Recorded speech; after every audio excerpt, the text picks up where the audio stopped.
Salute to everybody pulling up, man. It's FYF Sports, man. We about to cook. Got a lot to talk about, y'all.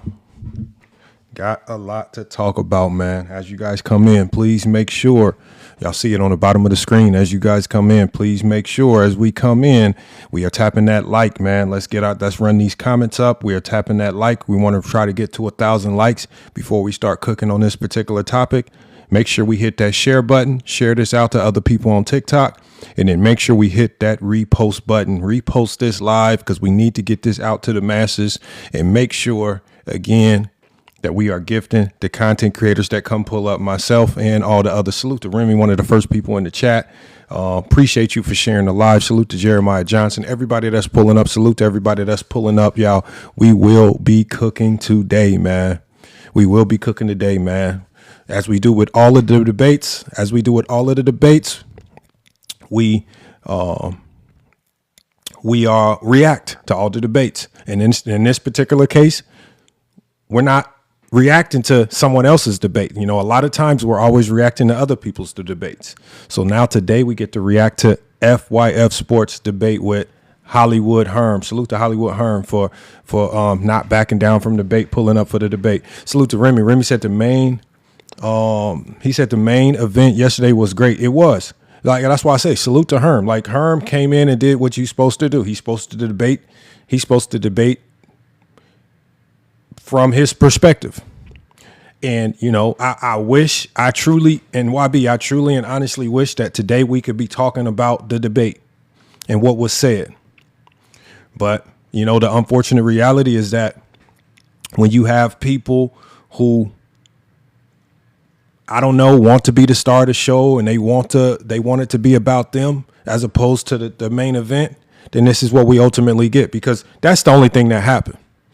And I think there are a lot of reasons why it got to this, right? You know, I believe that as a host, the host is supposed to dictate what can or cannot happen.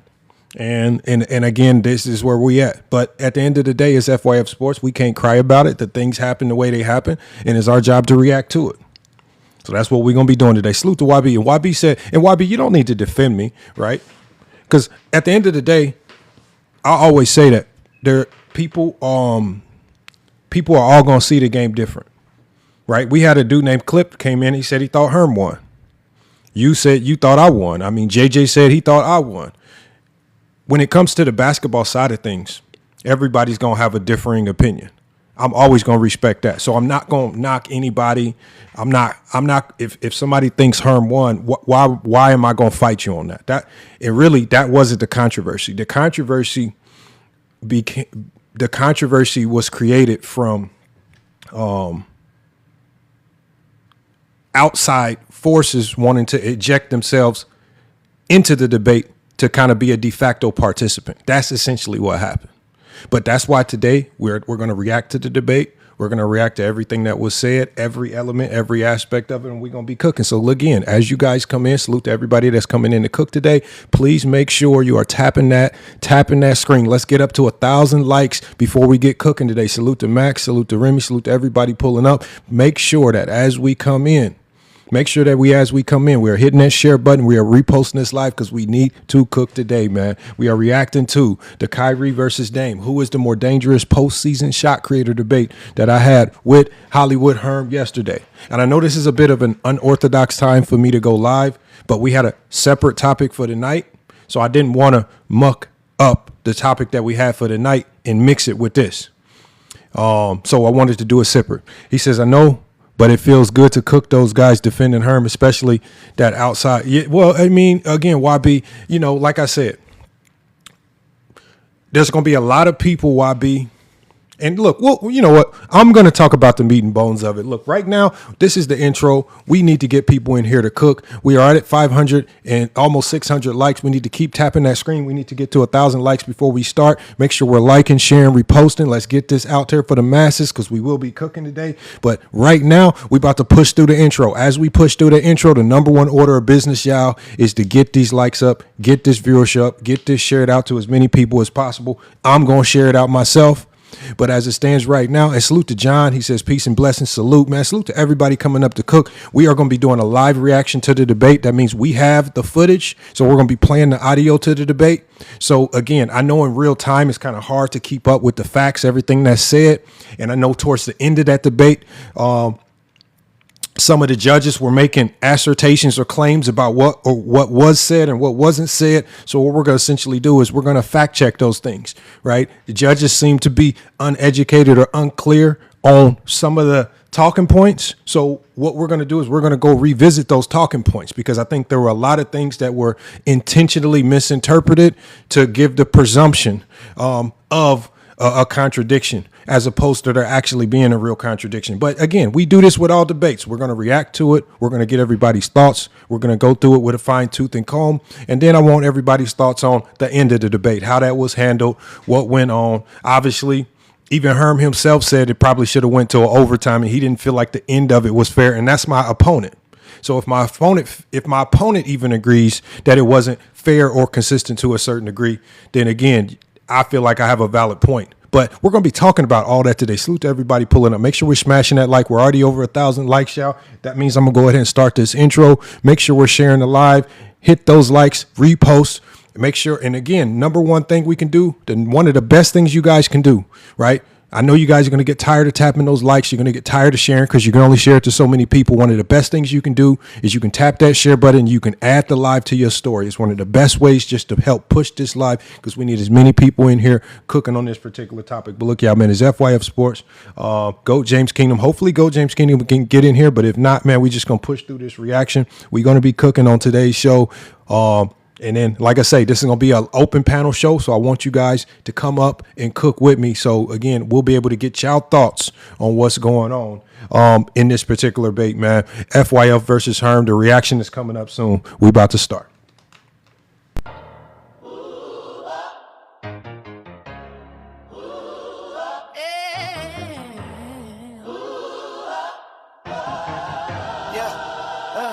May 2020, bad against the wall, state of emergency. 6 years of growth, shifting the current currency. Look at what they built out of convenience. A house of mirrors, look at that 27 through a lens. It's getting clearer, solo operator dictating the new arrangement. They want an easy answer, so they memorize the summary. Trading historical text for whatever's looking comforting. Nostalgia bias running rampant, blunt to the duplicity. Stepping in to terminate the microphone stupidity. You mention rings without a blueprint, that's a structural defect. And run the spreadsheets out of context. Trying to buy respect, hairstyles and chart watches, mapping data they can't even define. They use a formulaic metric just to follow line.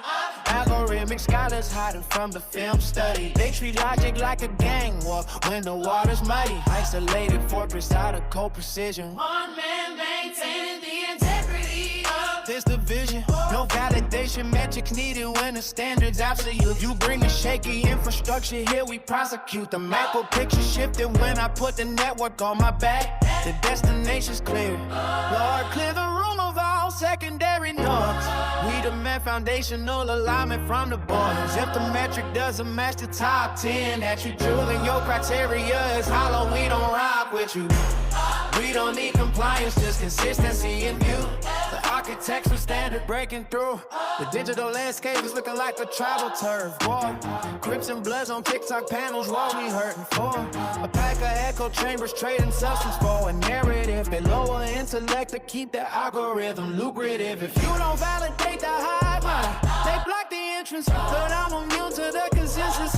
Breaking down the sentence. You wanna anchor your debate on whoever's on your peak. Then keep that metric uniform instead of playing hide and seek. Don't switch the total longevity as soon as your argument. That's moving goalposts just to retroactively fix the grades. 26 expansion got the network running independent. And intellectual variance no longer codependent. I don't require clones to echo what I put it moving, I find the value in the contrast. Clearing out the ocean, they built a lion since the shield from cross-examination. A congregation of the simple-minded facing stagnation. While they are pulling their opinions just to feel secure, I sit alone and keep the basketball conversation pure. Clear the room of all secondary noise. We demand foundational alignment from the boys. If the metric doesn't match the top 10 that you're building, your criteria is hollow, we don't rock with you. We don't need compliance, just consistency and build. The architectural standard breaking through, no collective mindsets. Establishing a threshold for 27 Lamar, the elite standard. Done talking. Done talking. Done talking.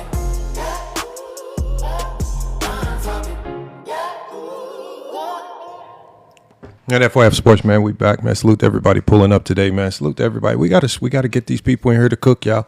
Let's run these numbers up. Salute to everybody running these likes up. We got to cook. We're going to react to this debate. I got the audio. I got the film. Salute to Fourth Quarter Steves for making sure we share the audio, right?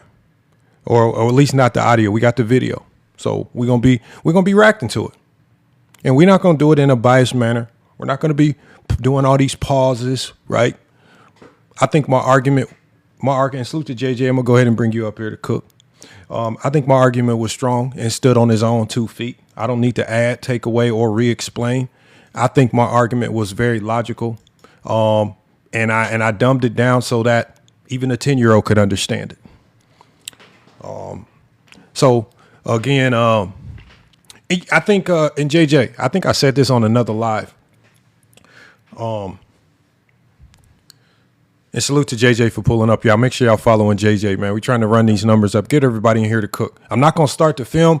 Until we get at least 30 people in here. So we got to run these numbers up. Make sure we share the live. I'm not going to start playing the audio until we get at least 30 people in here before we start cooking. D. Holmes said, don't follow JJ. Unfortunately, we have to follow JJ. He's a content creator. What's good, JJ? It's good, man. Good. Hey, man, we cooking today. We got to talk about this. I mean, look, and I know that they get mad when we react to these debates, but that's what we do. We react to them. We give our thoughts, and we give our criticism, and even criticism to me, right? If there was any element of my argument that you feel was weak, I'm fine with that. I'm not about to hear. I'm not about to fight that. But the one thing I will fight, is the reasoning that I was given at the end of the debate. Talking about with the Mavericks? Yeah, that logic, the unfortunate reality is, it was not supported by anything that actually happened in the debate. That's just the reality of it. That is true. And so the way I broke it down was, and this is how I would explain it. I don't think Mez's consistency argument was justified by what I said. And the reason why I say that is I think he tried to create the presumption of having a logical question, right? And a lot of people didn't recognize this. He even conceded to my logic at the end of the debate, because I asked him straight up. I said, is shot creation and shot making different? But the fact that he was so encapsulated by the shot making terminology was very weird, because I didn't even mention that in my opening. Right? No, you didn't. The only time I mentioned it was in the rebuttal round where I said, Herm, it's funny how you're only talking about shot making, but this conversation is about shot creation, which I defined for you. What's going on? And I think from that point forward, it was on Herm. If that's a contradiction, wouldn't it be on Herm to, in the following round, that's a contradiction. They go together and explain why. So essentially, like I said before, what happened was Herm didn't have to rebut anything. The judges were trying to rebut for him. The judges were basically saying, I think Herm should have rebutted with this. So instead of allowing Herm to rebut, I'm going to do it for him after the debate ends, Yeah, which that's not was fair. craziest thing to me. So I got to debate Herm and I got to debate judges, which is nasty work. I didn't know that's how debates worked. I didn't know that's how But debates work. my thing is though, if they did that with you, why didn't they do it with him? Well, that's what I'm saying because Yeah. that's another point of it. I said Herm said some things that were highly flawed and inconsistent, Yeah. and it would only make sense to if you're going to have a essentially a fifth round or a fifth quarter, then have the judges question both people. Don't have the judges interrogate one side where it starts to look like you're on a witch hunt to find flaw on one side, right? But then you have no care in the world for any flaws that Herm may have presented. Because essentially they're saying that Herm presented a flawless argument and my argument was flawless, or my argument was perfect up until one point that they couldn't decide on. Like I didn't get it. None of it made sense. I thought it was I thought it was a witch hunt because it wasn't very well explained. And I've even segmented off the audio of the questions that they were asking me after the debate ended. Because I really want to hear what they're saying that I didn't say, right? Because Mez kept saying that I said that shot creation is not shot making. It's not. Well, firstly, and I'll pull up my script here. That's not what I said. All I said, JJ, was I said this debate is about shot creation, not shot making. Yeah. I'm letting people know that there's a difference between the two. I'm not telling people that they're inherently just completely separate and different from one another. And so now it comes down to, and like I said, it was just the overreach of just trying to find something to say was wrong to me. No, I feel like you had a good opening round. I felt like you addressed the topic or shot creation very well compared to her. When he started his opening round, he started talking about shot making and all of that. So I was like, Well, when Herm opened, he didn't start off talking about Kyrie. See, I started my logic with defining the topic so everybody knows, because I know shot creation can be a nuanced topic and not everyone has a full understanding of what it is and what it isn't. So that's why I started off by saying this is what we're debating. So now there's no confusion. And even if you're listening, you can get on your phone and you can go research to make sure it was accurate. But I laid out, this is what we're debating. And then I showcased the differences between the two. So I talked about the fact that this conversation cannot be about points per game and assist and just raw numbers. I said, because those numbers are, even though Damian Lillard has a slight edge, they're still practically identical. So how do we differentiate between the two? And that's when I went into talking about the play styles, the roles, defensive attention, things like that. But we'll get into it. if you want to hear it, because we can break it down even more, man. We can break it down. Hey, Lamont. What up, Tony? What up? Hey, so you know how like you addressed the point about mine where they wanted to take a point away from me? So I asked Casual today about it, like, why'd you guys want to take a point away from me? But he's calling me Kalul. And I guess it's like a bald white baby, right? So he's attacking my baldness. Okay. If we're doing that, But anyway, and I don't care. But the whole point is I just wonder why I get deducted for attacking him, but he doesn't get deducted for attacking me. And they're like, well, you became excessive when you did it. And, I was like, so I crossed the line when I quit calling him out and then I started talking about his watch. And like in the comments, they're like, he doesn't get it. I go, you're right, I don't get it. How is it excessive when I start talking about the man's watch instead of him? That's when it just becomes too much. I think to me, to be honest, Tony, and I'll just be fair because, I even said what I said about this in the chat. One superstar, I said you at the end of the debate, the only difference between your jokes and his was your jokes were just funnier. Maybe a little bit more racy, but they were just funnier and more racy, which Superstar was grandstanding during the debate. I told you I'm the best. You guys can't debate me. He's grandstanding. He called you a name It wasn't as funny, so it didn't hit home as much with the judges.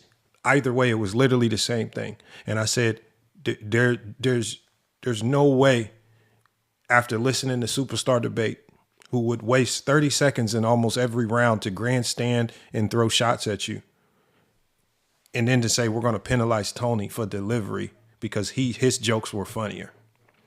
I said, well, that's part of isn't that part of your delivery? Isn't part of your delivery finding a way to convey a message to the people that's entertaining and that's funny? Isn't that part of a great delivery?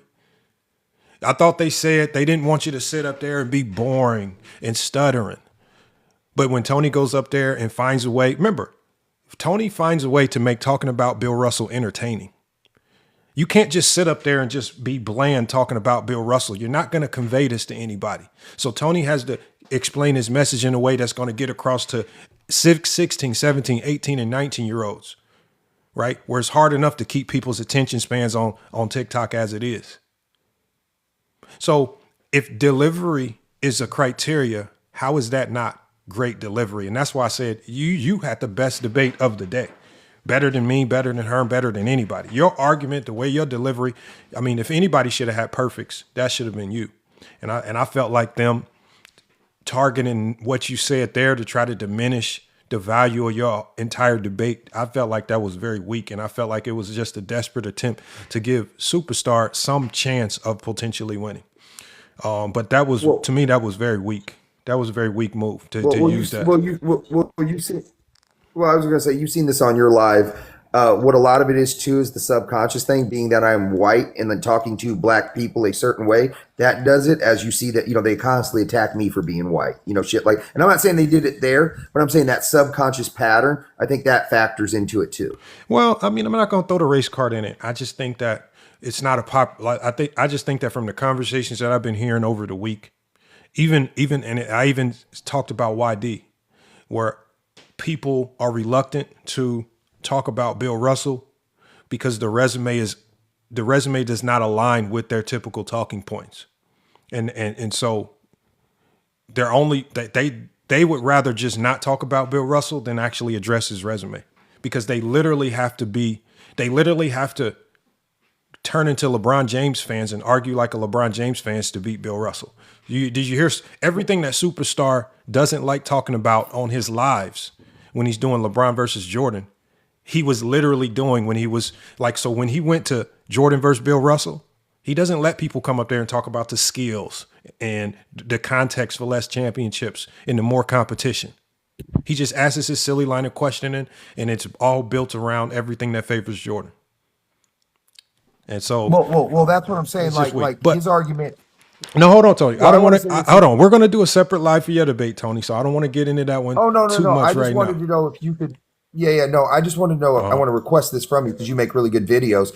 If you could just do the fact that Bill Russell's an 11-time champ, 5 MVP. That's all I want. Just that. And how ridiculous it is that people argue he's not even the best on his team at that level of success. I've done a video like that. No sports. I've done a video like that a while ago on my platform. I mean, and we can revisit it. But I kind of wanted to stay on topic today because, like I say, because I'm going to do another because I kind of wanted to react to the YD all ball debate, but it's just another Jordan LeBron debate, and we've literally heard all ball say everything that he needs to say about LeBron. We've heard YD, so I'm positive that they're not introducing anything new to the conversation, and it's not surprising to me that YD won. I mean, all ball's out of gas on that debate. He's exhausted every talking point that he could, and that's essentially what the same problem that Womboy ran into. I mean, you already won the debate with KD versus Bird. The only thing that can happen is that Viz goes back to the drawing board to try to catch up on the information, and he's the only one that has something to gain. The only thing Womboy can do is make the same argument. I mean, and so that's why Johnny was like, well, why do you do the debate again? Like that would be like me doing this debate again with Herm. It does nothing. I mean, all the information is information. It's not going to change. What do you think? What do you think hemmed you up on? Because, like I said, I didn't see your debate. I've just heard about it. No, nothing hemmed me up. Nothing hemmed me up. I felt like. Well, why did they vote for you? Did something? I guess what I'm saying is something had to hem you up. Well, what happened? So what happened? Vote for you. So no, they did vote for me. So the first voter gave me a perfect score. I forgot. I don't know who that guy is. Casual voted, gave me a perfect score. All twos across the board. The third voter, which was Mez, which I think everybody in the chat, and people have been messaging me about this all week, and they were saying that you should not let Mez do your debate. He's going to do something. He's going to do something to throw a monkey wrench in this. And I'm watching all the debates. I'm watching all the debates from last week, and I said, well, there hasn't been any shenanigans. The scorecards have gone perfectly. If there's a scorecard, there's really not much wiggle room to pull any shenanigans. And then yesterday's debates, all the debates go perfectly. The scorecards were perfectly. The host asked everybody, what do you score here? It went perfectly. But then when it come to my debate, the first two guys read off their scorecard, perfect for FYF Sports. But also they gave Herm all perfects, which is weird because in a debate,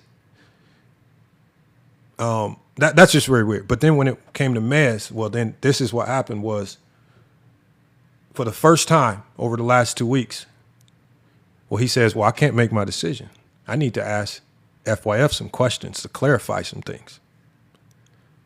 I said, ask me some questions. I said, the debate's over. You got to ask me extra questions. You got to ask me extra questions? You don't have no questions for just me? I got to ask FYF questions and that's going to determine the debate. Okay. Well, the last 2 weeks, we haven't asked not a single person any questions until I debate. Is our topic that special that requires somebody to ask me questions at the end of the debate, but nobody else gets questioned? Superstar, with one of the worst debates in history, said a lot of dumb stuff. No questions for Superstar? Right? King Speech Row, said some questionable things in his debate. No questions for King Speech Row. Herm, in this very debate, definitely said some very questionable things that were not true. No questions for Herm. Just questions for me. So, and we're going to talk about that. I'm going to play the audio. We're at 40 people, so I'm going to start playing the audio. Hold on. We got Ya Man up here, 1991. Salute to Ya Man for pulling up. Ya Man was good. We about to play the audio to the debate. Before we get started, though, let me hear what you got on this. Yeah, honestly, I feel like Kyrie's style of play looks better, but I feel Dame is a better shot creator, in my opinion. And so the beauty of this, y'all, man, is that that's how you feel. But when we debate, you can't judge it off how you feel.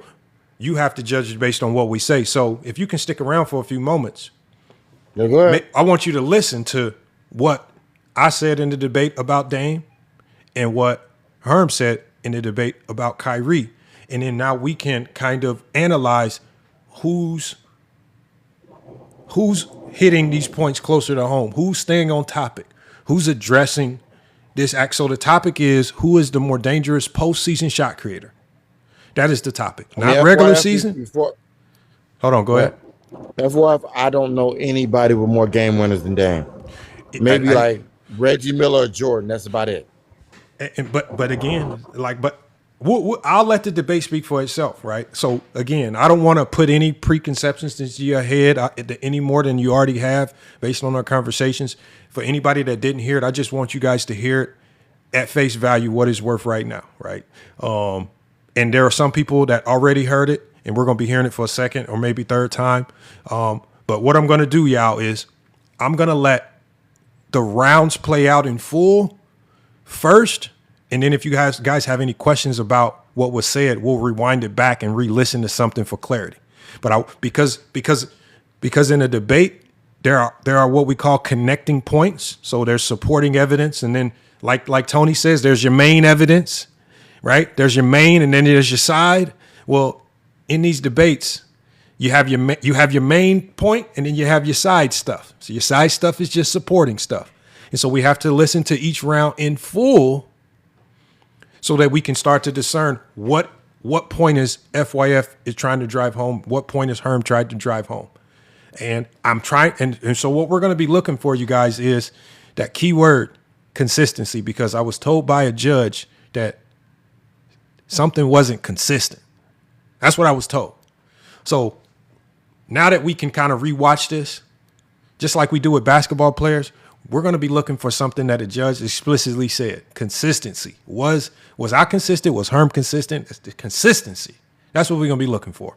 No bias, no nothing. Salute to everybody. If you want to come up, if you want to cook on this, if you want to listen with us, just request up. I'll bring you up. And like I said, we're going to listen to each round in full first, and then we'll go back to revisit it, stopping and starting it to kind of break it down further from there. I'm going to go ahead and start playing it. And we're going to be listening to round one, my opening round in this particular debate. Already ready. Herm, what's happening, my boy? Man, what's happening, man? What's happening with y'all, man? Nothing much, man. You know, just ready to get into this greatness, man. Shout out to you for being the 3-0 champ on fourth quarter Steves, looking to make it 4 this week, man. You ready? There's some gifts up here too, man, and make sure you guys hit that follow button, man. We're on the road to 1,000 followers. All right, so appreciate everybody for joining up. Make sure you guys send some gifts to your judges as well. You know what I'm saying, and make sure y'all support them, man. So FYF, what's happening, brother? What up, y'all? Nothing much, man. You ready? Yes, sir. All right, so what we're having on this debate is who's the best postseason shot creator, Kyrie Irving or Damian Lillard? All right, that's the debate on this topic. So which one of you guys want to go first? Okay, so FYF, since you're new on the platform, with all due respect, brother, and Herm is the 3-0 champ. He's playing the home game right now. I'll let you do your opening statement. Now the rules are simple. Each debater will get 3 minutes. So the first quarter goes to the opening debater. You'll get 3 minutes on your timer uninterrupted. After that, the second quarter will start. The opposite debater get the same 3 minutes uninterrupted. That third quarter, you guys will be able to go back and forth, but be careful. You might receive a tech if you start over talking each other. I think you guys have been here long enough. I've sent everybody the rules. And of course, that third quarter, the fourth quarter, you'll be able to, have 2 minutes apiece to state your closing argument. If we're tied up at the end of it, we'll go to overtime. But if not, we'll definitely make sure, the winner gets their gift. So FYF, it's on you. And when I start the 3 minutes, make sure you guys like in the chat, man. Keep liking the live and make sure you keep spamming FYP. Also, hashtag fourth quarter Steves. All right. So FYF, I'm putting 3 minutes on the timer. It's on you, bro. Let's get it. All right. Shot creation is the ability to generate a scoring opportunity either for yourself or for your teammate through an offensive action. But in today's basketball discourse, and the problem that we have is too many people are over glorifying 1v1 basketball and miss the larger reality of how playoff defenses operate. A tough shot can beat a tough defender in front of you. True postseason shot creation is the ability to create efficient offense against an entire defense that has spent weeks, if not months, preparing specifically to stop you, especially if you're the first option. In the playoffs, Dame averages 25 points per game and 6 assists. Kyrie, 23 points per game and 5 assists. Their true shooting is essentially identical. So Dame is producing more scoring, more playmaking volume while maintaining essentially the same efficiency. And that matters because shot creation is not just about how difficult the move looks. It's about what the move forces the defense to do and what type of shots it creates. Dame's limitless range changes where defenses and defensive POAs have to begin guarding him. If you play drop, he can pull up. If you switch, he can isolate the mismatch. If you hedge or blitz, now your big man is 30 feet from the basket and an entire backside of the defense has to rotate. That creates opportunities for Dame before he even takes a shot. We have to also consider the defensive environment for both players. Kyrie has been outstanding in the postseason, but many of those moments come alongside offensive engines like LeBron, KD, Luka, players who command enormous defensive attention. For most of Dame's postseason career, he's been the primary ball handler, primary scorer, and the first player on the opposing team scouting report. And despite Dame carrying a larger shot creation responsibility as a first option, Kyrie has superstars around him as relief valves. Dame still has an efficiency advantage in almost every offensive action on the basketball court. Dame scores more, he assists more, he generates more pressure at the rim. From the three, he creates more free throws and he forces defenses to defend significantly more space. So when I say Dame is the more dangerous postseason shot creator, I'm not arguing that he has more dribble moves. I'm arguing something much more important. Dame forces playoff defenses to make more concessions. You have to pick them up earlier. Playoff teams, opposing bigs, have to defend further from the basket. The help has to come sooner. The rotations become longer. The switches are more vulnerable and the traps create more 4-on-3 situations. Kyrie can make an extremely difficult shot after the defense has done its job. Damian Lillard can force the defense out of its preferred structure before the shot is even taken. And in the postseason, where defenses are specifically designed to take away what you do best, that makes Damian Lillard the more dangerous and better shot creator in the playoffs. That's my first round, man. If you guys heard it in the chat, that was my first round. That's what I said. All right. And so we got JJ up here. We got Tony up here. Tony, let me get your thoughts on that, Tony, because I know you look at things from a different perspective, right? Can I get your thoughts on that, Tony? The biggest point to I love me, you, JJ. and like JJ, I love you. yeah. So the biggest point to me, because everything else, like this is where I would focus on if I'm judging it. Okay, this dude's the primary option. This dude's a secondary option. I think that's your strongest point right now. So to me, right there, right now, he's going to have to refute anything else you said. I don't care about this way. I just look at it. He's got to tell me how secondary shit is over main shit. First option. That's the thing I'm focusing on first. You got to get all that secondary stuff over the first option. Then we can talk about anything else. So that right now that's the number. That's the gold standard. So that's what I'm focused on right now. To me, that's your strongest point. So that's what I'm focused on, and that's what I'm going to be looking for him to counter how this secondary stuff is over the main stuff. Okay. And JJ, let me get your thoughts. What did you hear? I heard you explain how Dame's ability to shoot the three ball from a long range is able to bend defenses, which is a great example of a Dame shot creation and what he thrives in. Him being able to pull out bigs, like you said, from 30 feet from the basket. So I think you explained it well. Like you said, you clarified what the debate was about at the start of the round. So I think this is a solid round for you. I'm just waiting to hear Herm's round so I can see the consistency. And just before we hear, I was told at the end of the debate that my argument was built around true shooting percentage and numbers. Is that did you guys get that? Because my opening is me laying out the foundation of my argument. Did you guys? No, I got. Mm-hmm. Yeah, I got roles, schemes, defensive attention, and basically how teams are structured. You know what I mean? They've structured this team around him. Kyrie's a complementary piece. So the defense is primarily going to focus on the construction of the main engine of the team, and Damian Lillard is the main engine of the team. And Damian Lillard as the man goes way farther than Kyrie Irving as the man. So that's what I'm saying. So I have this thing, I call it quantum reductive debating. So I either build everything up to the fundamental bottom block or the highest block. So if we're arguing GOAT stuff, we got to go top down. If we're arguing, why something is and why we should blame somebody, we got to go bottom down.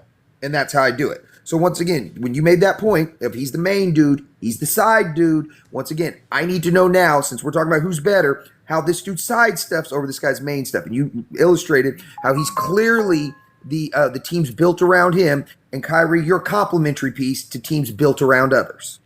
Got you. And salute to Gilbert Walker in the chat. He says they cheated you. Maybe. Again, we're going to find out because I'm still leaving this window of opportunity. Maybe the judges were right. So we're going to re-listen, and we're going to and we're trying to get as many people up here to give their thoughts on how they feel about it.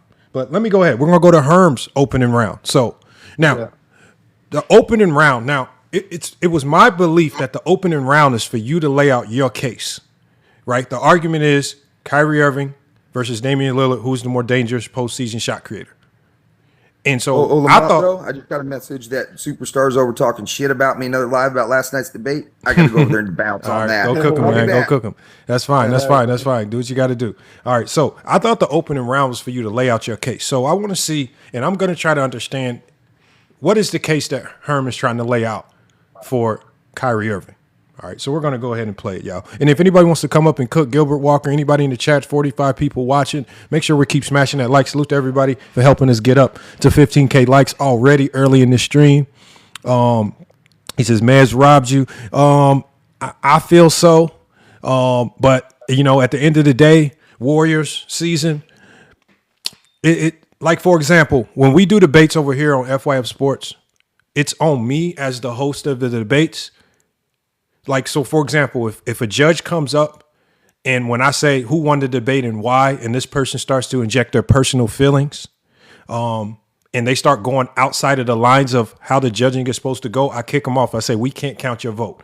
The vote cannot include your personal feelings. Since you want to inject yourself, you got to go. You only can talk about what they debate. So I think it's ultimately on the host to determine what is and what isn't allowed.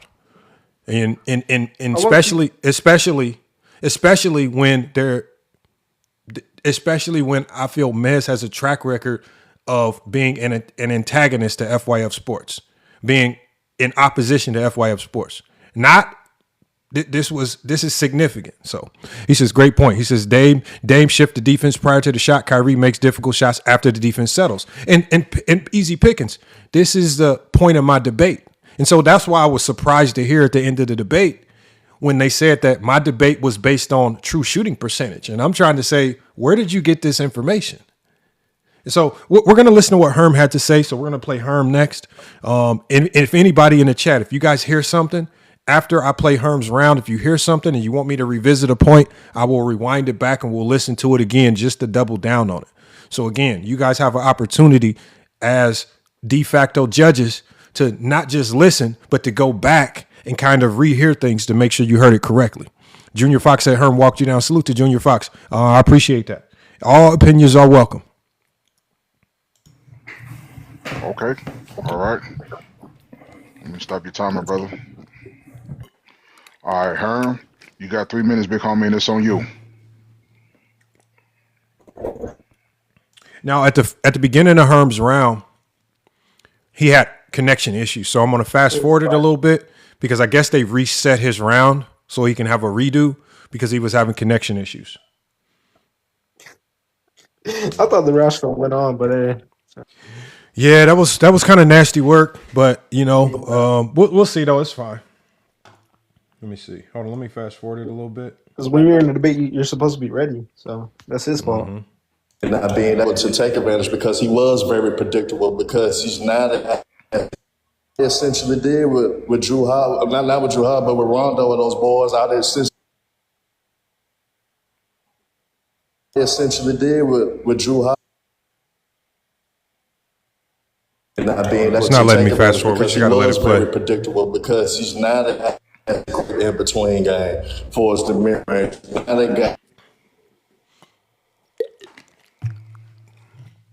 As a shot maker, difficult shot maker as a Kyrie Irving as well. So when we look at what New Orleans did, all they essentially did with Drew Howard, not with Drew Howard, but with Rondo and those boys, all they essentially did was blitz them, travel, make him get rid of the ball, and he was forcing issues. They knew he was going to take those long range shots. So what typically happens, take a lot of deep, long shots.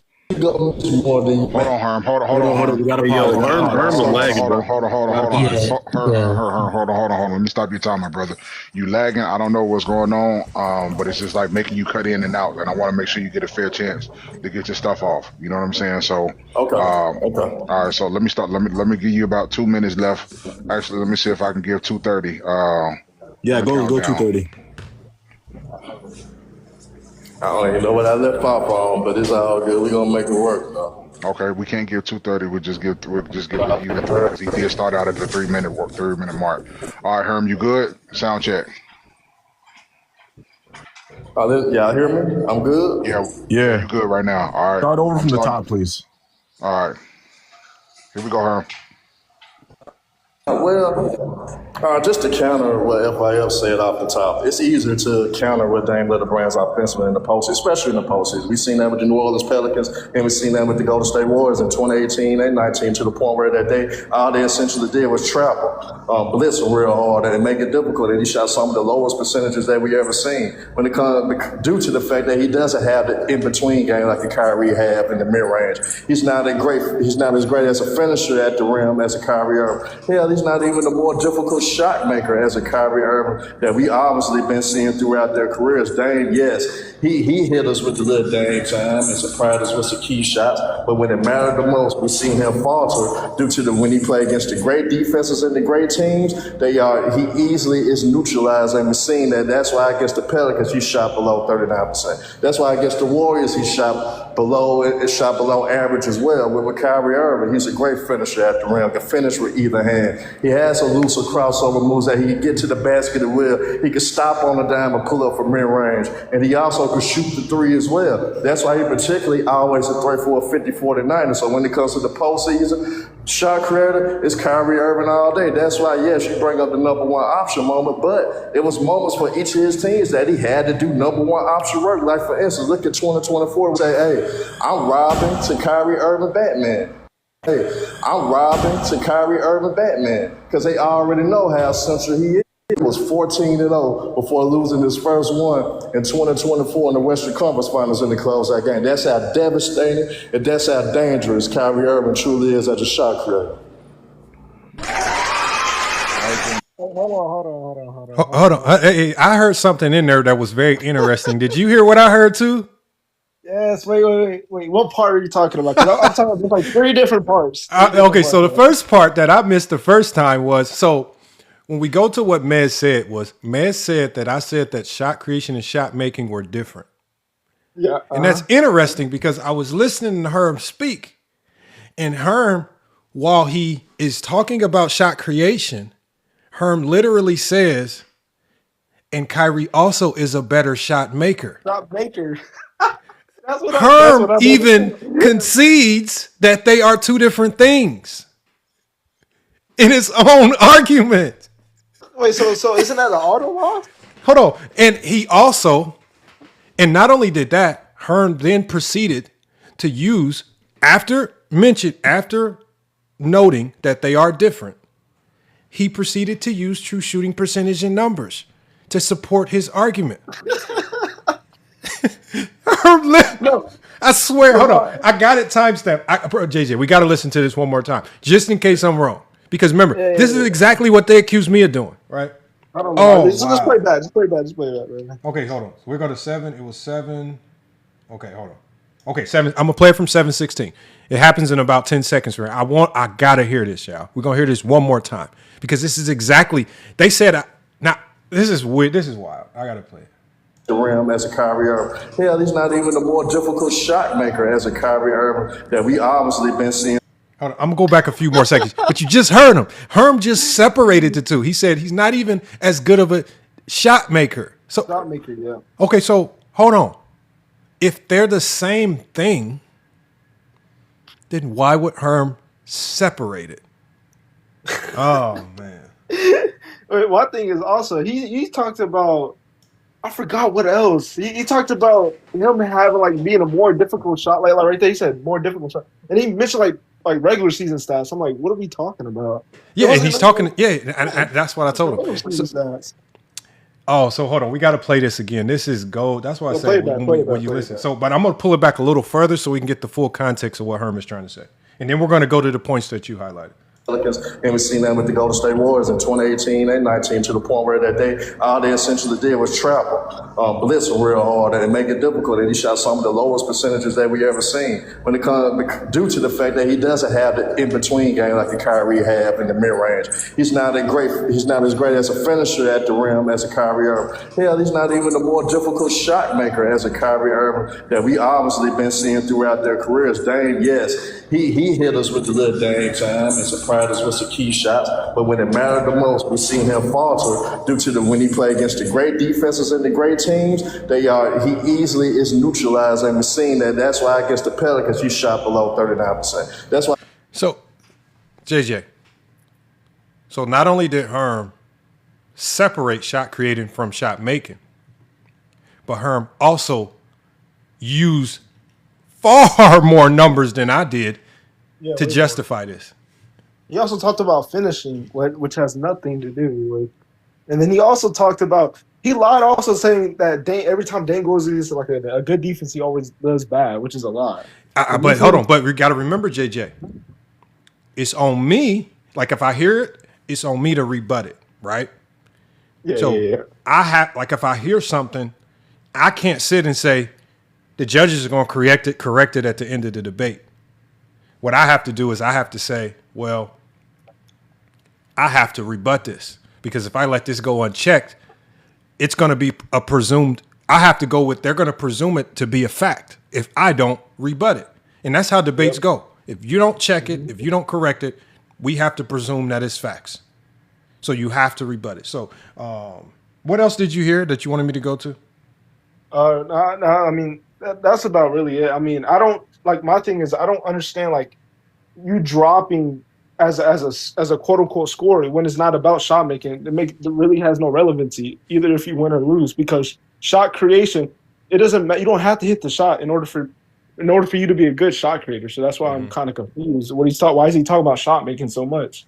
You know what I'm saying? So that's why I'm like, that's where the inconsistency is. And that's why I say, I don't know how you got a 2 on consistency, because he wasn't consistent.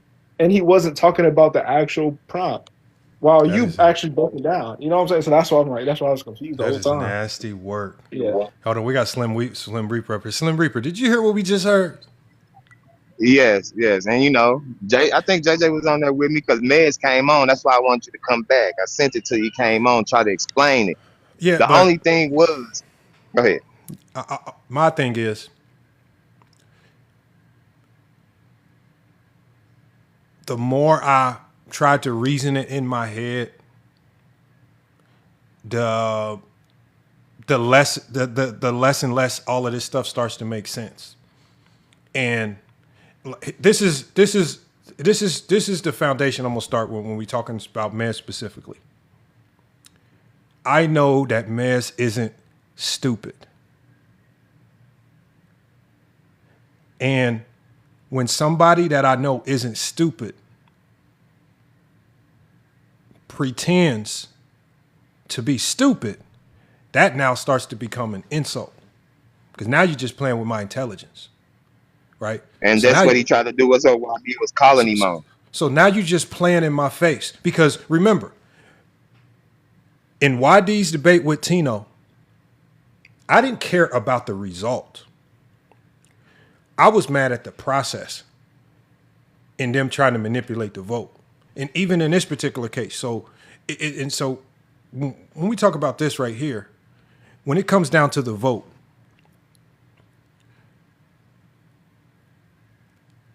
I know if I screw up in a debate, if I'm screwing up, if I'm not clear, if I mess up some points, I don't have an issue with be like, damn, I screwed up, man. God damn, Herm got me on that point. Because me and Herm been doing this since 2020.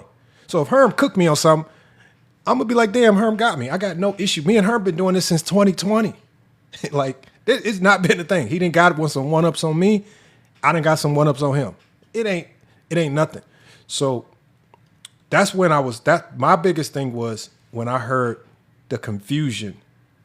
To me, it felt like it was an act. It didn't feel like genuine confusion. It felt like an act. And that was the scariest part. My bad. No, go ahead. That's what I was telling them. And I was like I hear what you pointed out, Mez. I definitely do. But my thing was to him, I think JJ was there. I told him, I said, you just had your opportunity. Nobody else peeped it. You did because you was looking for anything Lamont did. And I can't blame him for it. Like, he wasn't wrong for that. I told him, like, you didn't do it for both sides, though. Because if Herm did it too, he should have been docked as well. And this is the funny part. In the round that we just listened to, Herm literally just stated that shot making is different. He just separated the two. And then he proceeded to use a whole bunch of stats and numbers to support his claim. Herm literally said in his debate, in his first round, he said, and Kyrie is also the better shot maker. Why would Herm separate the two if he felt that they were the same? Herm even separated the two. I only call Herm out because the only thing he was focusing on was the shot making. And the debate is shot creation. And by definition, he wasn't debating that. At least that's what I felt. But Herm, even in his opening round, separated the two. And that's the crazy part about it. That's how I know they were hyper focused on everything that I said. Because Herm literally said the same exact thing. And so now you just hyper fixated on trying to find a flaw in what I say as opposed to fairly judging the debate. That's exactly what I told Mez. You can ask Mez. And Mez didn't disagree with me at all. And I said, I'm not mad at you for doing, just being extra focused and pointing out stuff that other people didn't do. But that's not Med's fault. You know, but Because he was. so, but we're about to go into the rebuttal round. And so, as I said, Slim, and we got K1 up here, and I'm gonna let K1 get his. I want to go to him first. But when we play the rounds, what we want to do, y'all, is we want to hear the round in full first, and whether you agree with anything I say or disagree. Once it's over, then we can go back. Like, just try to, like if y'all can just tell me, like, if you hear a point that you want me to timestamp, if you can just say, like, timestamp that so I can write the time down so we can go back to it after we hear the whole section, all right? So that's what we'll do, because I want to make sure, because I understand that in these debates, people are trying to develop points. So just stopping after somebody says one sentence you can create false presumptions, right? No, that's why I said, JJ, just say the word timestamp, and then I'll timestamp it. Just say it real quick. If you say timestamp, I'll mark the time and we'll go back to it. Okay, so the thing is, we want to hear it in full first, because I want to try to encompass everything that Herm is saying. I don't want to cut it short and then cut his talking point short, because that's how you can create misinterpretations of what people are trying to say. And then we'll revisit if y'all got timestamp. K1, what's good, man? Appreciate you pulling up. What you got on this? Kyrie Irving's better by a mile, bro. I know. I mean, again, even if you agree he's better, the unfortunate reality is that not what the debate was. Oh, better shot creator here. Oh, it's no. That's still not what the debate was in the postseason. Well, a lot of Kyrie's postseason got cut short. No. And K1, if you disagree, like if you already formulated, like if you have an opinion, I'm not mad that you have your own opinion. But in a debate, you can only judge it based on what I say and what Herm say. So as you listen, I want you to tell me if you felt that Herm is defending what you believe strongly enough, right? And that's all. So we got to. That's all. That's all. I know that this is going to be a nuanced topic. There's going to be 1,000 people that disagree with me, but that's in a debate. We can only judge people off what they say or what they don't say. All right, hold on. I'm gonna play this next round. This is the rebuttal round, y'all. Hold on. I might have to fast forward it a little bit. Kyrie Irving, Batman. Hey. Hold on. Okay, here we go. Right here. That's the end of the second quarter. We're going to halftime. Real quick, guys. Keep continuing to like the live. Keep continuing to share the live. Make sure you hit that follow button. We are doing this each and every Friday. Make sure you guys follow FYF Sports Debates. Make sure you guys follow FYF Herm. LMG Herm. Make sure you guys also follow the judges on the panel. All right, everybody up here does basketball content. Hold on, y'all. We got some people in the backstage. I'm going to let them up, so I'm going to pause it real quick before we go into this next round. And this round, y'all, is called the rebuttal round. This is where we have 5 minutes to go back and forth.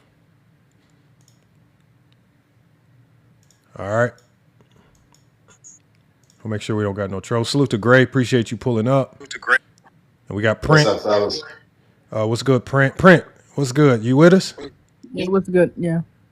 All right. Did you watch this debate, or is this your first time watching this debate or listening to the debate? This is my first time listening. Okay, good. I like it when we have people that haven't heard it. So, I think you might have missed the first round. Did you hear the first two rounds? My opening round and Herm's opening round. Yeah, I heard the first two rounds. Okay, perfect. So you're caught up. I just want to make sure you heard the round. So just real quick before we start the rebuttal round, you heard what I had to say about Damian Lillard. You heard what Herm had to say about Kyrie Irving. What's your thoughts so far?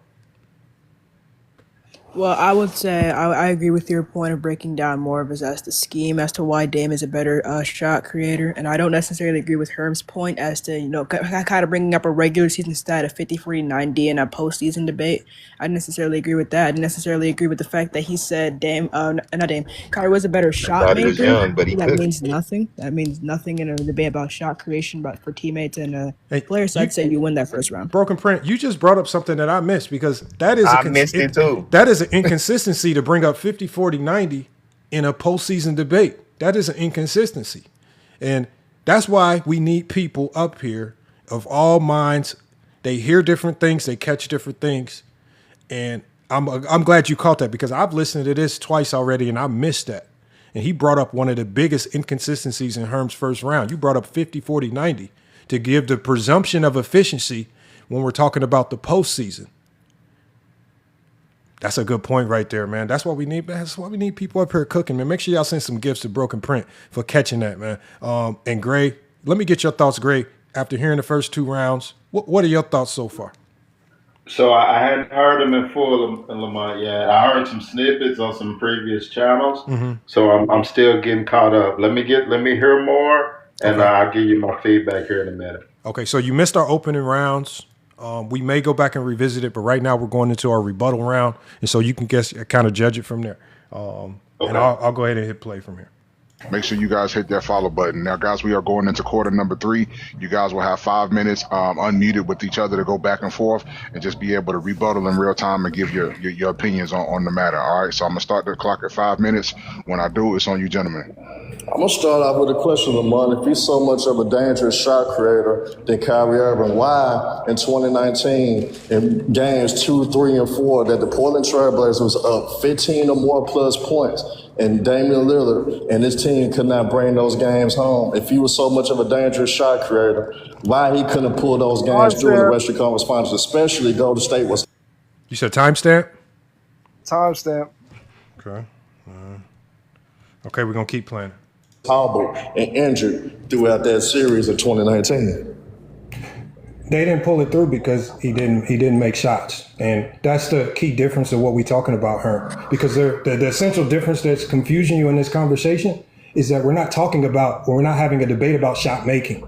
Shot creation has a specific definition, and I'll read it to you one more time so we can stay on track before I ask you my question. Shot creation, according to NBA.com, is the ability to generate scoring through opportunity either for yourself or your teammates. So we're not talking about the end result, the ball going through the net. We're talking about what is your skill set that allows you to create buckets for yourself and for your teammates. We're not talking about shot making. So we want to stay on topic here. My question for you, Herm, is that in your statement, you said that Kyrie Irving in the playoffs is a better isolation scorer. But when we look at playoff points per possession, Damian Lillard has more points per possession in the isolation, out of the pick and roll, and out of pull-up jumpers than Kyrie Irving. He outclasses him in 3 key elements of shot creation.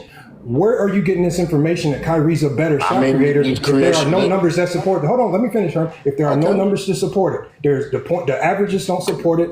The points per game metrics don't support it when you break the game down. Because remember, the key to shot creation is what? It's offensive actions. Tell me what offensive actions that Kyrie's doing to generate points for himself and his teammates. Go ahead and cook, Herm. Yeah, but the actions that you're speaking of with Dame Lillard is essentially why he have his moments that he struggles in the postseason to shot create, because he's very predictable. It's either he's going to pull up for a logo 3 or he's asking for a high screen to roll. So it's not like they run a complex coverages for Dame Lillard to be able to show his ability to shot create. Kyrie Irving, time and time again, when his team's offense is stagnant, when they need a bucket, when they need some offense going, Kyrie Irving showed up for each of his teams that he played for, especially when he was alongside with LeBron and alongside with Luka Doncic. Yes, you try to use the number 1 option thing against Kyrie Irving, but the thing was Kyrie Irving was asked to do number 1 option things when his team needed him the most. So with Kyrie Irving, with his skill set and what he brings to the table, with him having the ability to finish over taller defenders, to be able to deal with the contact of more physical defenders, guys that we've seen Damian Lillard tend to struggle with. That's why he does settle for a lot of long, difficult threes, in which that hinders the Portland Trailblazers. That's why they underachieve at moments in their career. But when it comes to Kyrie Irving, with him being able to be a more complete offensive player than Damian Lillard, yes, he can shot create better and be more consistent. That's why he is more efficient. That's why he does shoot a higher field goal percentage. That's why he does have a higher true shooting than Damian Lillard. When you look at their playoff careers, yes, Damian Lillard got a large load due to being a number 1, but when it comes down to it, the numbers are still not far apart, which you allude to in the first round. So when you look at it, Lamont, yes, Dame Lillard had more responsibility being the number 1 option, but when we look at the numbers in which you barely highlighted in the first round, they are very close and very similar, just that Kyrie is more efficient and Kyrie have more ways to operate and score more than Damian Lillard. So that's what essentially makes Kyrie Irving the more difficult shot creator. And again, that's where I'm struggling with you, Herm, because there is no metric, especially when we go to the playoffs. If we were talking regular season, maybe you would have a stronger case. But when we go to the playoffs, the efficiency goes opposed to Damian Lillard. You said Kyrie had a higher true shooting percentage. They have essentially the same true shooting percentage at 56%. It's not higher, exactly the same. And Dame has more shot creation responsibility. And then you said he struggles when he does it against elite defenses. When in 2019, when he went up against the OKC Thunder, one of the top defenses in the league, he blitzed them. In 2014 versus the Houston Rockets, not only did he shoot 48% from three, those deep threes were falling. It's the same percentage that he shot versus the OKC Thunder, 48% from the three. He was shooting over 60% in true shooting percentage against some of the best defenses in the league. We can go down the list, right? 2016 versus the Golden State Warriors. This is a team that won 73 games. Damian Lillard is barbecuing this team, extremely efficient. So again, it's how you selectively avoid the best defenses that he faced. And you didn't even talk about how when he lost to New Orleans, and I'll address that since you mentioned that in your first round, how they were completely selling out with E'Twaun Moore, with Rondo, with Drew Holiday, and Anthony Davis, all defending him on the perimeter just to force him to give up the ball. That's why I said in my opening, when he steps on the court, they know he's a threat. They have to do things. They have to ditch what they typically do defensively to stop him. That is the end of the rebuttal round, and I really wanted to get to a very specific point, but we ran out of time. But I can't add it in now. But I'll go with JJ, man. JJ, you said to timestamp something. I got it written down right here. I'll go back to it. And we can kind of cook on that point. I'm gonna let you go first, JJ. Let me go back to it. And it was, let's see. Okay, I got it right here. So before I play it, talk to the people, man. What did you hear? So he talked about the 2019 series versus the Warriors. And I think that when you're talking about his performance of why he shot bad, I feel like one of those key reasons of why he shot bad or why he was playing as bad is because he had a rib injury. I don't know if people know that. He had a separated rib injury, which causes you, like let's say you get fatigued. It's hard for you to breathe, hard for you to do certain things, right? You're less mobile. So I think that also took a big part into the fact of why he shot that bad that he did. They also ran a lot of, traps and doubles. They did the same thing with CJ McCollum too. But I think I don't think that's like a valid point to bring up for Dame of why he was a terrible shot creator. You know what I'm saying? So that's why I marked that because and that's a good point. But that's a good point. And the only thing I would say to that is if what you made is a good point. But that point still would slightly go to Herm because I didn't rebuttal with the rib injury. You know what I mean? So that point, like, I didn't want to harp on bad games too much because if we sit here and go tit for tat with bad games, we'll be here all day. So that's why I said, he missed shots. That's still not what shot creation is. So you can have all these missed shot games. It doesn't mean anything, right? He right now he's just trying to sing to the choir. He's just trying to convince people. He's just trying to give all these bad games to give the illusion that Dame is a bad shot creator. He's not telling us why Kyrie is a great shot creator. So I don't have to fight him on bad games because if I want to go tit for tat with bad games, we'd be here all day and it would sound stupid. And then we sound like Zesty Jeffries. So I wasn't even going to go down the road. I just said he shot bad. We move on. So that's why I said that there. But still, I didn't rebut with that. So I can't give myself any additional points there because I didn't rebut with the injury, which that would have been a hellified rebut. And that would have broke that down real quick. Yeah, when he brought up the true shooting in the shot creating conversation. Yeah, the part where he brought up the true shooting and the shot creating thing, like that was just crazy. And then he lied about the percentages. Like I'm gonna go to 12:20 because that was okay. So I got the timestamp for that. We're gonna play it, and then I want you. Hold on. First of all, what'd you say you were looking for when we replay this timestamp? When he brought up the true shooting in reference to shot creation, even though it had nothing to do with it, and he still lied about it. Like, so that was 2 and 1 right there. Let's play it real quick. Let's replay it. Let's hear what Herm had to say. It does have a higher true shooting than Dame Lillard when you look at their playoff careers. Yes, Dame Lillard got a large load due to being a number one, but when it comes down to it, the numbers are still not far apart, which you allude to in the first round. So when you look at it, Lamont, yes, Dame Lillard had more responsibility being a number one option, but when we look at the numbers in which you very highlighted in the first. Hold on, I started it too soon. I'm gonna do it a little bit before. Okay, so we can hear the whole thing in context. in which that hinders the Portland Trailblazers. That's why they underachieve at moments in their career. But when it comes to Kyrie Irving, with him being able to be a more complete offensive player than Damian Lillard, yes, he can shot create better and be more consistent. That's why he is more efficient. That's why he does shoot a higher field goal percentage. That's why he does have a higher true shooting than Damian Lillard. When you look at their playoff careers, yes, Damian Lillard got a larger load due to being a number one, but when it comes down to it, the numbers are still not far apart, which you allude to in the first round. So when you look at it, now that's where I wanted to stop right there. Double talk. Hold on. When did I say in the first round that the numbers were far apart? You never said that. Like he the one he brought up that, and then he said he had higher. Then he said they're not far apart. See, like, but this is the point right here. This is where me bringing up the stats before Herm matters, because I brought up the stats to show people, even though the stats were close, the difference is how they get to their stats. And my talk says, I think you heard that wrong. No, hold on. We'll run it back then, my talk, because Herm just said, you said in the first round, what did he say? He said that, like you said in the first round, they're not far apart. Yeah, they're far apart. That's what you said. Did he say far apart or not far apart? I thought he said far apart. Yeah, replay it. He said far apart. in which that hinders the Portland Trailblazers. That's why they underachieve at moments in their career. But when it comes to Kyrie Irving, with him being able to be a more complete offensive player than Damian Lillard, yes, he can shot create better and be more consistent. That's why he is more efficient. That's why he does shoot a higher field goal percentage. That's why he does have a higher true shooting than Damian Lillard. When you look at their playoff careers, yes, Damian Lillard got a larger load due to being a number one, but when it comes down to it, the numbers are still not far apart, which you allude to in the first round. So when you look at it, Lamar, okay, say not far apart. Okay. Okay.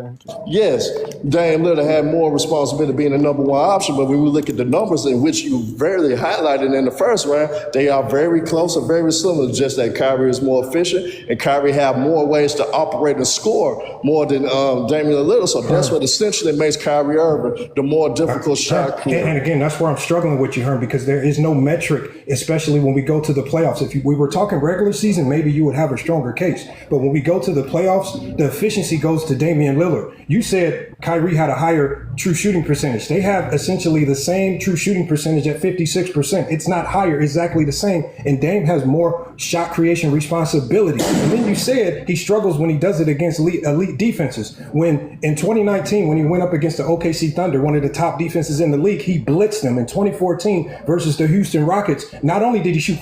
Okay, there we go right there. So there was another, and somebody said timestamp at 13 minutes. Was that another point that we just hear? That was the same. That was the same thing. I think we said the same thing, me and JJ. Got you. And Trigger says Kyrie true shooting in the playoffs is 56.5. Dame is 56.2. And Trigger, that's why I said it's essentially the same. They both shoot 56%. That's what it is. That's why I said it's essentially the same.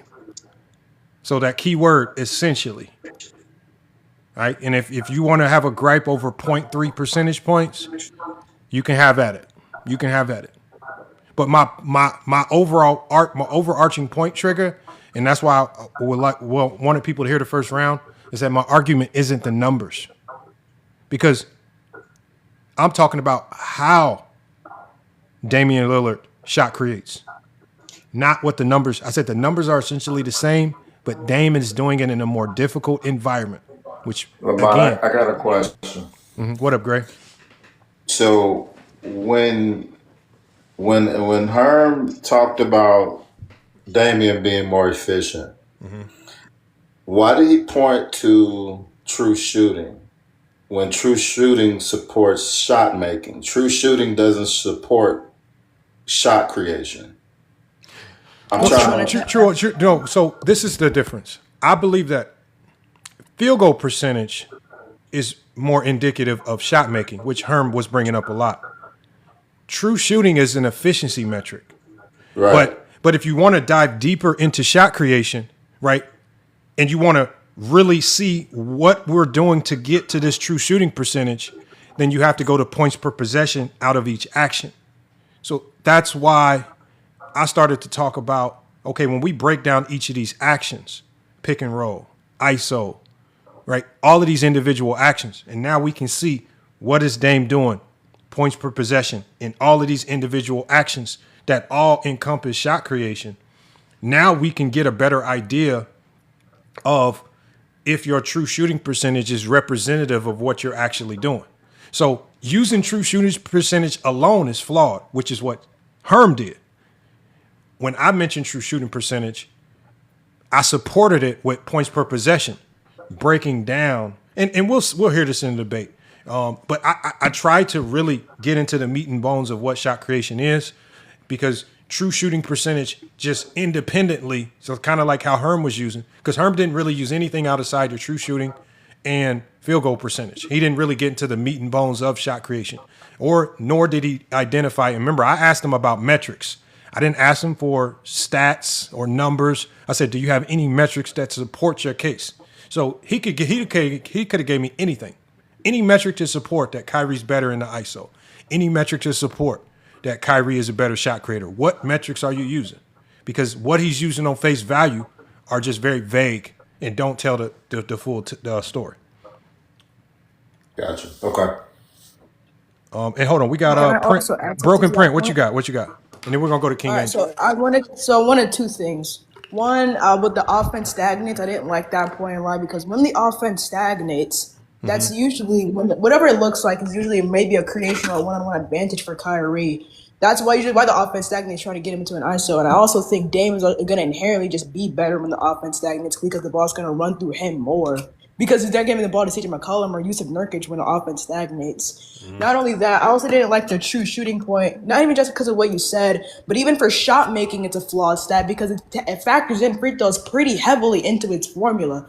It's like taking into account like penalties, like measuring who's a better goal scorer in soccer. It's not an accurate way. So I would have used effective field goal percentage. And I feel like that could have been an easy rebuttal to one of his points. I agree there. And like I say, my biggest thing was I need Herm to, Herm is doing a good job at selling people on a false dream, essentially. I think Herm at this stage has realized he did not research shot creation well enough to debate that with me. So from this point forward, he needs to essentially trick the people into believing that everything that he's saying is shot creation. And I've seen Herm do this in debates in the past. This is one of the reasons why in every element of the debate, I always told the people what the definition of shot creation was. Don't be fooled by what Herm is selling you. This is the definition of shot creation. This is what we're debating. We're not debating shot making. And this is also very important too, you guys, because Maya said that I said verbatim that shot creation and shot making are not the same. And to this point in the debate, I haven't said that. I only told Herm we're not debating shot making. We're debating shot creation. I never said that they are completely separate and different and we can't use it. You can use shot making to support your shot creation argument, just like you use stats and points per possession and true shooting percentage to support your argument. So I want to know, where is Mez getting this logic that I said that shot creation and shot making are so completely different that we can't use them. So I want to know where he got this from, because we want to revisit his words as well. So we're listening for that as well. King Angel, what's good? We got Juan Boy that pulled up. Yeah, Salute to Juan Boy. Appreciate y'all pulling up. What's happening? I just wanted to say, for one, I don't really care too much about the lying part or any lies. Lying is a part of a debate unless you have a system that penalizes that. You feel me? The judges can choose to catch it or not. It's not on the recipient. I mean, not on the contestant to be 100% honest. It's your job as a judge to catch it. But when he started going into depth, breaking down the percentage of each actions and all of that, I thought Lamont kind of turned the tide of the debate at that point. Because once you're breaking down the percentages to each action, and like I said, it was obvious Herm wasn't really like thinking you was going to go there, so he wasn't prepared. But you how can you say he lost after that? I agree to a certain degree. Like I said, I can see some things, if I didn't rebuttal it and I allowed it to sit, I have to give that point to Herm. If I don't rebuttal it, I can't credit myself anything. So I can only credit myself with the things that I debunked. I know I checked him on lying about the true shooting percentage. I checked him on the efficiency, right? I checked him on using regular season stats and not sticking to the postseason, right?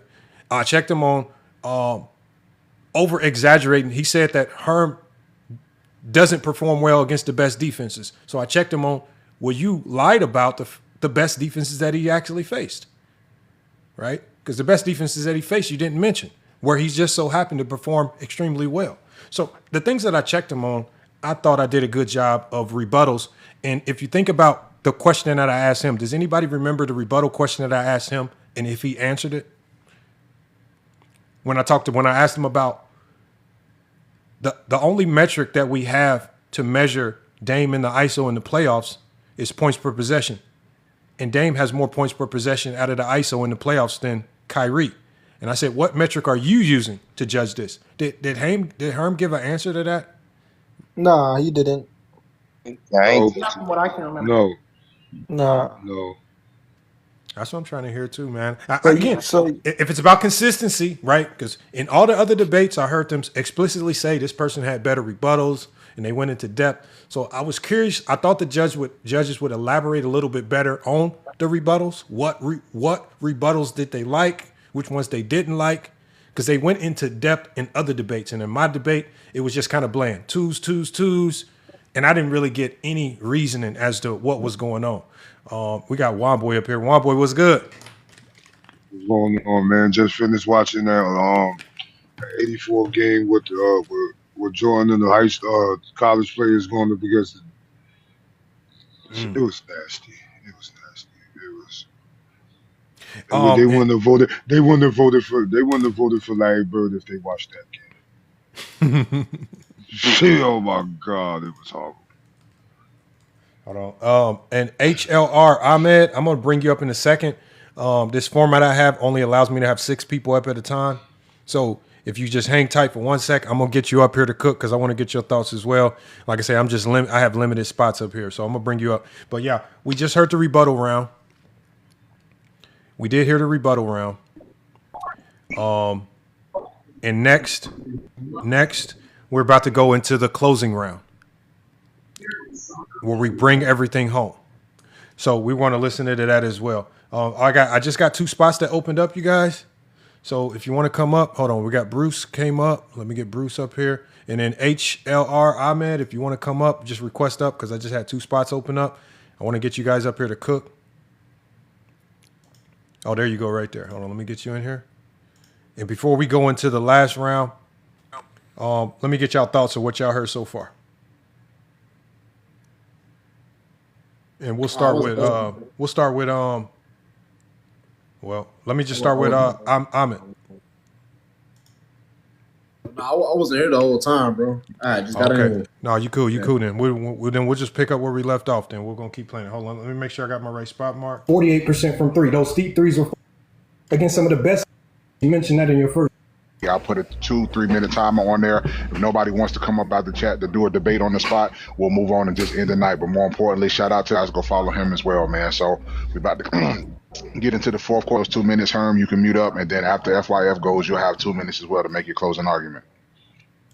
Now, remember, you guys, we're listening for some key things because Mez said there were some key things that Mez said I was doing. He says that I was using the numbers to support. He said I was using true shooting percentage to support my argument, or he said they were my argument. And he said that I said that shot creation and shot making are 2 different things. That's what he said explicitly. But so we're listening for some of the things that he highlighted as a contradiction. So I'm still trying to identify the contradictions. If anybody in the chat, if anybody on the panel, if you guys hear the contradiction, let me know if you guys don't understand. But I'm going to go ahead and play it.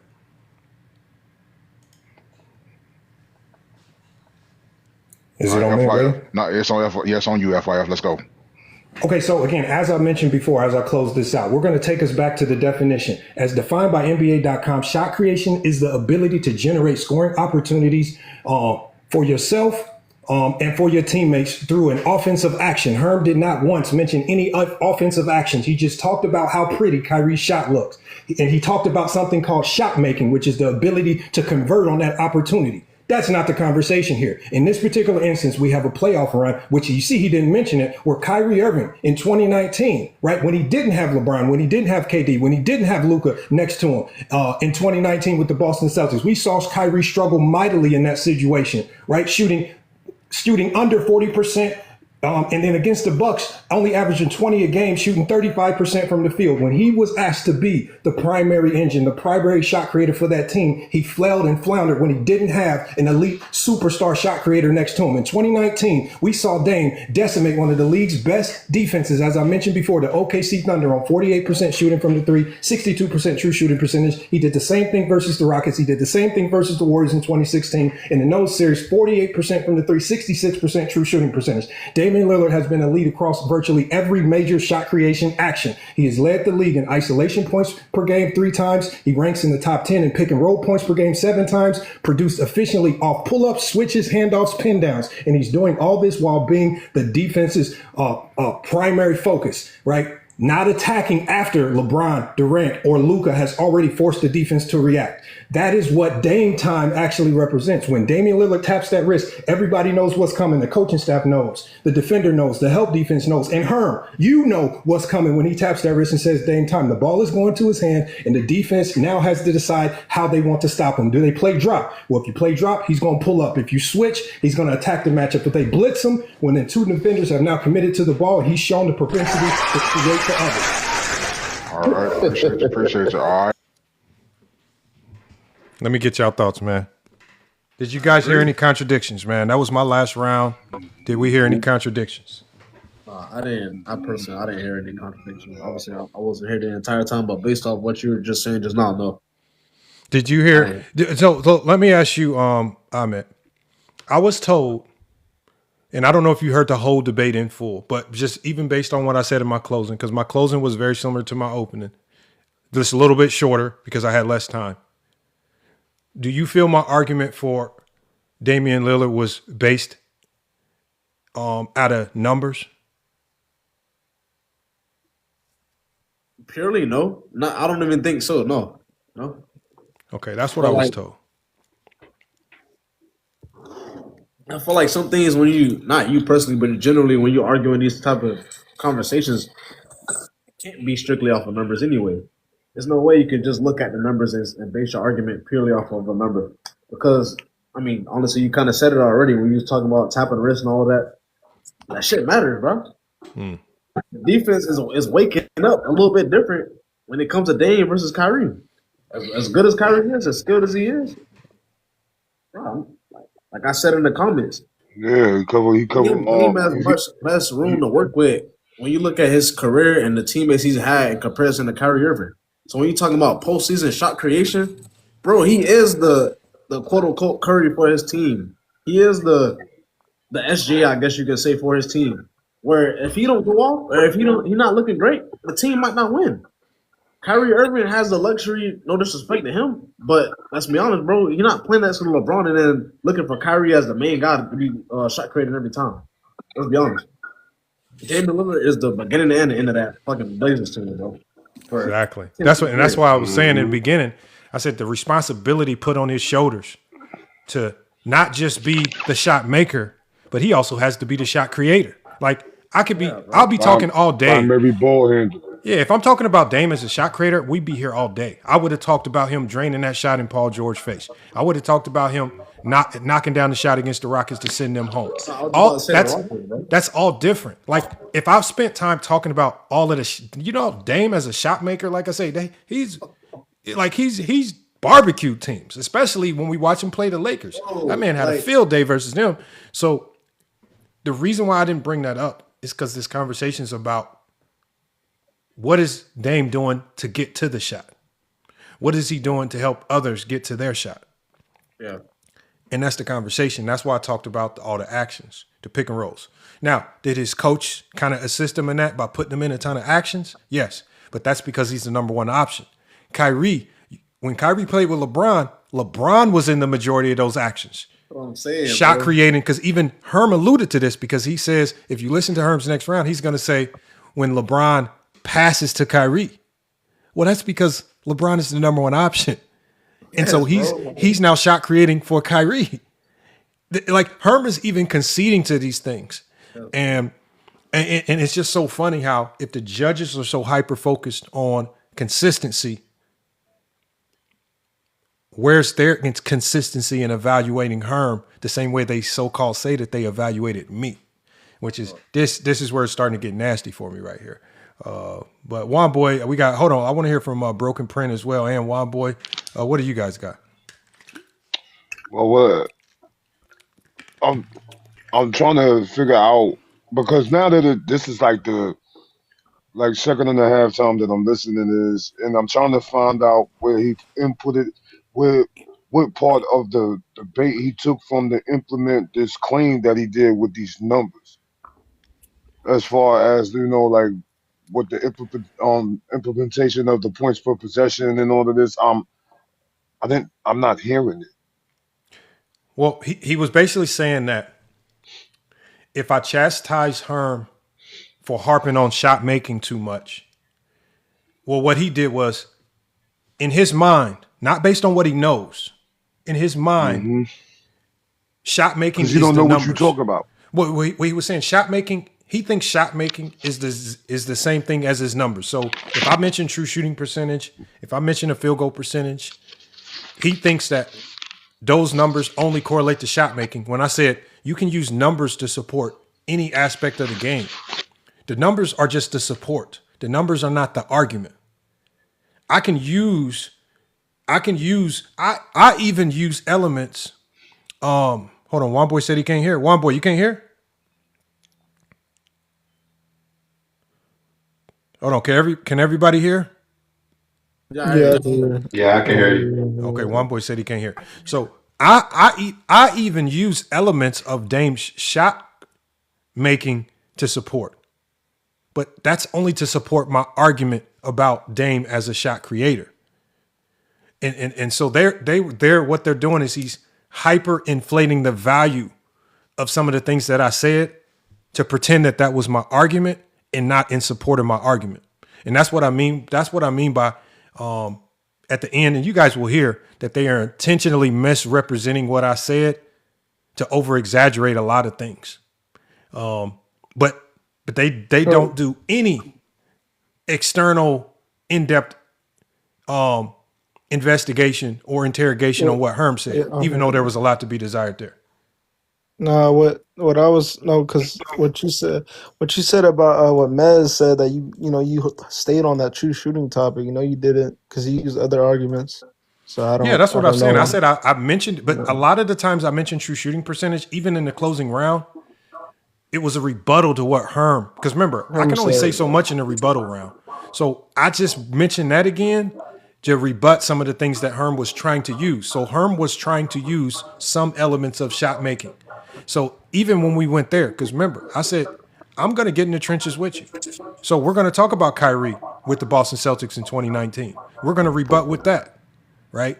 But I'm only rebutting with 2019 because stems from my first round argument where I said, when he don't have Bron, KD, or Luka with him, and he's in the same situation as Dame, this is what you get. And then I, again, reminded the people when Dame plays against elite defenses, because Herm said against elite defenses, Dame doesn't do anything. So once again, I closed out by reminding them, once again, when he does play elite defenses, this is what he does. That's why I specifically mentioned Dwight Howard. That's why I specifically mentioned some of the great names that he had to face as well, the Anthony Davises, things like that. Yeah. And then I closed. How they had to play. How they had to play him. But if you watch, as soon as I mentioned those numbers, I went right back to the core of my argument, which was when you talk about the actions, this is what he does. And I closed out by saying he ranked top 10 in points per possession he ranked number 1 in the league in the playoffs in points per possession 3 times, 7 times in pick and roll, right? I talked about where he ranked in all the actions. So now now we going back to shot creation.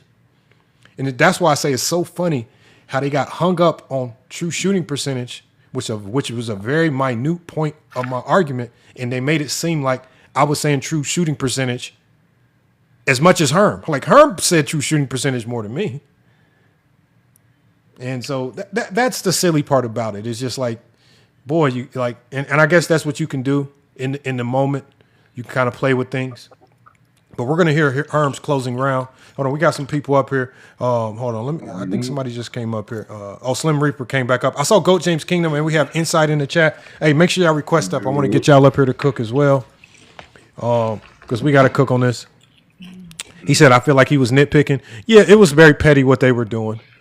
I expected I told him that this morning. But ultimately, because I told him, because he went back and played it while we was on Herm's live, and this is where I told him to stop. When he said that your answer was going to ultimately affect his decision, I said that's where we messed up at. Yeah, because never, you know how many debates I've been in. I've never at that before. I could understand if he asked you that after he voted, but using your answer to determine the vote, that was some slimy shit. Well, it's not even that. What it was, one boy, and this is where I'm just using deductive reasoning. I think he had predetermined in his head that before the debate even started, that he wanted me to lose. But this is what happened. Casual and the other dude both gave me a perfect score. So now if you sit up here and do something wacky with your vote, you're going to be looking like the oddball, especially when you know that Herm did not have very strong arguments. So the interrogation after the fact was to present the illusion that he's confused by something, that he doesn't understand something, that, is this accurate? Is this right? There's a problem here. That's why I said, I'm not a stupid person. I don't think Mez is a stupid person. I think what he did was calculated and very intentional. And for somebody like Mez who says he's sitting there writing down notes, well, can we see the notes that you wrote down about what Herm said? And I asked him about that, Lamont. I asked him, I said, why you didn't question Herm like you questioned Lamont? He never gave an answer.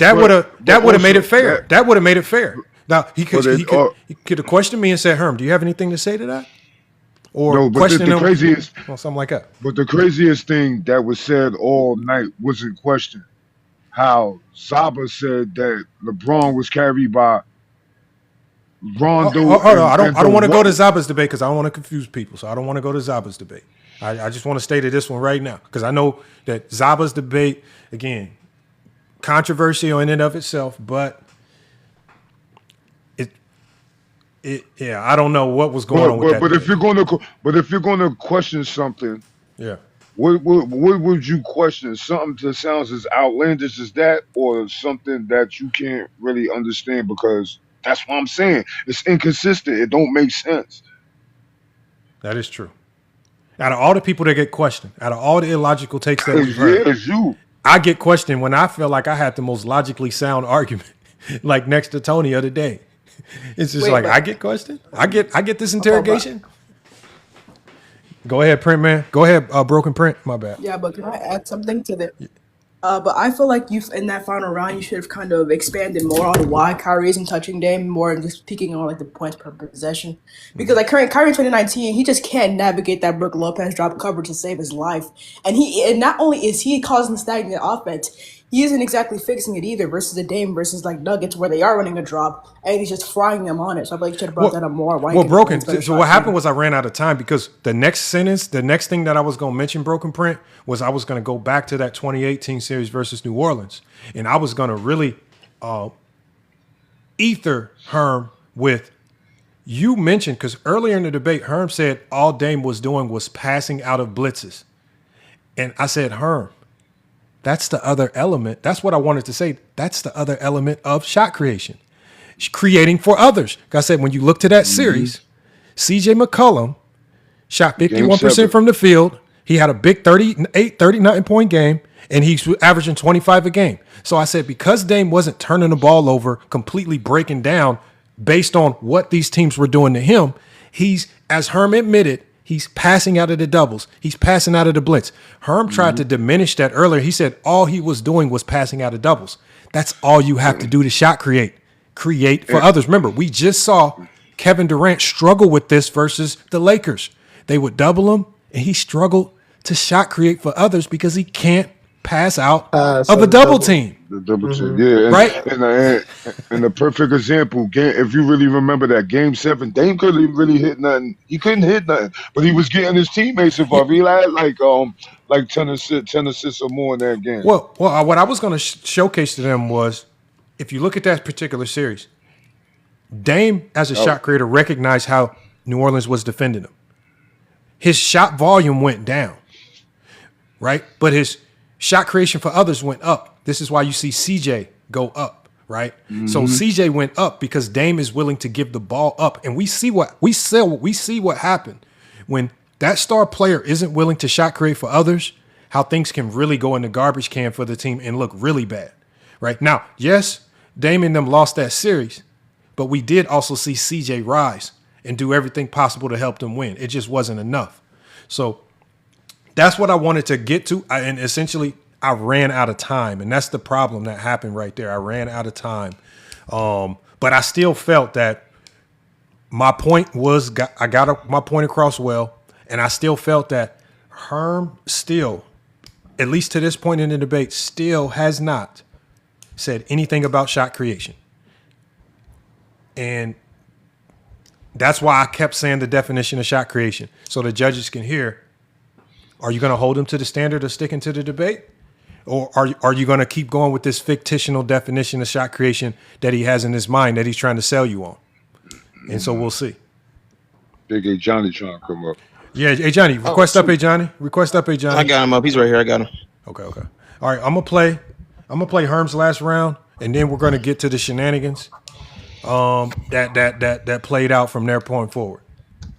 I didn't see y'all was live, but I heard your debate. So, and also, what we want to listen for is we want to hold Mez to his words, because he said that I said that shot making is not shot creation and shot making are two different things. So I want to know, when did I say that in this debate? Because I still haven't heard myself say that yet, and I still haven't. And I'm done talking, and I did not say it at all, right? And also, if I did say did Herm rebut it? Herm did not rebut it at all. Herm actually conceded to it in his opening, where he said Kyrie is also a great shot maker. So he, even in his opening statement, alluded to Kyrie also being a great shot maker. He didn't confine it to one bundle of everything. He even separated himself. Did he use the numbers though too? Yes. Even more so. Yeah. Him using the numbers was crazier. I know I was a tripper. I know I was blowing it down. That's what I'm saying. So Herm even conceded. So Herm conceded that they're separate by him even saying that Kyrie is also a great shot maker. So he conceded that they're separate, and then he proceeded to use numbers to justify why Kyrie Irving is, to him, a better shot creator. So I just want to know why they didn't hold Herm to the same standard that they held me to. But let's go ahead and hear Herm's last round. Hey, Herm, fourth quarter, it's on you, brother. 2 minutes, let's go. Hey, you want to talk about mention the sets? You know Kyrie Irving plays some of the same heavy, high pick and roll Damian Lillard do, and we never truly seen, especially with the Cleveland Cavaliers. And he also did an inverted 1-3 pick and roll with him and LeBron, which was very effective, which was responsible why the motherfuckers came back for 3-1 in that 2016 finals. But when the team needs it the most, Kyrie Irving turned dirt to diamonds. We've seen in 2016 hit the biggest shot of all time, Game 7, dropped it in their face, because at the end of the day, LeBron James had confidence into giving the ball to Kyrie Irving in that moment, in that situation. Dame time, yes, you talk about the 2019 Thunder, but hell, what did he do the following series against an actual, real, legit defense in the Golden State Warriors? The man was under 40% from the field in that series and wasn't very efficient at all, because that's an actual elite defense. And when it comes to Kyrie Irving, that same defense he struggled against in 2019, Kyrie Irving been cooking that same Golden State Warriors defense that was better back at the time he faced them in 16 and 17 and torched them and had his way for those back-to-back years in 16 and 17 against the Golden State Warriors. So we know what Kyrie Irving could do.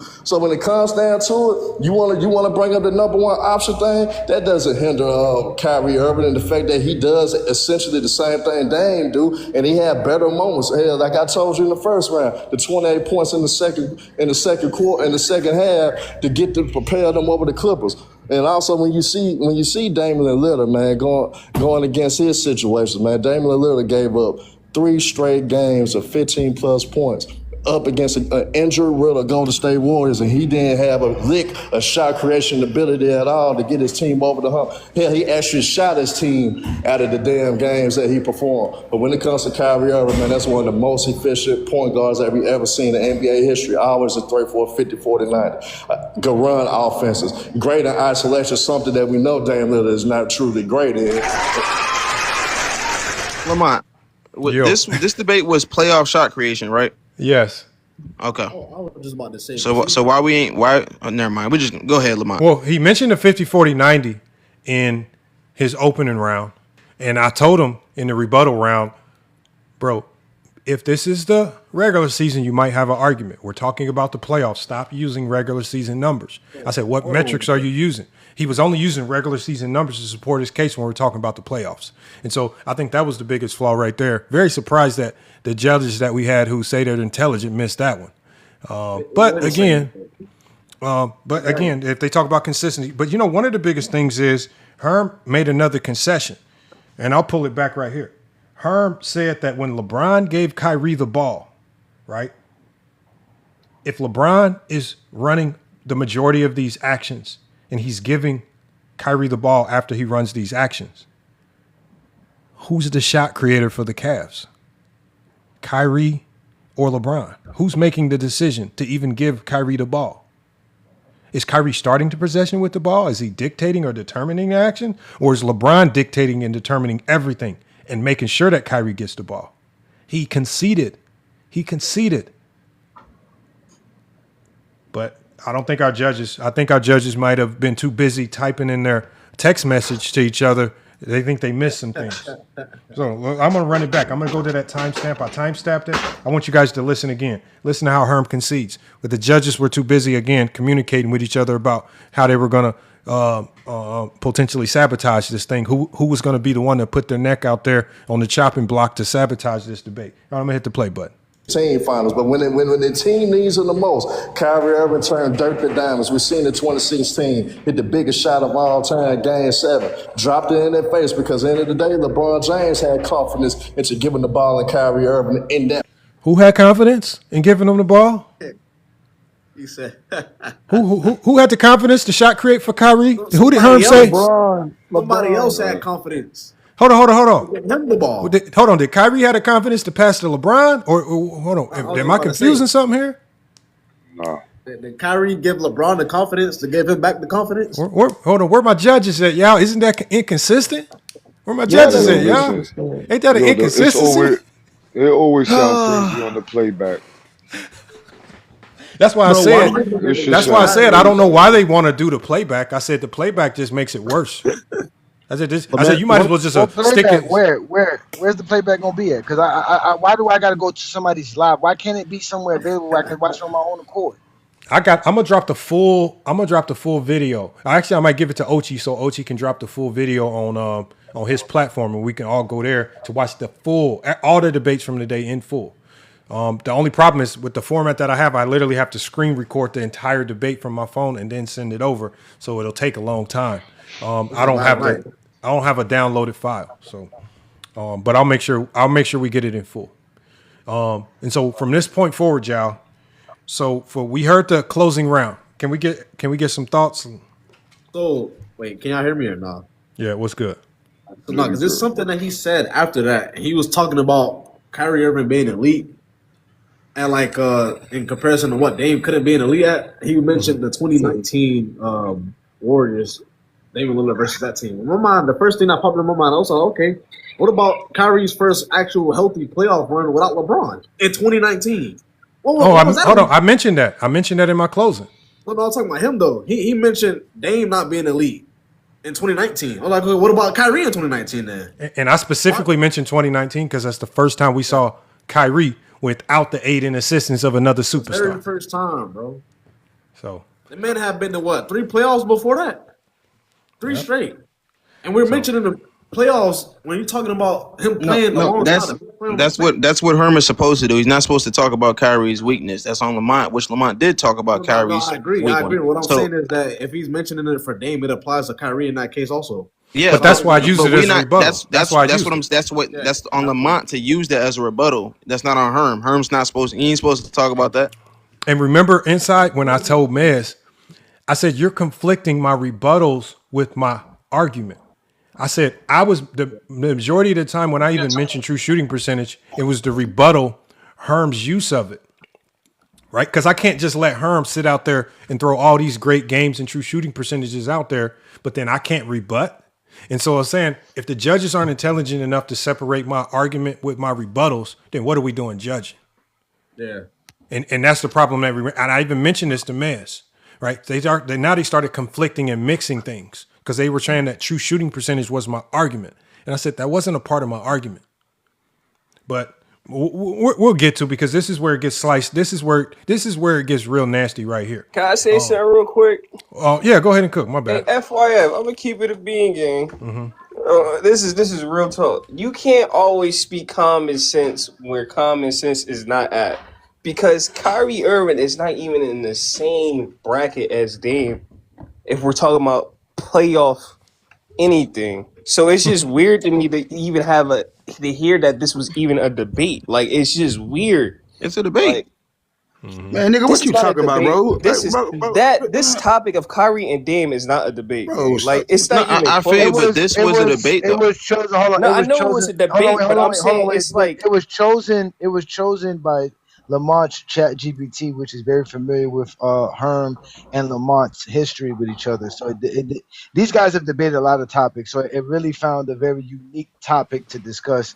The more exciting part about it wasn't the two players, but it was the idea of playoff shot creation. That idea was what really made it interesting, more than the players. That's a fact. And it wasn't the typical Jordan LeBron thing, right? We can get away from.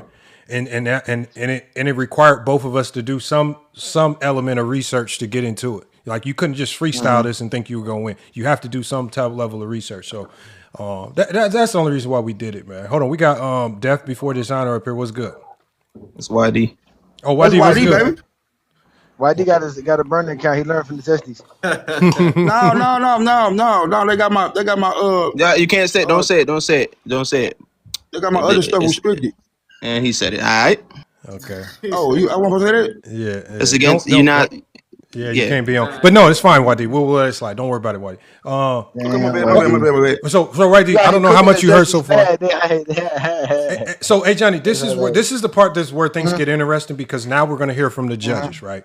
Now we're going to hear from what did the judges think about the debate. And again, just like with YD's debate with Tino, the debate in and of itself, there was no issue there. I don't think Tino did a very good job. I think YD outclassed him. But everything got mucked up when it came to the judging process. And we talked about how on the Fade channel, how they were trying to manipulate the vote by blocking and muting people and then lying about it. And that was my biggest hang up. My biggest hang up wasn't that YD won or lost. My biggest hang up is that you guys are manipulating on the back end. And so now I think that's one of my biggest gripes here. And I think that's why Herm even said this should have went to overtime, if anything, because now it's not about the actual debate. It's about the judges. The same thing that happened in YD's debate with Fade. It became about Fade and his moderators and not about YD and Tino. Hold on now, before you keep going, Lamont. Did he do it like he did it the week that I was the judge, where he just says, hey, for category 1, do you give him a 1 or 2? He started off that way. This is what happened. So he started off that way. And then I was getting so many 2s. He just said, did you give everybody all 2s? And then he said, Miss, did you give everybody all 2s? And so then it went away from the explanation of each section, which I wanted to hear. I wanted to hear the breakdown. I wanted to hear the rundown of each category, right? But we didn't get a chance to break it down last time. Last time we just said 1 and 2. That was it. There was But no they didn't do why it. I gave you a 1 or 2. You'll hear. I'm about to play it right now. You'll hear. Watch how it goes. No, that's what I'm saying. So they changed it. That's what I'm saying. They changed it. No. Well, hold on. You were they had to change it. They had to change it because when I was there, I didn't do no explaining. He asked me 1 or 2. No, you're gonna hear it, Johnny. Yeah, you're gonna hear it. Well, I want you to hear it. But wait. This is the last final debate. What did they do the 4 debates before? They just did it the way you did it before. They did it the way you did it last week. What you're about to hear now? The judge just said 1 and 2. That's my question. Did the judge say 1 and 2? What you're about to hear now is again. Just listen, because watch this. It's gonna explain it. It's gonna explain it. In that situation, Dame time. Yes, you talk about the 2019 Irving and the fact that he straight games. Was a 3-4. Yeah. I like this. I know. This is gonna be tough. I'm not gonna lie. I know it. All right. So, all right, let's get it casual as it applies to FYF sports debates. All right, let's get the prompt up real quick. Yes, sir. So we can get this vote. All right, for FYF sports debates as it applies to basketball knowledge, 1 or 2. 2. All right, strength of argument, 1 or 2. 2. Rebuttals, 1 or 2. 2. Consistency, 1 or 2. 2. All right, delivery and control, 1 or 2. 2. All right, Kahan, as it applies to FYF sports debates, sports knowledge, 1 or 2. I'm not even gonna hold you. I got 2s across the board for both of them. I have something to say after this, but I have 2s across the board for both of them. I'm not even going front. Based off the criteria that we have, they both hit the points on. Okay. Somebody said look, pause? Yeah. So Kahan right here is doing what whatchamacallit should have done. He got a question about it. He want to talk about it after the voting process. Just wanted to note that. Right here, he's saying he got something to talk about. He's going to talk about it after the fact. Gotcha. Continue, Lamont. What? Oh man, these are only. So you wanted him to just vote? That'd have been stupid. Okay, so Wadi, hold on, let's listen to it first, and then you can give your points after. All right. So because Johnny hasn't heard it yet. All right. They both hit it on point, but I have something to say at the end. Okay, casual. Do you feel the same way about Herm? Is it 2s across the board? It's 2s across the board. Yes. I got it. So can I ask one question though? Like before I say what I gotta say? Go ahead, bro. So I'm listening to the arguments and I'm hearing points per possession. I'm hearing shooting percentages, but I'm also hearing that the points scored is not necessarily a part of shot creation because shot making is not a part of shot creation. But now, hold on, y'all. Did he obviously talking about what I said? Did I say that at any time in the debate that points scored have nothing to do with shot creation? When did I say this stuff? Like, where are you getting these wild conclusions? I never said anything close to that.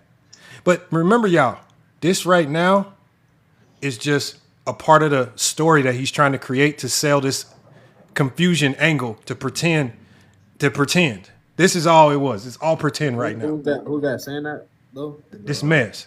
Because I never said this. Hey Johnny, when you listen to the debate, I never said any of this. I never said anything like this. Right? The only thing I challenged Herm on was I said, Herm, you keep talking about shot making. I said the debate is about shot creation. I said nothing more, nothing less. That's it. But I just want you to hear it. Watch. This is a nasty word. All right, hold on.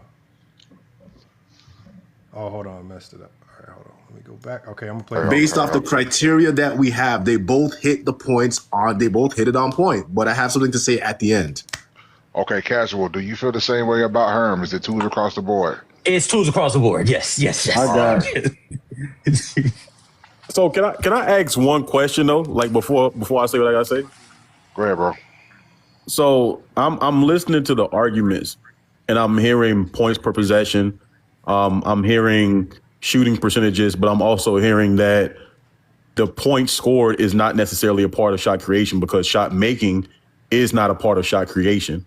But how is the points and the efficiency a part of shot making, shot creation? But you're using and saying that shot making is not a part of that. That's what's holding me back right now. Can I answer that for him, or no? Okay, hold on for No, a second. absolutely. So hold on for 1 second. Pause it. That was a script. That was strategic. For the simple fact that Casual came out of nowhere and was like, yeah, hurry up, answer that. Yeah, let him answer that. We want to hear it. We want to hear this because they were in the background themselves arguing about it and talking about it. Let's put Lamont on the spot. Let's interrogate Lamont on the spot because So why did Casual give him all twos then? Because Casual was ready for all ties. Mez wasn't ready for all ties. He has to agree with the other judges. They're all in cahoots with one. They're not independently voting. Wait, so they're voting together. Let me get this straight though, real quick. Well, we know they're voting together because they said they were talking together in a private message. Yeah, that's the point. Why they were in the background talking to each other in private messages. And also King Speech Rogue, he's a blabbermouth. He blabbed even further that he was in the group chat and he was in there telling them that the reason why this sounds all jumbled up and it doesn't make sense is because King Speech Rogue is the one that told them to take this angle. He exposed it. I said, so the reason why this sounds so stupid and illogical and it doesn't align with anything that I said is because this is the information that King Speech Rogue gave them in this little private message. And that's why it doesn't sound like anything that I said. I never said that this scoring stuff can't be used. I never said any of this.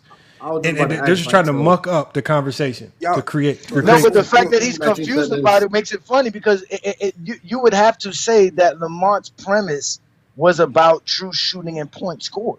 And I barely mentioned it. I only mentioned that in my rebuttals to Herm.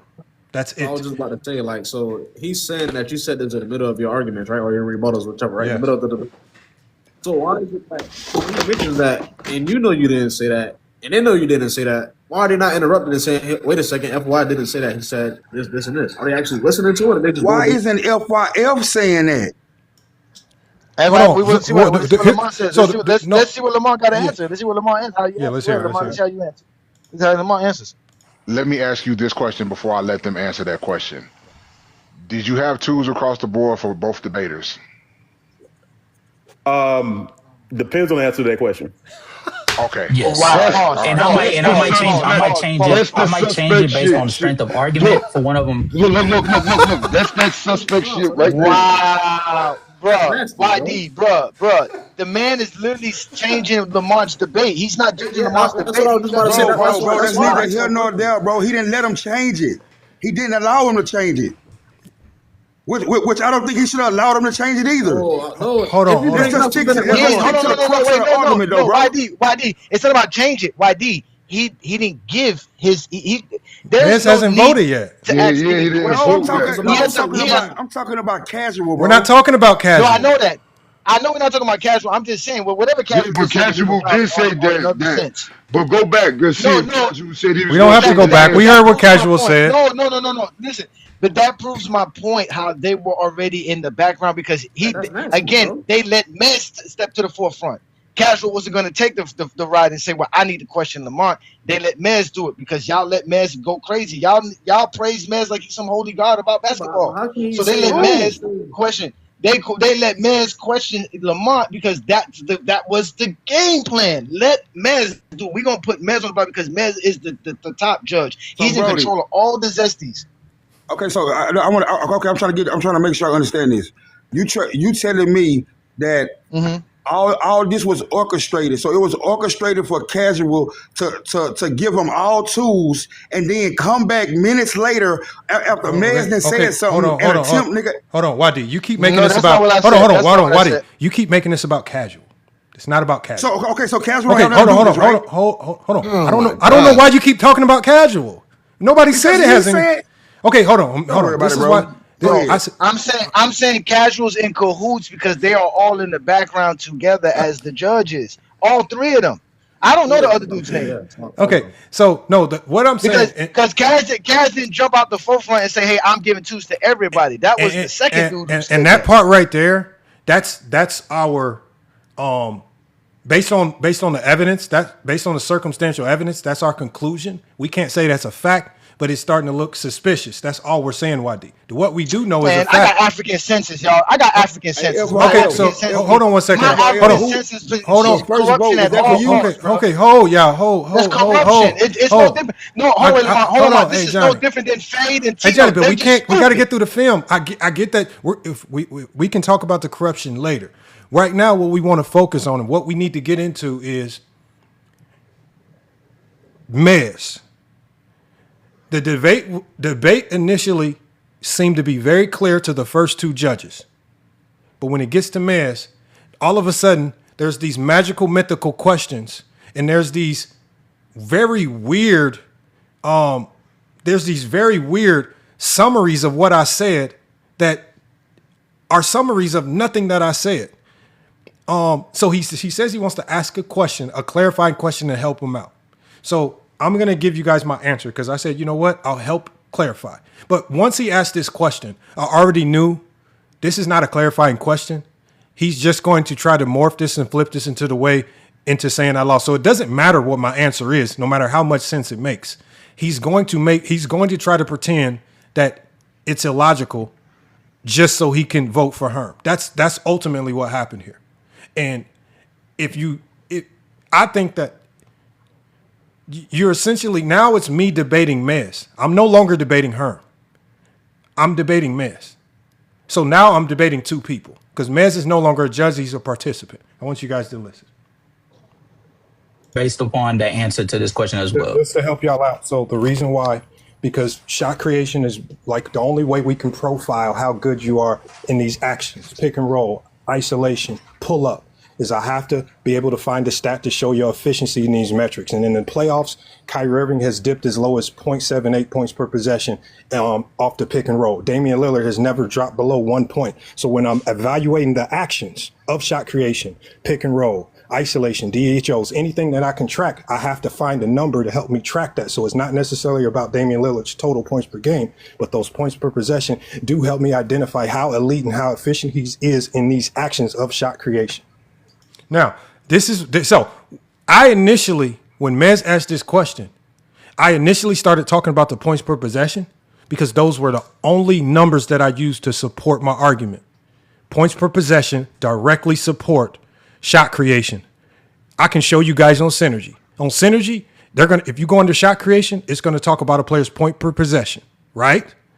Now, watch how they try to flip this and try to create an argument that I never said. And so what he starts doing is he starts taking my rebuttals to Herm when Herm was saying a whole bunch of stuff that didn't matter.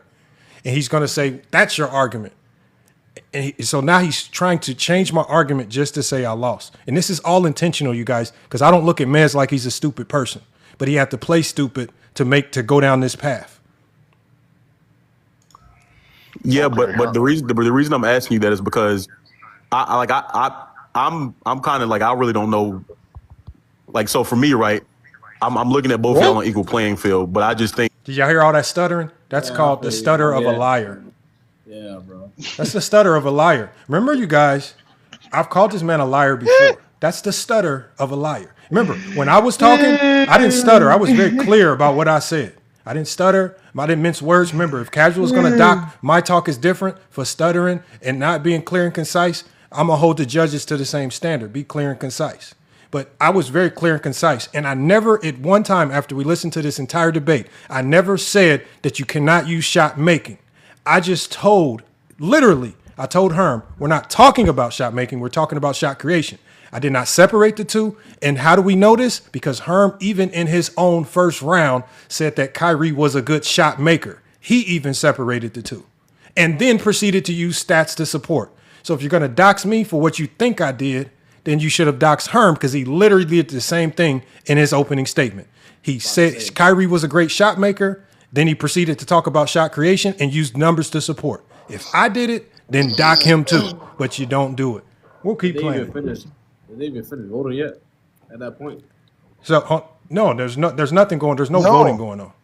right? So to me right now, it feels like there's a witch hunt for finding, well, what did FYF say wrong so we the can last say he votes lost? is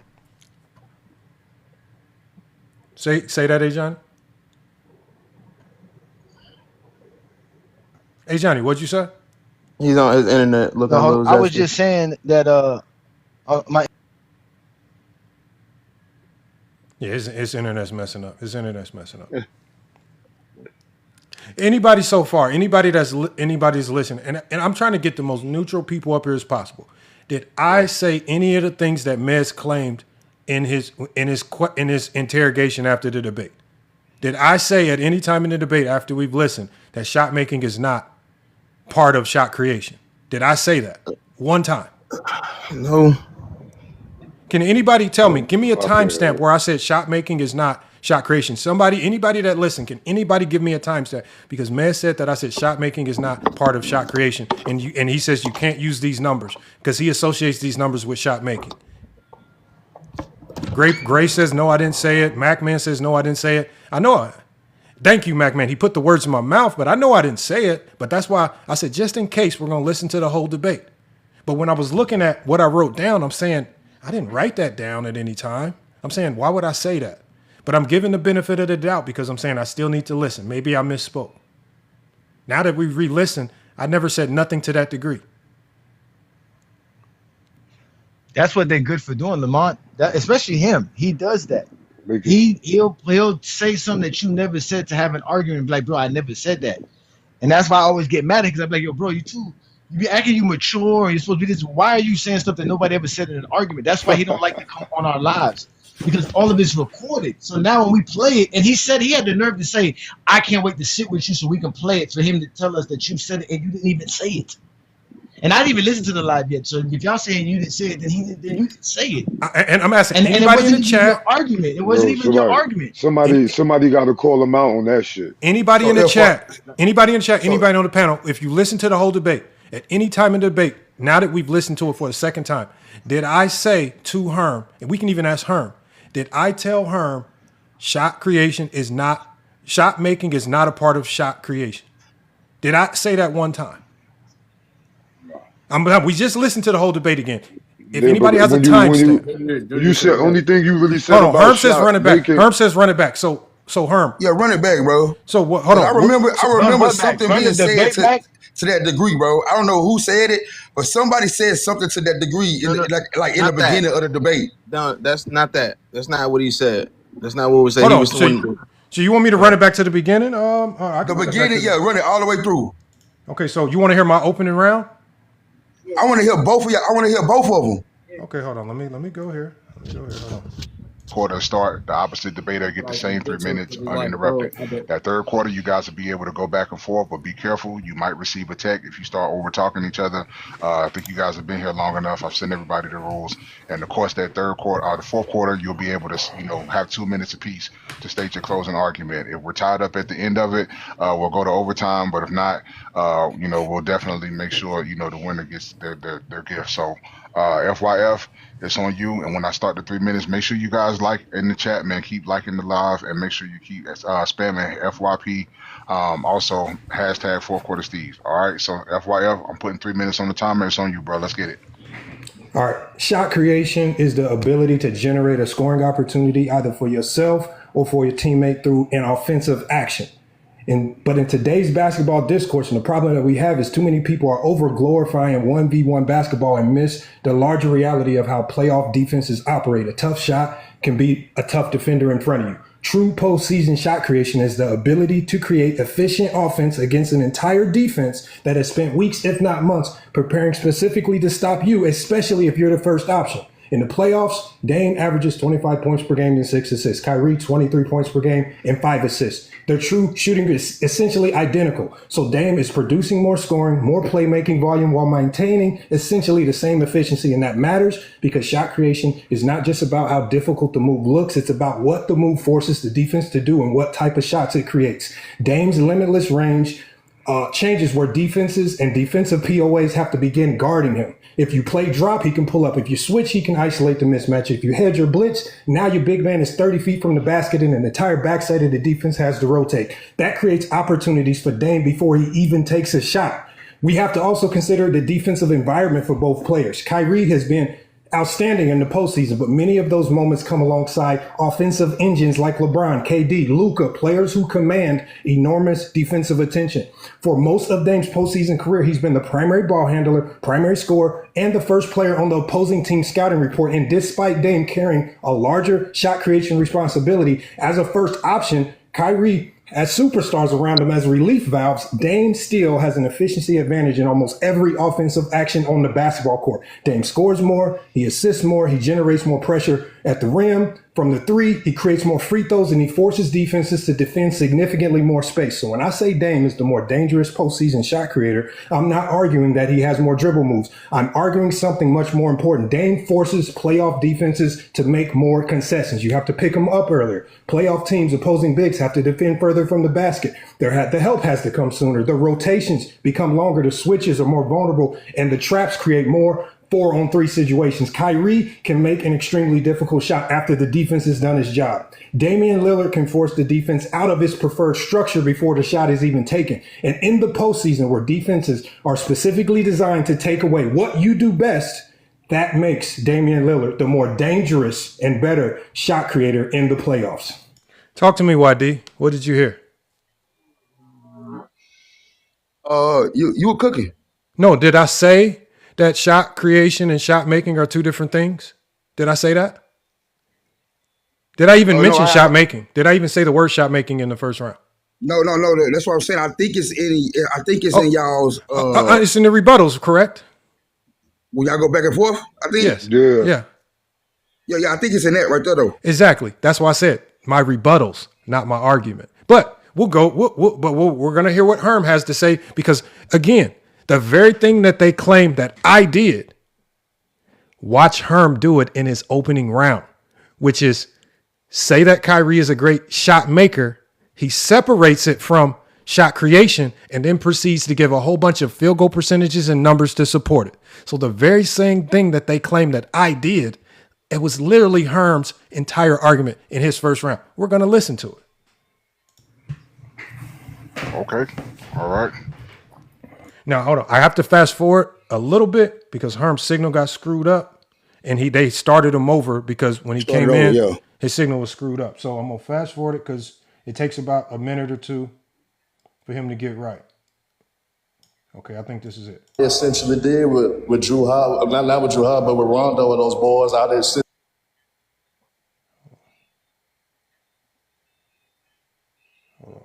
Okay, I'm just going to essentially did with Drew Howard, not with Drew Howard, but with Rondo and those boys out there. Essentially did was blitz them, travel, make it get rid of the ball, and he was forcing issues. They knew he was going to take those long range shots. So what typically happens? Take a lot of deep long shots. Hold on, Herm. Hold on. We gotta pause. Herm is lagging, bro. Hold on. Let me stop your time, my brother. You lagging. I don't know what's going on, but it's just like making you cut in and out, and I want to make sure you get a fair chance to get your stuff off. You know what I'm saying? That should be a point deduction. That should be a point deduction right there. Let me give you about 2 minutes. Nah. Zesty internet, point deduction. And Herm says, Man, stop it. Hold on. Herm says that he didn't say anything that I just said. So Herm, the beauty of this is we can listen. So if I'm wrong, Herm, y'all can call me a liar. So if you don't mention shot making, if you don't separate the two, if you don't make a delineation, then I'll be wrong. So that's why we're gonna listen, Herm. Don't take my word for it. We're gonna listen to the film. All right. So I'm not telling anybody to take my word for it. But Herm's mic is fixed now, so we're gonna hear Herm's full 3 minutes unabated. Left. Actually, let me see if I can give 2:30. Go 2:30. I don't even know what I left off on, but it's all good. We're gonna make it work though. Okay, we can't give 2:30. We'll just give you the because he did start out at the 3 minute mark. All right, Herm, you good? Sound check. Y'all hear me? I'm good. Yeah. You good right now? All right. Start over from the top, please. All right. Here we go, Herm. Just to counter what FIF said off the top, it's easier to counter what Dame Lillard brings offensively in the postseason, especially in the postseason. We've seen that with the New Orleans Pelicans, and we've seen that with the Golden State Warriors in 2018 and 19, to the point where that day all they essentially did was travel, blitz real hard and make it difficult. And he shot some of the lowest percentages that we ever seen when it comes due to the fact that he doesn't have the in-between game like the Kyrie have in the mid-range. He's not as great as a finisher at the rim as a Kyrie Irving. Hell, he's not even a more difficult shot maker as a Kyrie Irving that we obviously been seeing throughout. He's not a more what? Damn. He's not a more what? Back about 5 seconds. Real quick. Hold on. Play it one more time. Hold on. No, he said shot maker. He's a shot maker. He separated. So hold on. If it's all the same thing, why would he say it? Mm-hmm. Exactly. If it's all, yeah. Why did he separate it? Hold on. He separated it. It's an addition to the shot creation. Run it back. Hey, play it one more time, Lamont. They ain't hear him. As a Kyrie Irving. Hell, he's not even a more difficult shot maker as a Kyrie Irving. He said difficult shot maker. Yeah, that's what we're talking about. But if he's being a difficult shot maker has nothing. What the hell does that have to do with shot creation? No. Hold on. Hold on, y'all. Wadi's just confused right now. Hold on, Wadi. Hold on, Wadi. So why don't Wadi? You're just a little bit confused. I'm gonna help you out. So, Mez said that. Remember, he said I got questions for FYF. He said FYF said that shot creation and shot making are not the same thing, right? So he said that I said that they're different. I want to know when I said this, because the only person that alluded to them being separate, at least up until this point in the debate, is Herm. Because Herm just said Kyrie is even a better shot maker. If shot creation is difficult, if difficult shot maker, is this that has nothing to bro. And being a difficult shot maker, that's what Kobe Bryant was, right? Yes. Talking about shot maker. Okay, cool. We're not saying he's wrong. Hold on, Wadi, stop yelling. We're not saying you're wrong. We're saying you're right. We agree that shot making and shot creation are different. We agree with Herm. I'm not saying Herm is wrong. What I'm saying is Mez tried to use this point that Herm is making right now. Mez is trying to use this point to say I said it and that it's incorrect. But the person that said it was Herm. We all agreed that they're different, including you. But Mez said that I said that they're different. And because they're different, I can't use the statistics of a shot maker. But watch Herm in the rest of this round not only tell you that shot making and shot creation are different, but he proceeds to use all the same numbers that Mez said you can't use if you separate the two. Listen. That we obviously been seeing throughout their careers. Dame, yes, he hit us with the little Dame time and surprised us with some key shots. But when it mattered the most, we seen him falter due to when he played against the great defenses and the great teams. He easily is neutralized, and we've seen that. That's why against the Pelicans he shot below 39%. That's why against the Warriors he shot below average as well. But with Kyrie Irving, he's a great finisher at the rim. Can finish with either hand. He has some loose crossover moves that he can get to the basket at will. He can stop on a dime and pull up from mid-range. And he also can shoot the three as well. That's why he particularly always a threat for a 50-40-90. So when it comes to the postseason, shot creator is Kyrie Irving all day. That's why, yes, you bring up the number one option moment, but it was moments for each of his teams that he had to do number one option work. Like, for instance, look at 2024. We say, hey, I'm robbing to Kyrie Irving Batman. Because they already know how central he is. He was 14-0 before losing his first one in 2024 in the Western Conference Finals in the closeout game. That's how devastating and that's how dangerous Kyrie Irving truly is as a shot creator. That's the end of the second. Now, YD, we're not trying to fight you on this. What Herb said, when Herb said Kyrie is also a great shot maker, I literally said the same thing in my opening round when I specifically said, and I'll read it to you, YD, I didn't even disagree with Herm on that. In my opening round, I literally said, and I'm going to pull it up here. I said, one of the things that I said, I'm not arguing that Kyrie has more dribble moves. I'm arguing something much more important. And then further down, I said, Kyrie Irving can make extremely difficult shots after the defense has done its job. I agree that he can make difficult shots. I literally said the same thing in my opening. But then I said Damian Lillard can force the defense out of his preferred structure before a shot is even taken. That's the difference between the two. Because one is shot making and the other is shot creation. So I delineated the difference by even giving Kyrie difficult shot making before Herm even said it. Herm even mentioned it the same way I did.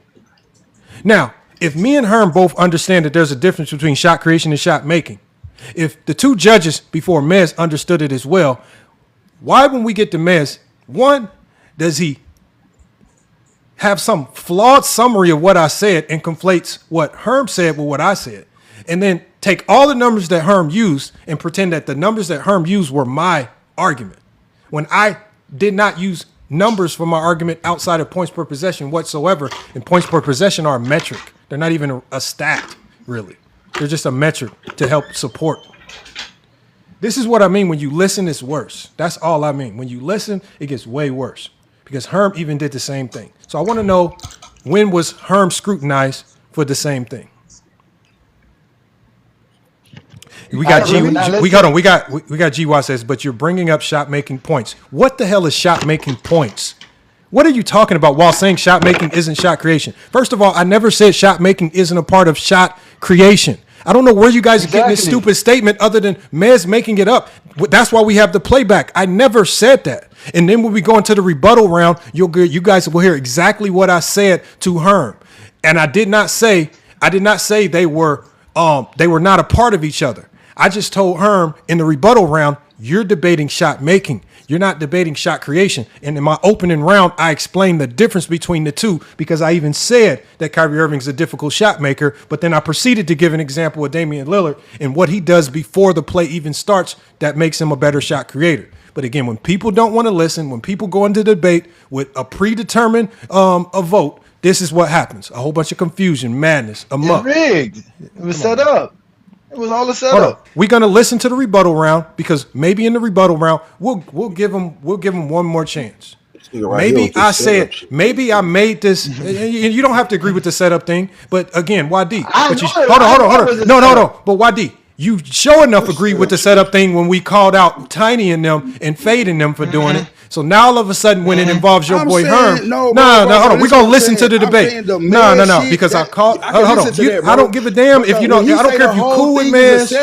Okay, so I ain't cool with no Mez. Nigga, I don't know that nigga. So again, I don't care who's cool with who, but I'm gonna call out what I see if it sounds like BS. And the one thing I know for certain, about what this dude down here saying, bro. Hold on, YD. Hold on. That's go down. Hold on, YD. The one thing I know for certain is this.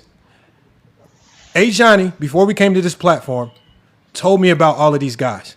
And the only thing that's happened since I've been here, it's all unfolded to be true. He's never led me wrong on anything that he's predicted. He's damn near 100% from the field in all his zesty predictions. And I'm not joking. I always end up calling Johnny saying, God damn, you was right about this one. You was right about this one, because he says all zesties are alike. They do zesty stuff. He ain't lied once. So who do I believe? I told Steve this. I gave you 2 weeks until this crumbles because of Mini Glock. Because Mini Glock is the zestiest of the zestiest, and he can't change his ways. Hold on, let's listen to the rebuttal round. Hold on, before we come to conclusions. Hold on, I don't care how I feel. We're gonna go with what was said. I'm listening to what y'all saying right now. Okay, so we're gonna play the rebuttal round. And I want to, again, I'm giving you an opportunity to hear debate in full if you missed it. And maybe the judges were right. Maybe I said these odd statements that didn't align with my overall point. So we're going to listen to the rebuttal round, and we're going to see what I want y'all to listen for. Does Herm rebut anything that I say? Does Herm lie? Does he over-exaggerate anything? Do I lie? Do I over-exaggerate anything? And take mental notes. And if you hear something that you want me to timestamp, just say timestamp, and I'll write the time down, and we'll go back to it. That's for you, YD. Before you go, Lamar, the key word that I'm looking for, and I want you to pause as soon as we hear it, is when somebody brings up true shooting percentage. Continue. Yes. Hold on. We got people in the backstage. Hold on. We got Olo. I'm going to bring Olo up. Retro, I'm going to get you up here as well, but I'm just limited on spots. So we're going to play the rebuttal round, you guys, and we're listening for some of those key things that we heard Mez say. Mez said, I said some things, and so we're listening for those things. Who said what, and is it accurate? So does he have a right to be confused? All right, let me play this. They should have never shared this shit. Quarter, we going to halftime. Real quick, guys. Keep continuing to like the live. Keep continuing to share the live. Make sure you hit that follow button. We are doing this each and every Friday. Make sure you guys follow FYF Sports Debates. Make sure you guys follow FYF Herm. LMG Herm. Make sure you guys also follow the judges on the panel. All right, everybody up here does basketball content. Make sure you guys hit that follow button. Now, guys, we are going into quarter number 3. You guys will have 5 minutes unmuted with each other to go back and forth and just be able to rebuttal in real time and give your opinions on the matter. All right, so I'm gonna start the clock at 5 minutes. When I do, it's on you, gentlemen. I'm gonna start off with a question, Lamont. If he's so much of a dangerous shot creator than Kyrie Irving, why in 2019 in games 2, 3, and 4 that the Portland Trailblazers was up 15 or more plus points and Damian Lillard and his team could not bring those games home? If he was so much of a dangerous shot creator, why he couldn't pull those games through in the Western Conference Finals, especially Golden State was hobbled and injured throughout that series in 2019? They didn't pull it through because he didn't make shots, and that's the key difference of what we're talking about, Herm. Because the essential difference that's confusing you in this conversation is that we're not having a debate about shot making. Shot creation has a specific definition, and I'll read it to you one more time so we can stay on track before I ask you my question. Shot creation, according to NBA.com, is the ability to generate scoring through opportunity either for yourself or your teammates. So we're not talking about the end result, the ball going through the net. We're talking about what is your skill set that allows you to create buckets for yourself and for your teammates. We're not talking about shot making. So we want to stay on topic here. My question for you, Herm, is that in your statement, you said that Kyrie Irving in the playoffs is a better isolation scorer. But when we look at playoff points per possession, Damian Lillard has more points per possession in the isolation, out of the pick and roll, and out of pull-up jumpers than Kyrie Irving. He outclasses him in 3 key elements of shot creation. Where are you getting this information that Kyrie's a better shot creator? If there are no numbers that support it. Hold on, let me finish, Herm. If there are no numbers to support it, there's the averages don't support it.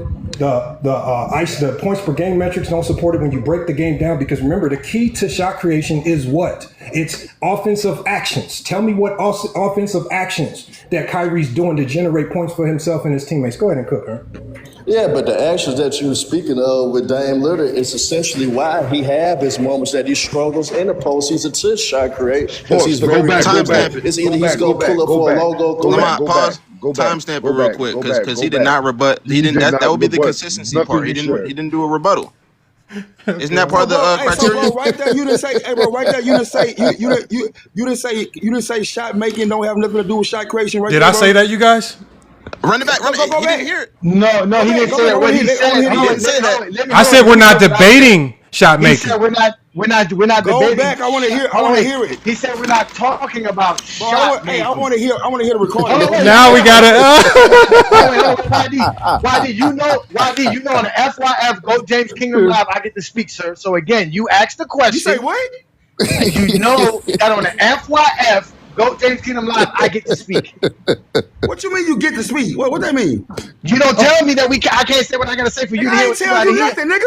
You just said that. You said you don't want to hear nothing. You just want to go back and repeat it. Bro, say, bro. Go ahead and say what you gonna say, bro. Thank you, sir. I appreciate the opportunity. Thank you, sir. So, with the question you asked was, what did Lamont say? What I heard Lamont say was that yes, we're not talking about shot making. We're talking about. Your mic went out, John. Hold on. They don't have. Hold on. We'll just rewind. My mic went out. Yeah, it went out a little. Okay, bit. So go ahead, you guys. We'll rewind it go ahead. since he didn't understand. So we're gonna clarify. Hold on. Points per possession is that we're not talking about. Creator. Why he couldn't pull those games through in the Western Conference Finals, especially Golden State was hobbled and injured throughout that series of 2019. They didn't pull it through because he didn't make shots, and that's the key difference of what we're talking about, Herm. Because the essential difference that's confusing you in this conversation is that we're not having a debate about shot making. shot creation has a specific definition, and I'll read it to you one more time so we can stay on track before I ask you my question. Shot creation, according to NBA.com, is the ability to generate scoring through opportunity either for yourself or your teammates. So we're not talking about the end result, the ball going through the net. We're talking about... I called it the end result. So the ball going through the net. So as I mentioned before, when Herm even said in his closing how LeBron passes to Kyrie with shot creation, if the end result of that play leads to Kyrie scoring the bucket, that makes Bron a better shot creator because Kyrie was successfully able to convert on that bucket. Herm's whole logic and argument is built around the end result. And he's skipping past what it takes to even get there because he knows that for Kyrie, he was finishing the plays, but he wasn't creating the plays. Bron was creating the plays. Luka was creating the plays. It wasn't Kyrie creating the plays. So that's the problem. So he's trying to skip over the creation part and go straight to the end, which is making the bucket. That's not. And that's why. That's why I keep giving him the definition. The second time I've given the definition of shot creation, I said it's generating points for yourself or others. So through all these actions, pick and roll, DHO, pin downs that LeBron is doing, and then he's feeding the ball to Kyrie. That's the shot creation part. Scoring is the final element of shot creation. Now, did I say shot making isn't a part of it? No. I said in this debate, we're not talking about the shot making. We're talking about the shot creation. That's why I keep giving the definition. And I don't know why people are acting hard of hearing because this is the second time I've given the definition of shot creation, its official definition. And everybody is just dancing around the official definition to go to some bullshit that don't have nothing to do with the debate. It's on the screen. Shot creation, not shot making, right? But so again, one thing, bro. If you let me say it, you wrong on one thing, bro. Wrong about what? When Herm said in 2016, he's talking about the three that wasn't created by LeBron. So him making that three would be him. Hold on. 2016, when he's talking about giving the ball to Kyrie, that was not given to him by LeBron. So YD, this is right now. All you're showing me is that you are very. Hold on. You're struggling with now listening because when Herm said that, he separated to two things. So when he talked about Kyrie making the shot, that was separate from when he talked about LeBron passing the ball to Kyrie. So again, you got to start listening better because he wasn't talking about. What? Man, come on, man. Why do people be testing my intellect? Because I be wishing people would start listening. No, what I'm doing was I'm telling you how stupid that shit sounds because people don't listen. Get him, Lamont. Wait. Hold on, no. Two people come up here and act like I ain't listened to this debate through and through. I've conceded on something. Right now, hold on. No, hold on. This is not the first time I listened to it. Hold on. No, I'm not little boy. I'm correcting you on something you messed up on. I don't care. Leave if you feel like that. I'm explaining something to you. Don't get emotional about it. What I'm telling you is that when Herm said, Herm, I've been letting you cook. I said when Herm said he was passing the ball to LeBron, that was separate from when he was talking about Kyrie making the shot. He brought up two different points. He said when LeBron passes the ball to Kyrie and Kyrie makes the shot. I said, well, that's LeBron shot creating. Then he further on went on and talked about how Kyrie made the biggest shot in the 2016 finals. Two separate incidents he talked about in his closing. So he wasn't saying that we all give Kyrie ISO for that shot he made. That was an ISO play. Nobody's saying it was shot created from LeBron. Herm didn't even say that. I don't know why you're saying that. We're saying that. We didn't say it. Herm didn't say it. Why are you saying it? He said in 2016 when he said LeBron gave. So now who's getting emotional? We're not arguing that. We're telling you that we agree. Herm didn't say that. We didn't even say Herm said that. I don't know why you're arguing something that we didn't even argue. So why you say when you just came out your mouth and just said what you just said, you said that would be LeBron shot creating. What play was you talking about? No, I said when Herm was just talking generally about Kyrie, he said when LeBron passes the ball to Kyrie and then Kyrie scores. And then further along when he's further talking about Kyrie and he's talking about some of the great things that Kyrie did. He said in 2016 when Kyrie made the big shot versus the Warriors. Again, we're not combining the two. I didn't say nobody up here said when Kyrie scored that big shot, it was because of shot creation from LeBron. No one argued that. We didn't mention that. We didn't fight that. That's not what Herm was trying to say.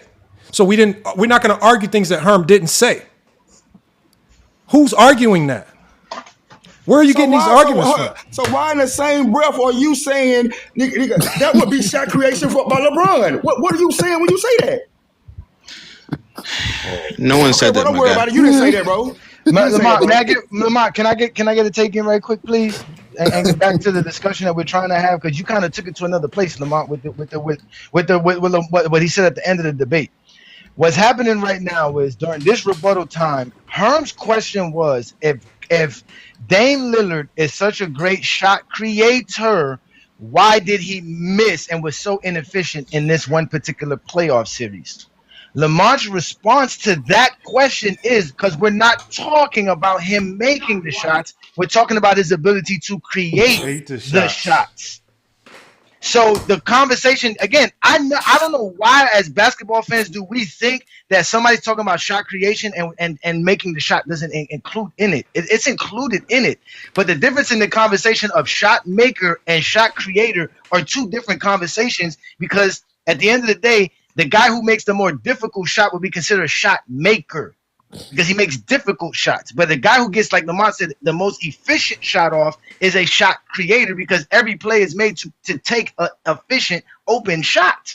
And that takes us back to my opening statement. Once again, hold on. There's no confusion. No, there should be no confusion in your response, because you answered a question that was given to you about a playoff series, not about the overall discussion. And all I said was, because Herm asked me, why did he miss all these shots, or why did he play bad? And my simple answer was, he missed shots.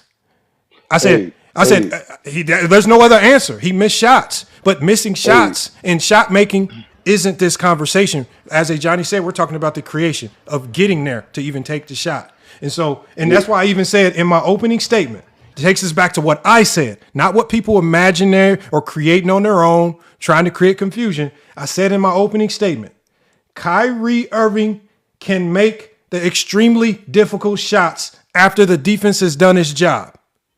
When Herm talks about Kyrie making difficult shots, I am not arguing that. That is not what and I specifically follow that by saying Dame can force a defense out of his preferred structure before the shot is taken. And that's the difference between the two, because when Dame steps on the court, he's pulling defenders up farther than they need to be because of his ability just to naturally shoot. He don't even have to take a shot, and the defense is now extended farther out than they need to be, right? But that's because he has the ball. That's because he's initiating the offense. Kyrie's not initiating the offense for the Cavs. LeBron is. So everything that we see dictated on the court is dictated and determined because of LeBron's shot creation. He dictates if Kyrie gets this shot. He dictates if he takes this shot. He dictates if he throws the ball into a corner to an elite corner three-point shooter. He's dictating. He's shot creating for everyone, which is why he goes down as one of the greatest playmakers in NBA history, not Kyrie. So we're talking about the creation of the shot, not the making of the shot. And just because we're not focusing on the making of the shot, it doesn't mean that there are not numbers that we can use to support the argument. That's why I asked Herm, what numbers are you using to come to these conclusions? Because you haven't given us a verifiable number to support anything that you've said. He kept saying, Kyrie is better here. Kyrie's better here. But I said, what are you using to support this? Because there's no numbers in the playoffs that support this that we can track. And the best way to track shot creation, and if you guys don't notice, I'll pull it up on my screen. The best way to track shot creation is with points per possession, which is what I used. So I don't know where this silly logic came from that I was using true shooting percentage, other than to rebut what Herm was saying. It was never the key element to my argument. Points per possession had more to do with my argument than anything. That's the first thing I said that's the first thing I brought up to Mez, because I thought he was talking about the points per possession, but then he switched it up because he can't fight points per possession. So he switched it up and made it seem like I'm using true shooting percentage as my argument, and that was never my argument. And like I said, it just gets worse on the playback. And YD, I don't know why you feel like I'm targeting you or anything, but what I would really I don't feel like suggest. nobody targeting me. Okay, so you don't have to. You don't have to. bro. Hold on. I'm just trying to clear it up so people don't think there's a fake beef. Because if we leave it as Nah, is, I ain't got no you're beef gonna with have a whole nobody. bunch of silly weirdos running around like it's a beef. So for the silly weirdos, there's no beef. But what I'm very clear on is the one thing I know for certain is that the thing that in this particular debate, I was very clear and concise with what I said. I researched and I wrote things down. So when someone says I said things that I know is not written down that I didn't say, I gave you the benefit of the doubt in the moment, but when on the playback, now I gotta max ether you because now it's just coming back to be a lie. It's not even close. Now you're just intentionally misinterpreting things to push a narrative. That's what's happening, right? And so we can hear my next round, if it helps, because now we're gonna see in my final round, did I say anything about shot creation not having anything to do with shot making, right? Because somehow this is the point that everybody got hung up on. This is the point that everybody just, it's so inconsistent. But there's no questions for Herm, even though I've called out lies. I've called out things that he misquoted. I called out a lot of different things. He didn't even answer my rebuttal. He just ran from it. I thought you get docked for that. Didn't they dock my talk is different for that? Didn't they dock my talk is different because he didn't answer Zaba's rebuttal? No. I specifically heard one of them idiots say that. Didn't they dock my talk is different because he didn't answer Zaba's rebuttal? I literally heard them say that. Did. But when somebody doesn't answer my rebuttal, there's no docking. I told y'all, people take these personal things and they try to run with it.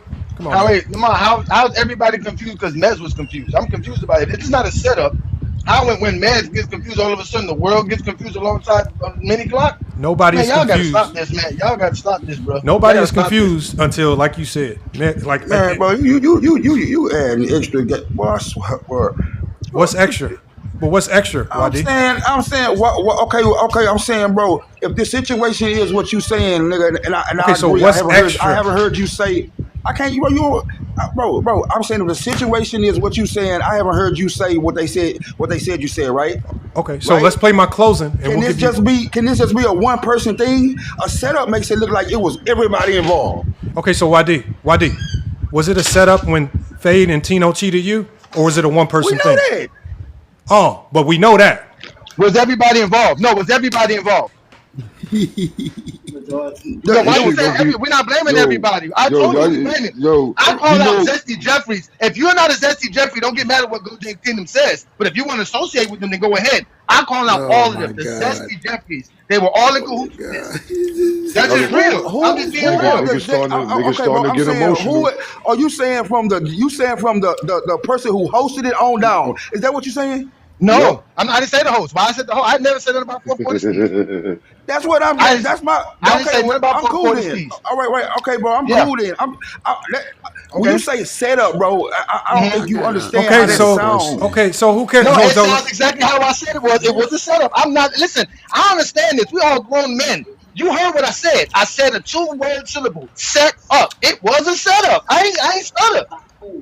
By it who? was a setup. By who? By the judges. By the judges. Okay, so who had a question? You're right. Somebody had a question. Everybody gave FYF all twos, but it was a full setup. So hold on. I have a question. Hold on. Somebody had a question, and somebody in the hold on. Right. And Superstar says, take your loss, Superstar. See, if y'all were real content creators and y'all wanted to help fourth quarter steez out, you guys will be reacting to the debate too, because us even talking about it sends more debaters to fourth quarter steez. So the fact that y'all will debate and then just go run and disappear on y'all own little small platforms and not give fourth quarter steez any promo means that y'all are just trying to drain this man of any attention you can get just using this platform. Whether you like it or not, we react to all debates. It's not crying. Superstar, we reacted to your debate. We're going to react to your debate with Tony, right? I don't give a damn about the result. We just want to hear the stupid stuff that you said that caused you to lose again. So again, I don't know why y'all we've been reacting to debates since I've been on other panels since 2020. This is not new for us. This is new to y'all buffoons because y'all like to do stuff on TikTok and then the film disappears and no one ever sees it again. And we have to go on your memory of what happened. So don't get mad because we talk about it. So again, don't come over here crying about what we do. Go over there and talk about some fake social justice issue and be a fake social justice warrior or something. Don't cry about what we do over here. We don't go over there crying about you. Come on, don't come over here crying. We react to all debates. Man, voters' rights have been denied, and we are putting up a civil rights movement on this. I just don't know why they get mad about what we do. All we doing is we talking basketball, reacting to the debate. You know, again, good, bad, and indifferent. We gonna react to them all. I'm not excluded. My debate, we got to react to it. What do you want me to do? Just pretend it didn't happen? He flamed you up real quick, Superstar.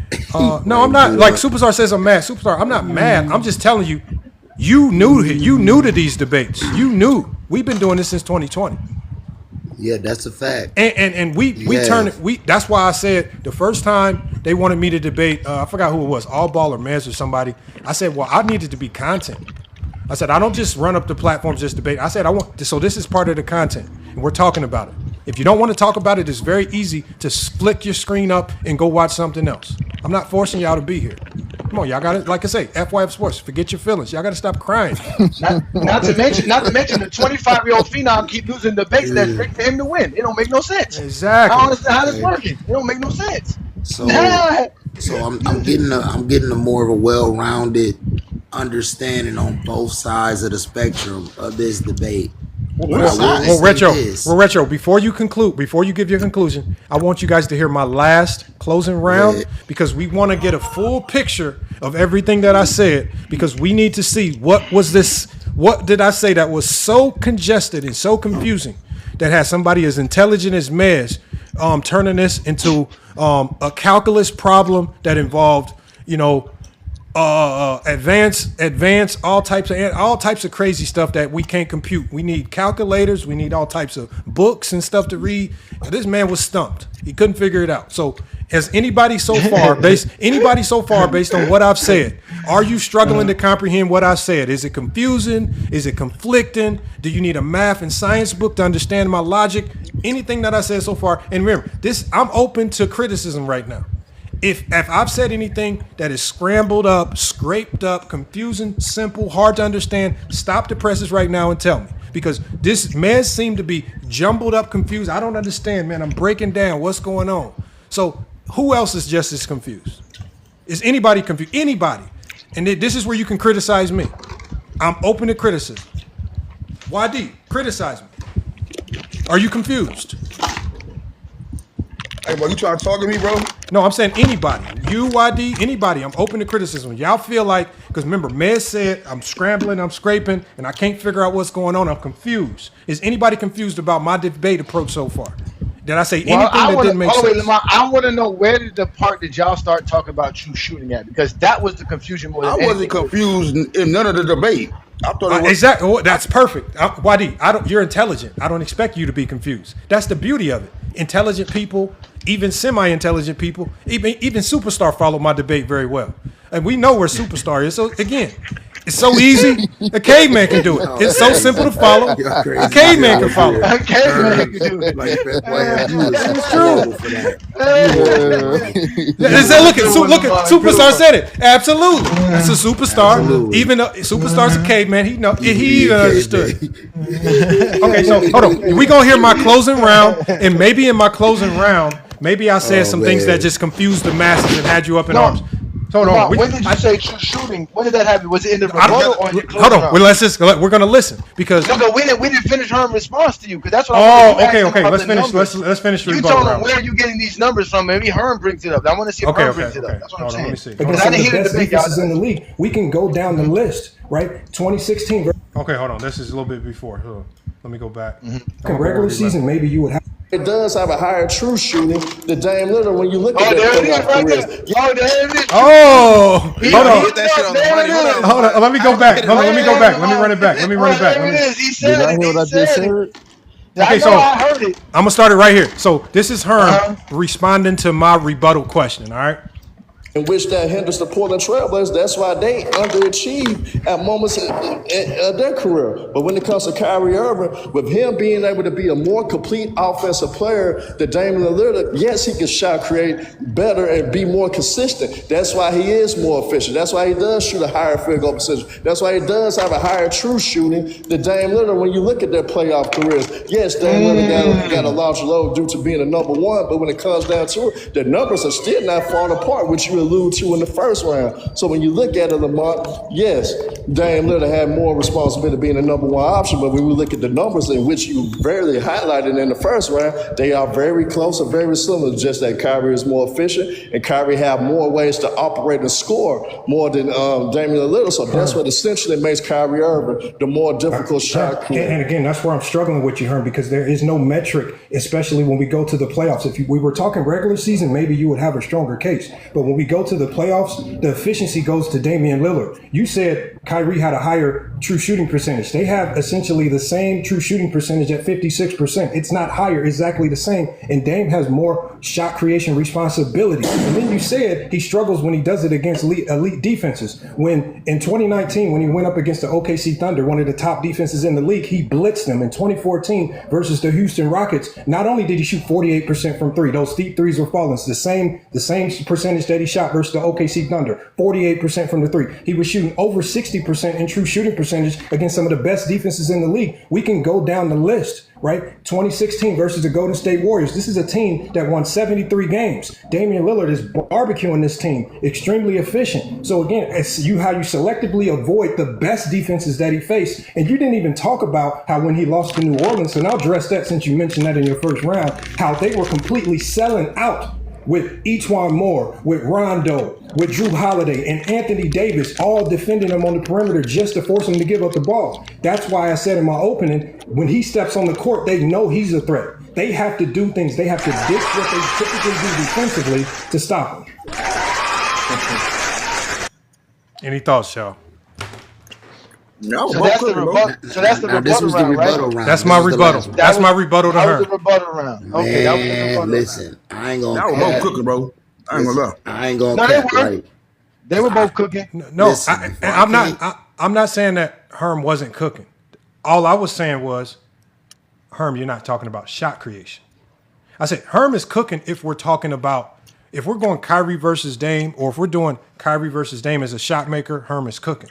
I kept redefining what we were talking about to remind everybody we're talking about something that's very specific and is defined, which is shot creation, right? And that's all I keep saying. And I keep reiterating it, and I even reiterated to Herm. So that's what I'm saying. So I'm trying to let the judges know, look, he's not on topic, and he's avoiding talking about the creation, and he can't really talk about the creation part because LeBron did the creation for him. Luka was doing the creation for him. All right. Other players were doing the creation for him. And when he was the creator in the playoffs, he don't want to talk about that Celtics in the playoffs. Because in the playoffs, when he didn't have LeBron, Luka or KD, and he left to create on his own, well, if we use the same metrics that Herm wanted to use, the field goal percentage, the true shooting percentage, well, you know that shit looks like it belongs in the garbage can in both rounds. Garbage can. So, again, now I'm taking Herm's standard. That's Herm's standard. If you go to his standard, he can't talk about Kyrie, and he's selectively avoiding that. But I do bring that up in the next round to bring my overall point home, right? Because it's also my job to rebut some of the things that Herm says. I have to, because if I don't rebut it, then that means I'm accepting it as a fact. That's why Herm didn't rebut my isolation stats, because he accepted it as a fact. He didn't rebut the true shooting percentage because he accepted it as a fact. And he also did not rebut the fact that shot making and shot creation are two different conversations. He accepted it as a fact. He even mentioned it in his opening as well. So the only thing Herm has done is conceded to some of the things. He's not going to fight me on these things. Why fight me on things that he know I'm going to win at? So Herm is doing a very good job right now of trying to trick everyone into believing that the debate is about something else, that he wants everybody to think it's about shot making, not shot creation. Max says reigning 3+. This is not a versus FYF. I don't know why y'all keep thinking everything's a versus. Man, these dudes are stupid, man. They're stupid as hell. Like I said, who made the comment though, right? I stood toe to toe with them guys when I felt like Fade and them cheated him. I'm not gonna shy away from saying it. I'm not gonna shy away from the conspiracy angle. Them dudes was gonna lie about everything, and I still stand on it today. They was all in on it, just like Johnny said. They was all muting and blocking. I said they had multiple people in there working for them. They all schemed and planned that out before YD debated. I stand on it. Yeah, I don't have no evidence, but it sure do look funny. And when we say it in this particular situation, well, y'all need to tell King Rowe and other people to stop talking so much because they spilling the beans on the whole operation without y'all even knowing. So I know y'all want it to seem like y'all wasn't doing anything, but when people come on panels talking about we was texting during the debate and we was talking about it, well, hold on. You not listening to the debate? Y'all texting each other? What is y'all doing? What are you doing texting? Why ain't you typing it in the chat for everybody to see? How is King Speech Rowe privy to these conversations? How is he in the who the fuck is King Speech Rowe? Why is he in the conversation? That's what I was about to say. Hold on. What? They have all been identified, cataloged, and marked for their counter-arrests. No. Hold on. They all have a vested interest. Yes. They all have a vested interest. They all have a vested interest. You telling me King Speech Rowe was consulting with the judges while it was a debate going on? That's what he said. That's what King Speech Rowe said. That's what King Speech said.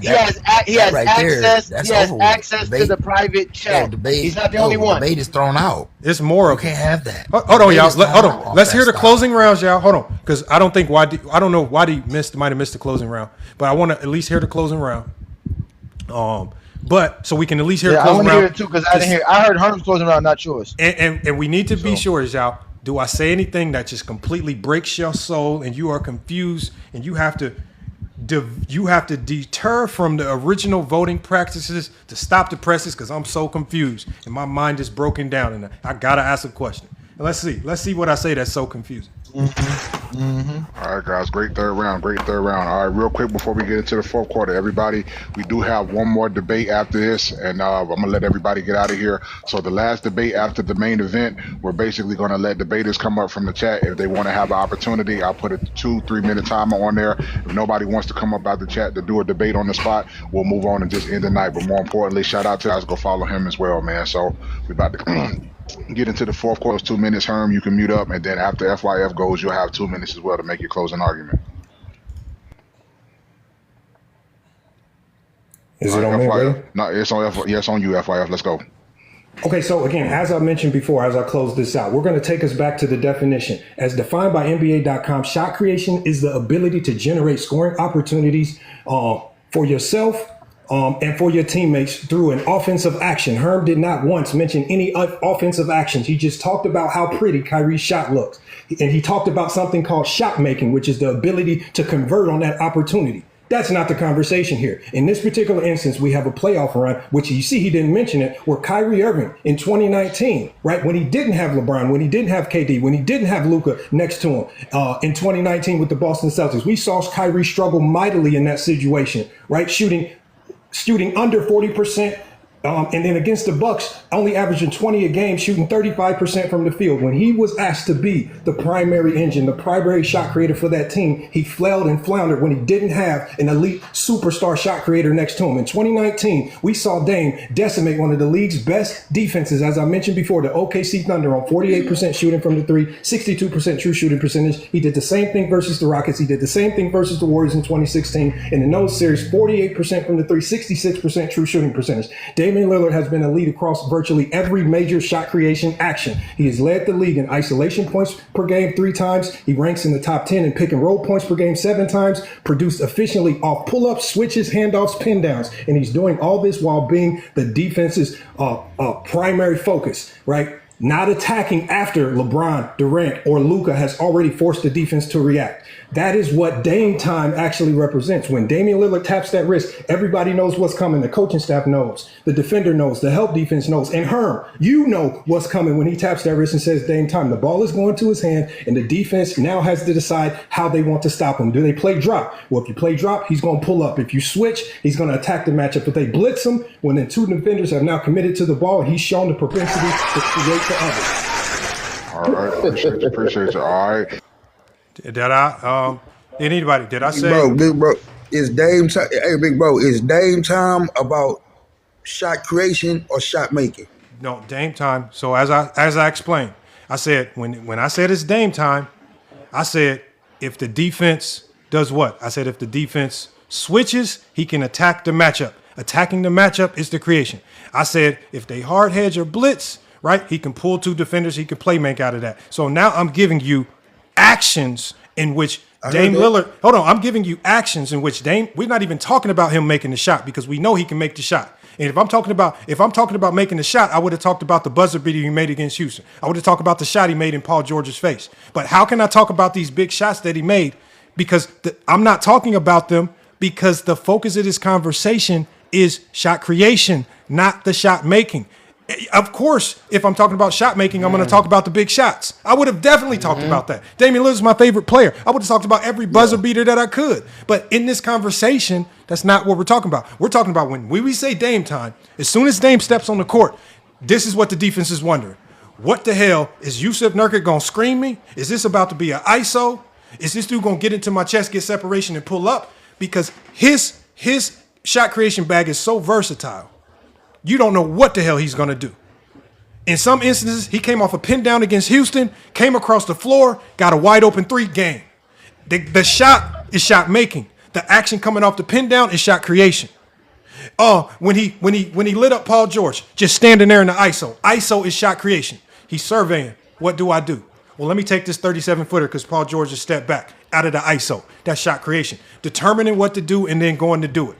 It don't have anything to do with the shot going in. That's what it is, and that's why I didn't mention those big shots. Not to mention, Lamont, you're rebutting. This is the rebuttal part, like you said. No, this ain't the rebuttal. Yeah, it is. No, what I did was I used the first half. I used the first half of my closing round to clean up and rebut some of the things that Herm said, and then I closed out by going back to what my initial point was, the actions. So if you go to my closing round, and this is what everybody what I'm saying is no. What I'm saying, Lamont, what you brought up Dame. Hold on, let me get my take. Damn, bro, I never get a chance to talk, bro. Niggas never let Johnny speak. Bro. Okay, hey Johnny, go ahead and cook. Hey Johnny, go ahead and cook. Go ahead. Bro, I didn't even hear that nigga talking, bro. Stop being soft, bro. Damn, bro. Okay, Because y'all niggas don't listen. I ain't never even on this show, bro. Okay, so hold on. So just to help you out, YD, and I'm gonna go right back to you, hey Johnny. This is how I closed it. So I said, this is my closing. Now, tell me if you remember any of this, because remember, I started my opening off by doing a very short rebuttal to some of the things that Herm was saying. Then I immediately went into shot creation. I said, Damian Lillard has been elite across virtually every major shot creation action. I said, he's led the league in isolation points per possession 3 times.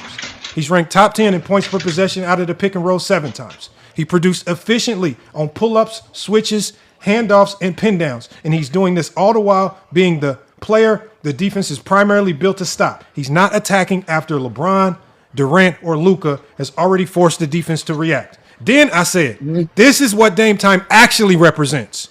Because YD, you thought her Dame time represented the shot making. I said Dame time represents, I says when Damian Lillard taps that wrist, everybody knows what's coming. I said if they play drop, he can pull up. That's an action. I said if they switch, he can attack the mismatch. That's an action. I said if they blitz him, then 2 defenders are committed to the ball, and he's shown the propensity to create for others. That's shot creation. So no matter what you do as a defensive team, blitz, switch, all these things, he has an out because he's an elite shot creator. Not one time in my closing did I mention that Dame making a buzzer beater shot was shot creation. That's just the end result of great shot creation. That's all it is. We're not talking about shot making. We're talking about shot creation. But would it be shot creation if he made that shot? Yes, make or miss. Make or miss is still shot creation. Everybody misses open shots. So when LeBron James drove against Miami, drew 3 defenders and kicked it to Danny Green, right? And Danny Green missed the shot. That's elite shot creation. Danny Green just missed the shot. That's it. I know that. I get that. Conclusion of if you get it, then why you? No. I'm just saying, if it's in isolation, is it shot creation? This is why it's this. I'm telling you, it's about the decision because Damian Lillard's the number 1 option. He always has the ball in his hands to make the decision, whether it's ISO, what to do off the pick and roll. Remember when Herm said, "Well, New Orleans was blitzing them. They was blitzing them, and he was having to pass out of the blitz. Passing out of the blitz successfully is shot creation." He wasn't telling us that. He didn't tell us that Dame was turning the ball over 20 times a game, getting blitzed. That would be a bad shot creator. The fact that you can pass out of it, remember, Kevin Durant struggled with this. That's why we got on him. Because Kevin Durant, you're 7 feet tall, you're one of the best players in the league, you're still struggling to pass out of this double team. You are a poor shot creator. But we will never say that Kevin Durant's a bad shot maker. He's a great shot maker. But when it comes to creating, that motherfucker gets criticized because when we see that pressure get on him, he struggles to make the right reads. I looked at Lamont, the definition of shot creation. Lamont. Hey, y'all, let him talk before he blow a gasket. When did you say Kyrie Irving 35 and 45% shooting? Was that in your third or closing statement, or was that at the end of the? What I said was because at the beginning of my closing statement. Remember? Okay, you said. Hold on, stop right. Did you say that at the beginning of your closing statement? Yes or no? Yes. Okay, that's what I was talking about. Again, we're talking about Mini Glock's confusion, his supposed fucking confusion. This is the whole point we watching this bullshit. There's no reason we should be wasting 3 fucking hours doing this. The only reason we're doing this is because of fucking Mini Glock. So he was confused because I heard him say Lamont was using true shooting and as an example and a part of his argument, and it wasn't, obviously, because that was what I was saying. You were rebutting how he kept saying this dude Damian Lillard had bad efficiency. So Lamont's response was what you're supposed to do, which is what you were trying to explain to him when he asked you the question, what else am I supposed to use when Herm is throwing out these numbers? I have to rebut. So your rebut was you saying all this stuff about Kyrie Irving and Damian Lillard having all this, but here it is. In the moments when he's supposed to have it, he has no efficiency. So that's not good for your case, Herm. Why you keep bringing that up? Yeah, he was talking about all shot making stuff with his rebuttals. And you know what? And Mez would have and Mez will have a point if I stayed on these silly true shooting percentage numbers to close out the round to bring home my point. I immediately went to points per possession because as soon as I got through those numbers and I rebutted Herm, I said Damian Lillard has been elite across virtually every major shot creation action. He led the league in isolation points per possession 3 times, ranked top 10 in pick and roll points per possession 7 times, and produced efficiently out of pull-ups, switches, handoffs, and pin downs. And I said he's doing all this while being the primary focus of the defense. So I'm immediately going back to what shot creation is by its definition, and I'm telling you where he ranks in points per possession, which correlates directly to shot creation, and I'm telling you how he was elite in multiple aspects of shot creation. Because even if you say that Herm talked about shot creation, the only thing he talked about was ISO. And then in his closing, because he know he's screwed up, he's going to mention the pick and roll, but he doesn't have any numbers to support it. So he just says that Kyrie was good in the pick and roll. Well, we know that both these guys are good in the pick and roll. Who's better? What metrics are we using to determine who is better? And that's why when I was talking to Mez at the end, I said, that's why, and you heard this too, Johnny. I said, well, there are still metrics that I can use to determine who's better. And that's why the first thing I told him was points per possession. That's when they switched it, Johnny, because they knew that points per possession. They kept saying true shooting. Then they switched it to true shooting. Yeah. And you never mentioned true shooting. Yeah. And they tried to make it seem like I'm bringing up all these true shooting numbers. And I said the only time I brought that up is to rebut Herm. I never brought it up as but even then, that's what I'm saying. Even now, you didn't bring up true shooting. You brought up his field goal percentage. You said he shot 35 and 40% from the field goal. You never mentioned true shooting. The only time you mentioned true shooting was to say that there was no real differential. They both shoot 56%. So you kept rebutting whatever Herm, which is what you're supposed to do. I mentioned you kept true rebutting shooting. Herm's strong points. So when there was one time that you mentioned true shooting, which was to say that they both had 56%. Like no. In the closing, after I mentioned the Kyrie playing bad, I rebutted that because remember in the rebuttal round, I said, Herm, why are you selectively avoiding all the performances that Dame had against good defenses? So to reinforce that. To remind people that I rebutted it, I mentioned it again. I said in 2019, we saw Dame against one of the league's best defenses, right? Because remember, Herm's argument was that he couldn't do it against good defenses. So I said against one of the league's best defenses, according to Herm's standard, we saw Dame shoot 48% from the 3, 62% true shooting. And the same thing with the Rockets. And I specifically said Dwight Howard to remind people that Dwight Howard at that time was one of the best defenders in the league still.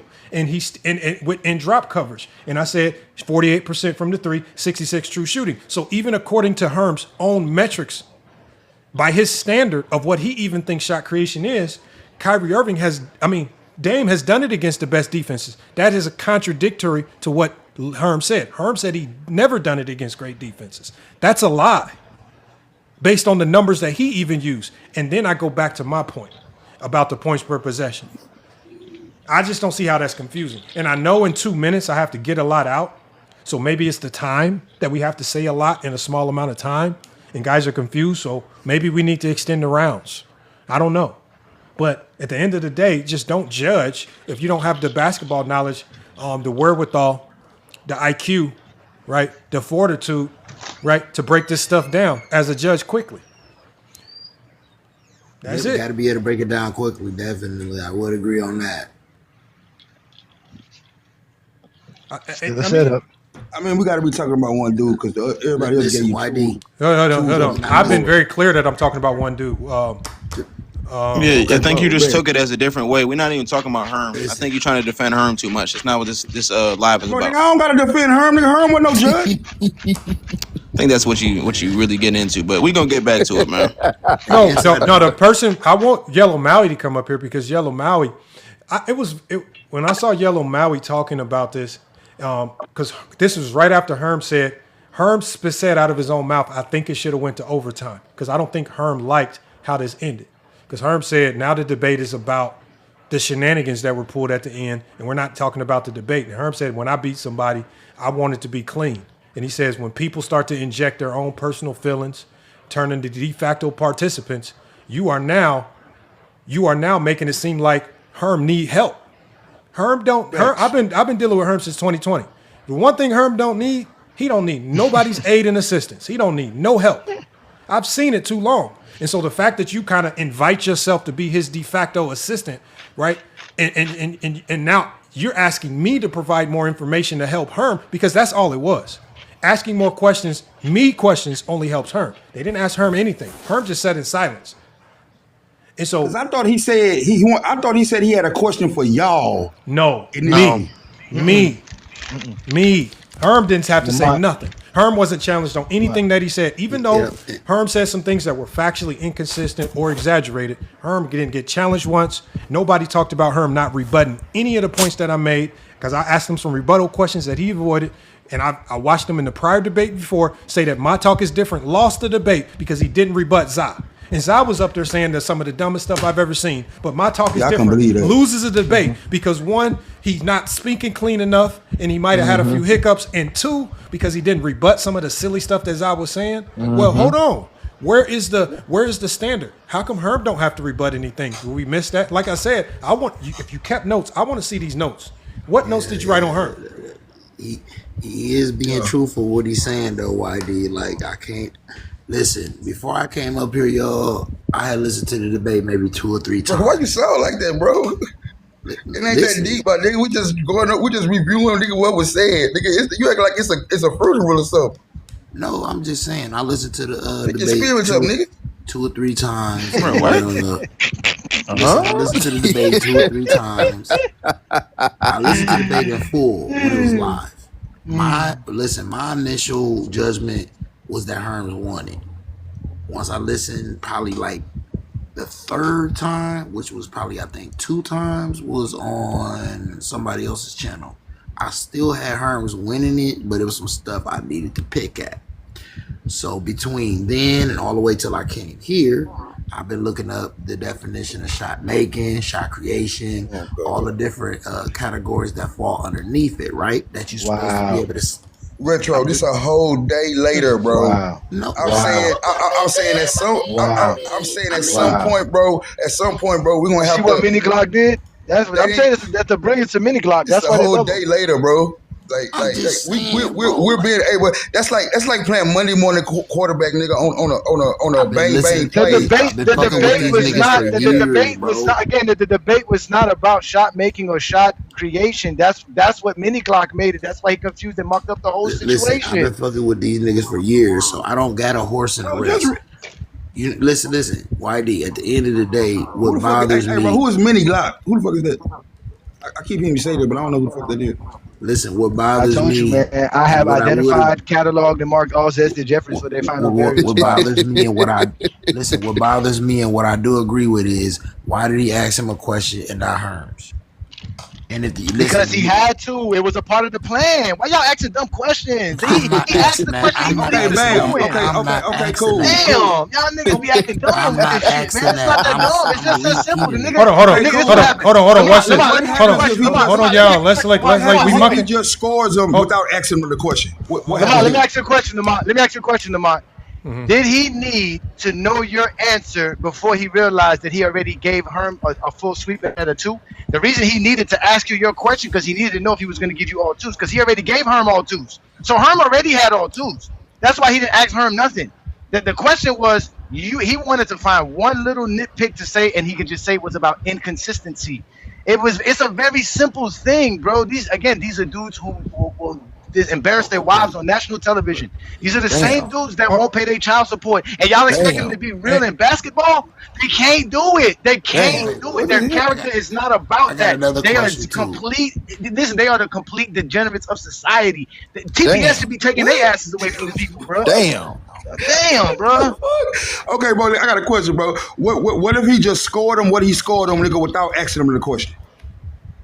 No, the problem is no problem. The problem is, and I think this is the problem that it created. This is just only my guess, and I could be wrong. So I'm saying that the casual gave me a perfect score. The other voter said that shit was perfect. Now, here's the problem: when you got 2 resounding perfects, and you're supposed, and casual knows basketball to a certain degree. The other guy at least sounded like he knew what he was talking about. I think I've seen a little bit of his content. And so now especially the Zesties, they look at Mez like he is the Christ of basketball talk. He has a high standard, right? So now it's on him. Right? So now he has now either he's just going to be the oddball that scores me odd in a category, and if he scores me odd, the first thing that they're going to say is why. And he's going to have, without me saying anything extra, he's going to struggle to explain that, or he's going to misquote it. Even with me explaining it, he still misquoted me and struggled to explain it. He even, to a certain degree, and that's why I want to pull up here. When I asked him a question, I asked Mez a very specific question. I said, Mez, is shot creation and shot making, and this is after he made his vote. I said, is shot creation and shot making 2 different things? He said yes. So if shot creation, if he admitted, and if you guys don't want to, I can play the audio for you. So I said, if you agree that they're 2 different things, why are you trying to penalize me for saying it? Now, I know that when he hears this, he's going to say that I'm lying, but I have the audio. Here, actually, I'll put it on the screen here. Hold on. Play it. Like I said, we don't make shit up. We look it up. We don't make shit up. We look it up. Hold on. Yeah, I'll play it. This is why they love TikTok. I'm about to play it. This is why they hate us. Sorry, this is why they love TikTok, and this is why they hate us. I was screenshotting something for y'all because I want to put this on the screen too, just so people can know. That was said. Hold on. Now they're going until I play it. They're going to say I'm lying. I'm going to play it. I actually already have it clipped, but I asked them. I said, "Is shot creation and shot making 2 different things?" And I want you guys to hear his answer. This shit is hilarious. Hold on one second. I just want to show y'all one image real quick as it pertains to points per possession, because a lot of people, and this is another thing that, and this is going to correlate to what they were asking me at the end, because they were saying that points per possession is shot making, and I'm going to show you guys how these guys don't know what they're talking about. Hold on. Yeah, it's shot creation because I looked it up. That's one of the subcategories under shot creation. Hold on. I'm just gonna show them in real time because unless you show them, they gonna fight you on it. They gonna say all types of silly stuff. It's ugly work, YD. I ain't gonna lie. It's kind of looking like ugly work, bro. Okay, so when we have it right here, and I'm gonna read it to you guys. No, it's just a more sophisticated way of doing what. What's his name? Hold on. Yeah, let me read this. Hold on, let me read this. Hold on, let me read this for you guys. So this says shot creation is measured by tracking how many scoring chances. Hold on. Does it say buckets made or scoring chances? It says scoring chances a player makes for themselves and their team through passes, drives, unassisted shots. It says, and so here it is right here. What is points per possession? Points per possession measures what? How many points a player or team on average A player or team scores on average each time they end a possession, right? So that's scoring, right? No, what it says, points per possession measures. So how do we measure? So I'm gonna ask you this: How do you measure shot creation? It's measured in points per possession. So remember when I broke down points per possession on the pick and roll, right? Points per possession, right? Points per possession on the pull-up jumpers. Points per possession in the ISO. Because I'm now measuring the shot creation. They don't get it, Lamont. They don't get it, Lamont. They think when you say points per possession, you're talking about Damian's points. You're talking about the possessions. You're talking about points in the possession. It doesn't have to be Damian Lillard's score. Actually did. And look, we got people like GY in the chat. That's why they don't get it. GY, just because it ultimately ends in scoring, the scoring helps us measure how efficient it is. Every team in the league has a shot creator. Not every shot creator is equal. So there are some shot creators like a LeBron James who are just better at it than others. So LeBron is going to generate easier shots and more points than others because he's better at it. He's going to score more. He's going to create more buckets for others. Then you're going to have other guys like we saw with, who was the guard for the Spurs? De'Aaron Fox. Well, that motherfucker started to look terrible at it to a certain degree, right? And what do we call him in the playoffs? A choker, because he was struggling with shot creation for others. They couldn't dump the ball into Wemby. The ball going 19 feet, 25 feet in the air, sailing out of bounds. Wemby struggling to get post entries because they don't got a shot creator. And Fox was struggling with it. Good shot creation is innately going to lead to better point production, better points generated, more points generated. That's how you show it. But Lamar, am I wrong by saying that? Right? Let me know if I'm wrong or not. When you say points per possession, it's actual points being scored, not the actual him making the shot. It could have been his teammate, like you said, he created the shot. And when we run these actions, this is the amount of points per possessions we get in these actions. Yes. Points per possession is how many points a player or team scores on average each time they end a possession. So when I say points per possession, that's me talking about Dame in the pick and roll. How successful is he getting his team to score buckets out of the pick and roll? But why does it say? Why does it say each time they end the possession? Okay, so what I'm saying is because they're on the floor, meaning that they were there for the possession. That's what I'm saying. You know what I'm saying? A possession could only end with a rebound or a basket. Yeah. So for example, if I'm running a pick and roll with Dame, based on points per possession, Dame out of the pick and roll is more likely to ultimately end that possession in a bucket, whether he scores or someone else, than Kyrie. Exactly. In the playoffs, at least. In the playoffs, out of the ISO, Dame is more successful in finishing that bucket with a possession than Kyrie in the playoffs. So for him or his teammates.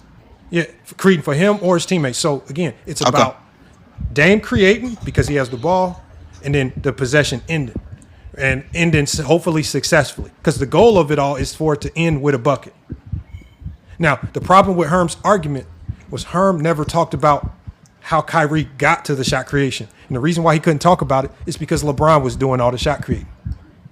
So now he has to talk about, well, Dame did a good job finishing the layup, and man, he was really good again. Well, how did we get here? He didn't want to talk about how we got here. He just wanted to talk about the shot making. That's why I kept reading the definition. I said, Herm, let's talk about what the definition in its true essence. That's all I was telling her. I feel like the battle should get thrown away at this point.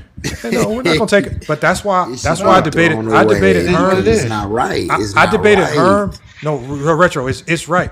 I debated Herm because I said, you know what? If they're gonna railroad me, at least Herm get to win. What me and Herm been doing this since 2020. Me and Herm been doing this since 2020. I don't care. He ain't a Zesty. So as long as they don't railroad me versus a Zesty, I'm cool. That's crazy work. Listen, based on what I've seen here, I'm terrified to go over there, bro, and put my all into it to lose. I'll crash out.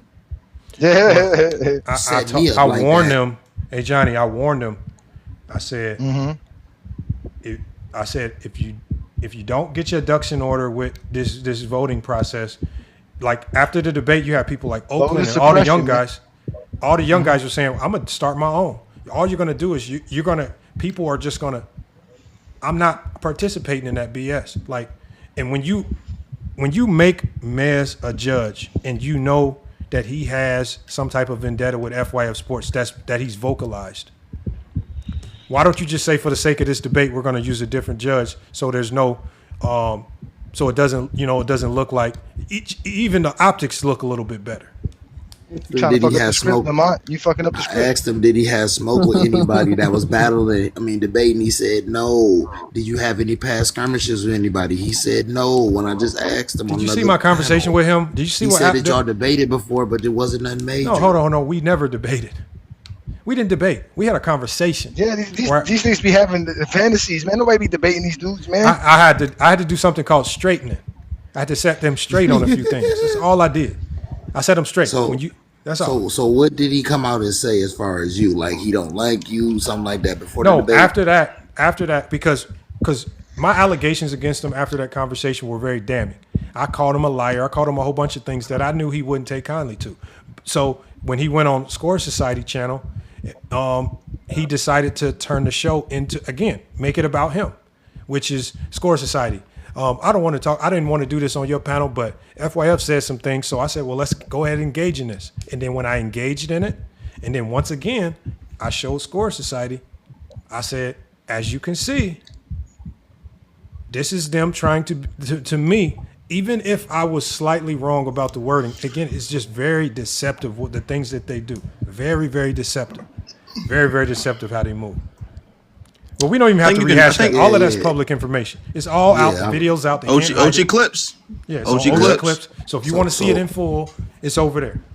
I got one more question, and that is, who is fourth quarter Steve's GOAT? Because I didn't get a chance. That don't matter because he's not judging. I know that, but I still want to know. It don't matter. Why does that matter? Michael Jordan. Why Michael Jordan. I can't ask a question and get an answer, bro. His GOAT is Michael Jordan. His GOAT is Michael Jordan. I might be coming on the panel. I ain't finna be going nobody panel. So hey Johnny, when they selected you to be a voter last week, did they tell you why that he switched it to a judge panel and took it away from the chat vote? Yeah, because the Zesties were crying about the chat, saying that there's too many fans. That Go James Kingdom Associates got too many fans. That your platform's too big, my platform's too big. So to battle you guys, battle against our people is not fair. Because we, like you said, we bring people. They don't bring nobody. They stay in their private state. They stay in their cave. Remember, it's so easy. Only a caveman can do it. I was on another panel, man. Bro, and I asked that question, bro. Y'all, listen, when a nigga asks a question, bro, let a nigga ask a question. Don't be jumping down a nigga throat so quick when a nigga asks a question about another nigga. That's just a regular fucking question. Hold on, retro. Are you okay? No, I'm just talking to you inside. So my point in saying that is, who he has on his GOAT doesn't have any bearing on this because this way had nothing to do with something that Steve's did. So I was saying it doesn't matter. See what I'm saying? I never said it did. You just implied that. All right, man. That's cool. I don't care that much. You got it. You're right. Listen. I'm not arguing with you. I know you're. No, you're right. You're right, bro. Listen. You don't know what I'm right about because you ain't let me finish, sir. What I'm saying is, before you imply that I fucking mean something, let me finish. You're right. Can you stop? You're right. Retro. I mean, the cuss is just unnecessary. No, retro. You're right, bro. You're right. I'm just saying, Lamont, the man just cut me off when I'm trying to ask a question. Okay, no, retro. We got your overall point. So, hold on. I wish Waddy was still here. No, Waddy's still here. So, Waddy, before we go any further, so you heard my rebuttal, my opening, and my closing. And again, you examining me, and I'm saying this for people in the chat, has nothing to do with your examination of her. Now, I gave you all tools, bro. No, I'm saying, did I say anything? You heard and I'm going to play them again, and I'm going to play all of Mez's questions about the debate. And so right now, actually, I'm going to play it right now. So I want to see if his questions and concerns about my debate, if they align with what happened. So let me play that real quick right now. Let me pull it up.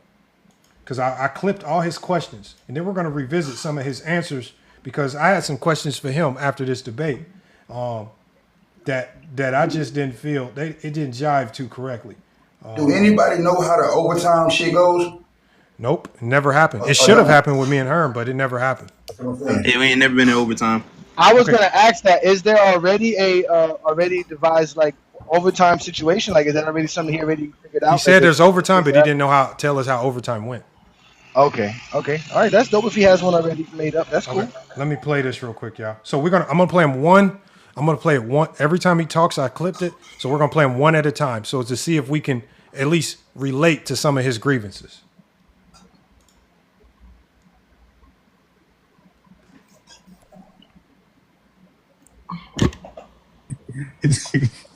So can I ask one question though? Like before I say what I gotta say? Go ahead, bro. So I'm listening to the arguments and I'm hearing points per possession. I'm hearing shooting percentages, but I'm also hearing that the points scored is not necessarily a part of shot creation because shot making is not a part of shot creation. But how is the points and the efficiency a part of shot making, shot creation? But you're using and saying that shot making is not a part of that. That's what what's holding me back right now. Can I answer that for him, or no? Okay, hold on. No, absolutely. So hold on. Did anybody understand what he was saying? It's a straw man argument because not I the did. point that he brought up.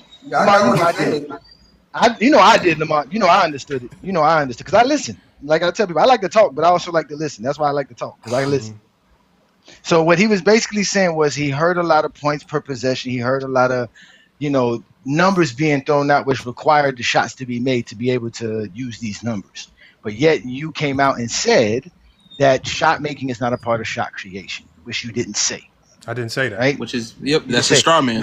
Now, he could have misspoken and basically said, hey, but you're saying that that's not the argument because that is what you did say. Right? You did say, hey, we're not talking about the shot making aspect of this. We're talking about the shot creation. But let's listen to Lamont's answer because this is the second time I'm hearing you do this because you played it earlier before when I first joined the live today. Watch how Lamont addresses it because remember Lamont kept saying and he said it in his first initial round. It's about the action. It's about the play. It's about the event, right? And Lamont used points per possession by the events, by the isolation, by the pick and roll situation. Herm is already. These are the situations Lamont brought up points by possession. So again, Lamont did bring up the actual results, which are points. Points could only be actually put up by baskets being made. So we understand that. So again, it could be two things. He could have misspoke and said, hey, you said it's not the argument, but yet it's a part of your argument. But that's not what he said in the question. But let's let Lamont answer his question because, again, the question is, how can you be using points per possession or any field goal efficiency if you're saying shot making and shot creation are separate? Go ahead, Okay. Lamont. Hold on. Let me find. I actually lost my source. Part of shot creation, but okay, hold on. Mayes, let me. Based upon the answer. 8 points per possession. Based upon 8 points per possession. Question as well. Answer that question. Okay. Yes. All right. And I might change it based on the strength of argument for one of them based upon the answer to this question as well. Just to help y'all out. So the reason why, because shot creation is like the only way we can profile how good you are in these actions, pick and roll, isolation, pull up, is I have to be able to find a stat to show your efficiency in these metrics. And in the playoffs, Kyrie Irving has dipped as low as 0.78 points per possession off the pick and roll. Damian Lillard has never dropped below 1 point. So when I'm evaluating the actions of shot creation, pick and roll, isolation, DHOs, anything that I can track, I have to find a number to help me track that. So it's not necessarily about Damian Lillard's total points per game, but those points per possession do help me identify how elite and how efficient he is in these actions of shot creation. That's my answer. So you heard the answer. I said exactly what Lamont said he was going to say. Lamont's use of points per game is to describe how effective he is in these actions. These actions are what Lamont says describes your shot creation. That's what I got, and that's why, like I said, this is all set up. Like y'all said, Mini Glock is not that stupid. He did this on purpose because it was too hard to vote against Lamont. He had to find any one little silly argument so he can say it's inconsistent. That way, it didn't matter what the other judges did. Lamont was going to lose this debate. And this is where I feel and like... not to mention, I'm going to jump on this one, Lamont. I'm going to say this one last thing. I'm going to jump to conspiracy theory. I believe he was upset because that was the argument he gave to Herm, and you ended up destroying it. So look, you can go ahead. But what I'm saying is, I think my answer was too good because from this point forward in the conversation, I feel like they start moving the goalposts to other metrics. So now we get away from points per possession, and then now we start going into true shooting percentage. Then we go back to points per possession. So and then that's when casual starts to interject himself, and now these two are being de facto debaters because now they're trying to say what the metrics are, what they aren't, what they represent. And so now they're trying to inject what they think the metrics are, not what Herm rebutted the metrics as. Because Herm never contested my use of the metrics. Herm never said that you're using the metric wrong. Like when I challenged Herm on a couple different things. So now they're making de facto arguments for Herm, which is another reason why I say Herm was pissed, because Herm don't need no aid and assistance. He don't need y'all help. Herm's argument was his argument. They're creating new arguments for Herm. And that's all they're doing. So because they're now injecting themselves into the debate as debaters. They're not being judges anymore. Because a judge is only going to do one thing. Judge what he said versus what I said. They're no longer doing that. Now they're what you call impartial. They're being impartial. I'll keep playing it though. Hold on. Tony Styles is coming back up. Salute to Tony. Hold on. I had another clip that I want. Because I want it here. I'll just play this one. I'll just play off this one.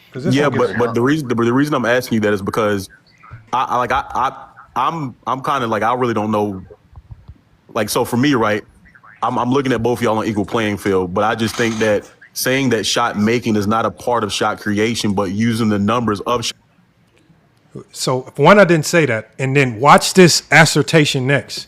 Watch what he says. Now he's trying to say using the numbers of shot making as if he knows what the numbers of shot making are. What is that? What is the numbers of shot making? What is that? I want y'all to listen to this. Like, so for me, right, I'm looking at both of y'all on equal playing field, but I just think that saying that shot making is not a part of shot creation, but using the numbers of shot making to justify shot creation while also saying that shot making or shot creation is not about getting buckets is a direct contradiction. I'm about to Google this. What are the numbers of shot making? I'm about to Google this dumb stuff. Hold on. What are the numbers of shot making in?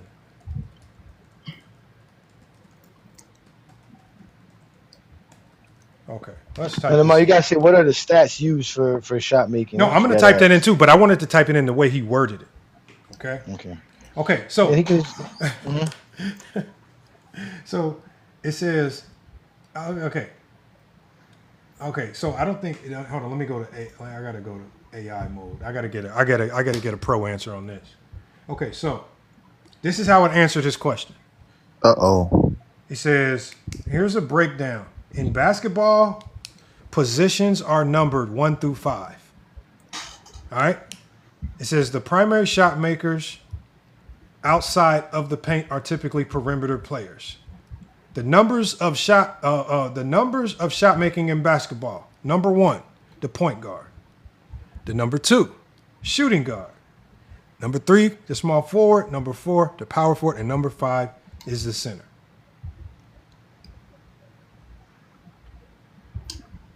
That's what it says.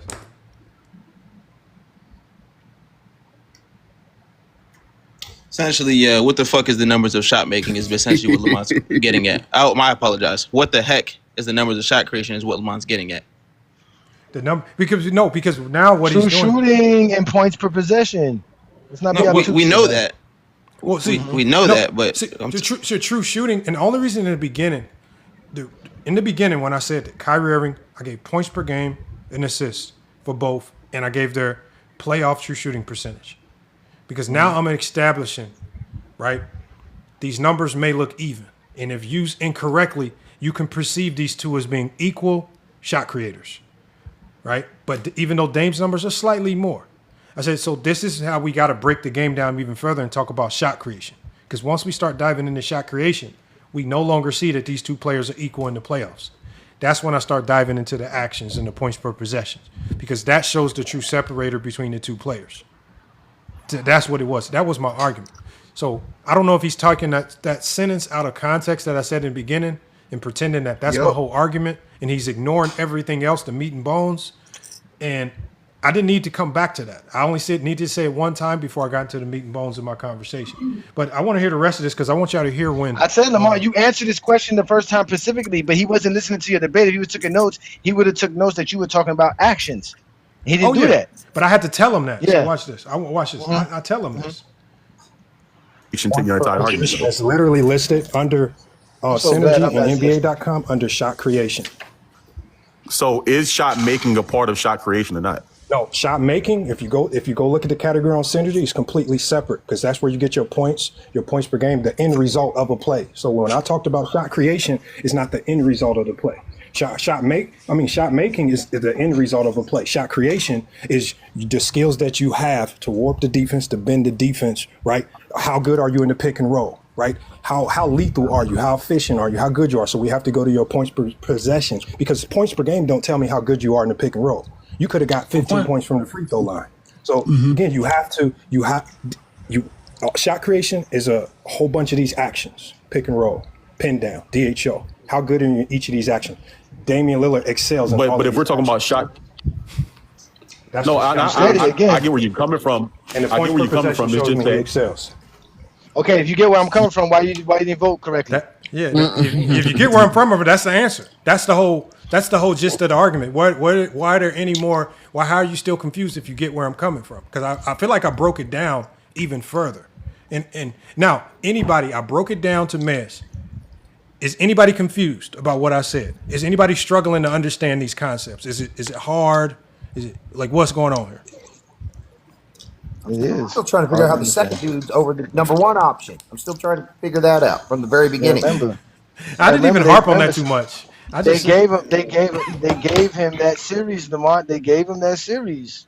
Somebody gave him that series, and you debunked it. Remember that answer came out of you talking about that series when he asked you why Damian Lillard didn't perform well in a certain series. Mm-hmm. It stemmed from my rebuttal to Herm, and he took my rebuttal from Herm and tried to warp that into my overall argument. And because it really wasn't a rebuttal to Herm, it was a rebuttal to Glock because Mini Glock gave it to him. That's why he was so hung up on it. Damn, that's nasty work, Johnny. That's what I do best. That's what I do best. Let's keep playing it, y'all. We're gonna keep playing because I want y'all to hear this. Because I asked Mez a very specific question. I hope I didn't clip it out. I don't think I did, but I want y'all to hear this. Yeah, but it's not just the point. But it's just not just the points per possession. If you're using points per possession, and also using true shooting, what you're saying is you're judging and using the numbers of a shot maker to justify, or use the numbers to justify the amount of shot creation. So what I'm saying is, you basically use shot creation. Usage rate. That's no. Now everybody's injecting. Now you're saying your basic usage rate has nothing to do with what we're talking about here. Usage. I didn't mention usage rate one time. I didn't say none of this stuff. I didn't say none of this stuff. I'm telling you, hit dogs holler. I'm telling you, hit dogs holler. I didn't say none of this stuff. What do you mean? I'm basically using usage rate. What? Okay, well, I want y'all to keep listening. Because your argument, Lamar. They tell you what argument you have. We've listened to the full debate. I never said that shot making and shot creation didn't have anything to do with each other. The only thing I told Herm was, you're debating shot making, but the debate is about shot creation. There's a reason why those two terms have different definitions. Does that mean they're not correlated to each other? No. That just means in this conversation, we're just talking about the one. Your primary focus should be built around telling me about the one. That is not telling Herm don't speak on shot making at all. There's no way you can talk about shot making without in a conversation about shot creation. But you cannot make shot making the answer to this debate, because that's not the answer to this debate. Because the primary thesis of this conversation is the shot creation, and I think that Herm understood. Everyone else understood. I think that's why I say right now, I think they're just searching for a reason to convolute the conversation, because the things that they said, I never said. Now that we re-listen, we're gonna keep playing it though. That's not what that means. No, I'm saying that's not what that means. But what that does mean though, because listening to this, the problem with using that correlating to pure shot creation is because points per possession also takes into account getting to the free throw line, and it just. See, now this is once again, who cares what true? you think? No, hold on. Hold on. I'll tell you why it's true to a certain degree. Who cares what it correlates to? If it's flawed, it's on Herm to say it's flawed. Why are they trying to help Herm out? Herm, I didn't need you. Herm, is Herm that trash at debating that Herm need two people to help him? Herm, I didn't. How you got 3-1 because you trash? So what I'm saying is, points per possession, as I said in the definition earlier, it encompasses points scored on a possession out of a certain action. So, for example, if Damian Lillard gets fouled out of the pick and roll and goes to the free throw line and shoots 2 free throws, those points count towards his points per possession. If Damian Lillard facilitates and hits Nurkic out of the pick and roll and Nurkic gets an N1 going to the layup and makes the free throw, that free throw counts. It's about points generated out of the action for yourself and others, however the points are generated. So it's not misconstrued. It says it's basically a success metric. Was the pick and roll successful? Well, if a pick and roll leads to 2 free throws and the dude makes 2 free throws, it was successful. And that helps your points per possession. That means Dame is helping you generate better shots. Now, if every time Dame passes the ball to Yusuf Nurkic and he's taking contested shots and he goes 0 for 15, well, Dame is not generating very good quality shots for Yusuf Nurkic. There's a problem there. And that's going to fall on Dame, especially in a shot clock game. But I think what they're doing is now they're injecting what they think makes it flawed into the conversation. This is not a debate about if points per possession is a qualifiable stat. Synergy uses, the NBA uses it. I've heard nobody reject it. I want to let y'all hear what they say.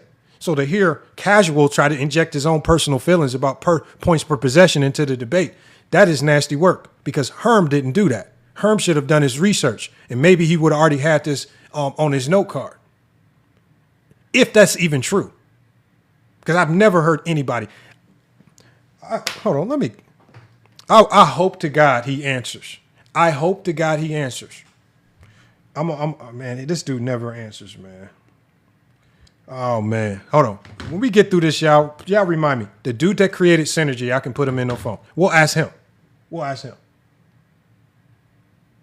Storage free throw value as well. Incorporate free throws in the points per possession. That's not what that is. is. A 0.44. It is a 0.44. Is a 0.44 component. All it is. So that's hold on. So hold on. He said there's a 0.44 component in points per possession. There's a 0.44 component in true shooting. I wasn't using true shooting. I was using points per possession. So even in this argument right here, free throw shooting is incorporated into true shooting percentage. The 0.44 that he's talking about has nothing to do with points per possession. Now they're conflating 2 different metrics. Yeah, I already went to go look at it, and yeah, that's what I went to just go look at when he first brought it up. I didn't even catch the 0.44 in real time because too many people were talking. But when he said 0.44, well, Casual's now talking about true shooting. Mez wasn't talking about true shooting. He ran to true shooting later when the points per possession logic failed. That's what happened. That's why I said true shooting percentage, because that incorporates the free throws and the threes, right? And Damian Lillard, that's why I even separated. He gets to the free throw line more, right? He generates more points from the 3-point line. All of these categories, all of these scoring categories, even without the numbers, right? He's outclassing him in. The points per possession just shows you how he outclasses him in each category. That's it. All right, and I'm going to ask. Why did I keep going back to points per possession, y'all? Why when I talk, the only thing I'm talking about is points per possession, but when they talk, they keep talking about true shooting? I want y'all to ask yourself that. When I talk, I'm going back to points per possession. When they talk, they keep bringing up true shooting. You got Casual injecting himself in, talking about 0.44 true shooting. My argument was never embedded in no true shooting. That was just my rebuttals to Herm. Where are they getting this information from? Because they sharing the information, Lamont, with each other. I'm curious to where they're getting this information from. All right, hold on. He says, what's sad is you don't hear yourself talking about scoring. We're talking about shot creation. Why wouldn't we be talking about scoring, GY? I mean, ultimately, when you talk about shot creation, it's going to get to a point where you have to talk about scoring. Yeah. The problem is that scoring cannot be the primary basis to your argument with shot creation. You have to talk about the actions. You have to talk about all of the other elements to the game. This is what you guys struggle with, especially Jordan fans. You guys think the game is black and white. That's why you guys will say, getting to the finals and losing is the same thing as losing in the first round, because losing is black and white. And Zesties will run around hooping and hollering like, yeah, I got you one, not realizing how stupid that sounds. Come on, man. What Max said, what MJ fans have to do with this? Come on. do I really got to say? Why? It just so happens that everybody that has an issue with my argument is an MJ fan. All the people that seem to be confused happen to be MJ fans, just struggling with basic basketball concepts. Ask a question to Mez. Go ahead, K-Con. No, because I went back to go look at it, because what the main thing is generating opportunities for yourself or either your teammates. That's pretty much all it is, right? And they were both able to give off great points of what both players can do. So if we're strictly looking at the judging criteria, I can't give somebody a negative for following the criteria of what it is. That's the only reason why I have it as a tie right now, because they both presented facts based off the judging criteria, and none of them were ones. So I have to go off what the judging criteria says. Okay. See, All that's right, logical. cool. All right, now back to Mez. All right, Mez, casual, with respect, I can't go back and change your vote, even though I understand what you just said, right? I want to keep the integrity of what we're doing. The vote is the vote. Yes, sir. Yes, sir. I got you. So Mez, is it twos across the board for Herm? Yes. Okay. Is it twos across the board for FYF? No. Okay, then it's settled. Shout out to LMG Herm. He is 4-0 on fourth quarter steez. Herm, congratulations, my brother. 4-0. One question. I appreciate you. One question, man. I just want to know which one was the one for FYF. I'm curious. Consistency. Because okay, is that the only one? Yes, I had them twos everything else, and I actually Okay. Explain to me the consistency part. So I think that inherently, when you're using shot percentages like true shooting, and when you're using points per possession, what you are saying is, when did I use true shooting? Inherently. One. But we'll keep listening. Is the ability to make a shot inherently does revolve around your shot creation ability. And you're using the numbers from shot making to justify why someone is a better shot creator. And there are no numbers for shot making. And points per possession, which is what I used, is a shot creation stat. That's why points per possession is not an individual stat. It's about what the team scores on that possession. The bum in the corner can make a three. It goes towards your overall points per possession if you help create that shot. What are they talking about? A shot creation metric? Points per possession directly ties into other people scoring, not just the player with the ball. in the conversation that I heard, he told Herm that shot making was not a part of shot creation. You heard it. Did I say that? No. We'll run it back.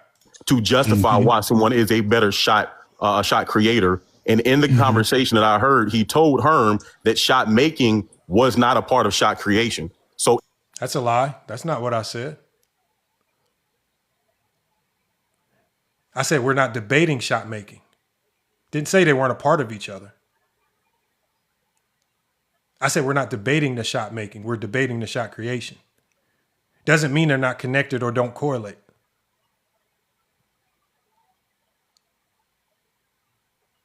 That'd be like having a defensive conversation and then getting mad at somebody for talking about defensive rebounding.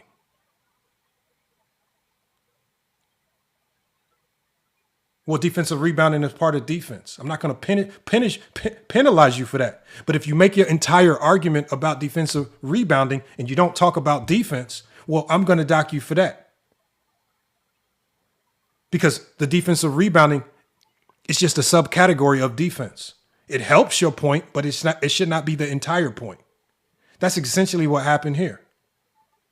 We're talking about shot creation.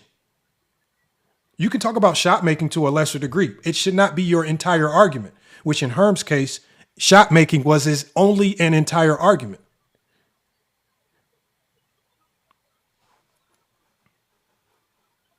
If you're going to tell Herm that shot making is not a part of shot creation, then inherently your argument is not consistent. That's fair.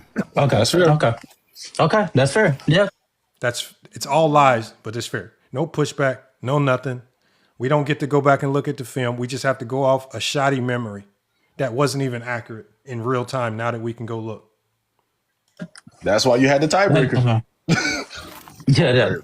Listen, guys. I was going to tax it more towards strength of argument, but consistency. That I see where how you get to that. That makes sense. No, I actually like the strength of the argument. I just think that one thing that he told Herm was the difference maker. How can it be a difference maker if I didn't tell Herm that? How can it be a difference maker if you lied? But hold on, watch the question that I asked him. I asked him a follow-up. Okay. What did I say again? Man, salute to the bro, though. Salute to the bro, FYF, man. Good shit, Lamont. Is that what I said? Good shit, Lamont. Is shot making shot creation? That's why I asked you based on what you're arguing, because you told him it wasn't. I mean, I know. Are they two different things to you, Miss? To me, no, I think the ability to create shots and the ability to make shots often go hand in hand, but the ability to create a shot doesn't inherently mean that you're actually going to make the shot. No. And I don't think it inherently and I think shot creation is more. That's exactly what shot creation is. That's exactly what I said in my definition.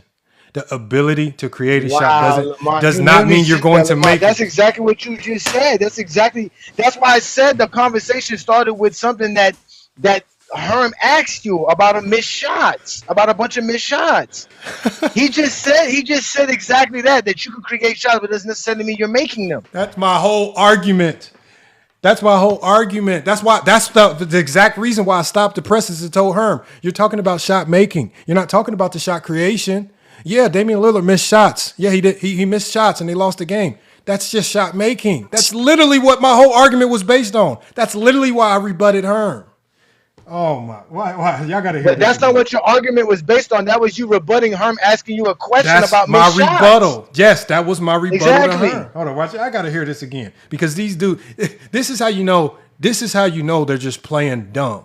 Because he accidentally exposed. He understood the whole time. I mean, I know. Are they two different things to you, Miss? To me, no, I think the ability to create shots and the ability to make shots often go hand in hand, but the ability to create a shot. Which is, I agree. They do go hand in hand. They do. I never But Lamont, isn't that what I said, Lamont? I said the same thing. I said, yo, who sits here and thinks that shot creation is not a part of shot making? Like, who thought that? Like, who didn't think that? Like, who didn't know that? Exactly. So when I said that they go hand in hand, so I just told Herm, I didn't say they don't belong together. I said we're not debating shot making. We're debating the shot creation. But watch how he agrees. Watch this. Things to you, Miss?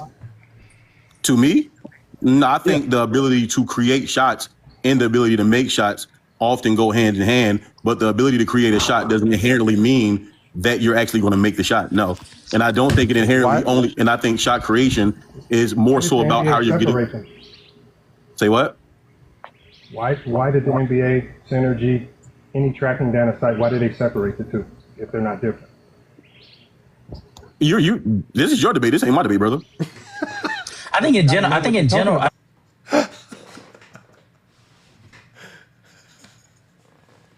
He's trying to ask me questions about the debate to de facto debate me, and then when I ask him questions back, this is your debate. This is not my debate. These are not things that I said. Wow. I think in general they don't have to coincide within each other. However, within the context of these two players that we're just. They don't. That's my whole That's what I've been saying the whole time. They don't coincide with each other. And in this debate, we're not talking about one explicitly. We're talking about shot creation. It doesn't mean you can't say anything that has to do with shot making. We're just saying that shot making can't be your entire argument. Wow. Between Kyrie and Damian Lillard, I think we all are intelligent enough to recognize that the shot creation does coincide within the shot making. No, but it's not really about like let me be very straightforward. It's not really about what I think. It's about the fact that you presented an argument and then contradicted yourself in your own argument. That's really what I was looking at. What's the contradiction? You told Herm that shot making was not shot creation. That's what you told him. Okay, and then so what's the contradiction? You're using the metrics of shot making and then saying that this is what you're using to justify who's a better shot creator. So inherently, that's a contradiction. You said that I used the shot making stats as the basis of my argument. When did that happen? Is true shooting not your ability to make shots? No, true shooting percentage encompasses your shot creation. That's your efficiency when it comes to shot creation. Brother, true. You have to make. How do you make shots and not like? What are you talking about? You have to make shots to have a better true shooting, brother. What are you talking about? So when we differentiate, so you don't have to make shots to have a better true shooting. If in a conversation about who's better, and we know that both of these guys are elite at it, what's the only thing where we can separate the two if it's not efficiency? That's for y'all to decide. I'm just looking at what you argue, brother. Good one, man. All right, so look, listen, real. Wow. He said true shooting is a part of your shot making. No, and what we're saying, Denver, is Lamont, you didn't use true shooting. That was not your argument. Thank you, That Denver. was never your argument. Denver in the chat. First of all, the debate wasn't shot making. The debate was shot creation. What they tried to say was, if I tell Herm he's not debating the correct topic, then they're basically saying that you have to wall off all basketball talk beyond shot creation, and you can't talk about anything. You can't talk about a made bucket. You can't talk about any of this. First of all, I never said that they didn't have anything to do with each other. I just told Herm he's debating the wrong thing.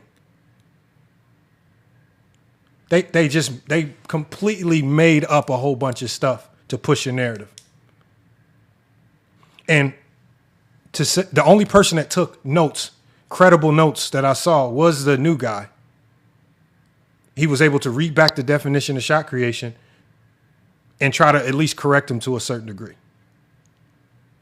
The reason why Casual and Mez didn't have notes on Herm is because they were chatting back and forth between each other during the debate via text message. So that's why they didn't have any credible messages about what Herm said or didn't say. That's why they didn't realize that Herm also separated the two himself in his own opening statement. That's why they didn't realize that Herm, even after separating the two, also used field goal percentage, true shooting percentage, and this was all in support of his primary argument. But Mini Glock just did it now. He just said that in context. Just because you missed a shot, that doesn't necessarily mean it's not shot creation. He literally said that. And that's my argument. Exactly. So he understood you. But he mucked up the conversation like he always does, and then goes back and tell people a bunch of gobbledygook. And if you don't know what gobbledygook is, that's using a bunch of big words and fancy words that mean nothing. When he said he didn't inherently, Lamont didn't inherently use anything. Lamont talked about the actions. He never did, because they can't talk basketball. They don't know what Lamont's looking up on Synergy. They don't know what Synergy is. You got to pay money for that. They can't pay their child support. They ain't paying for Synergy. They can't even pay for the NBA League Pass. They're not paying for Synergy. Hold on. We got Denver. You can come up here and address it because we can. So Denver, the beauty is that we got the audio, so we can play it. So he says again, when Mez told you used efficiency stats, you tried to act like there is no connection. How did I try to act like there was no connection?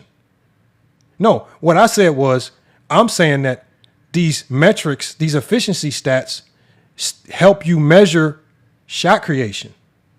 These efficiency stats help you measure shot creation. So when I go to points per possession, which was the primary basis of my argument, that is the single most important efficiency tool to measure shot creation.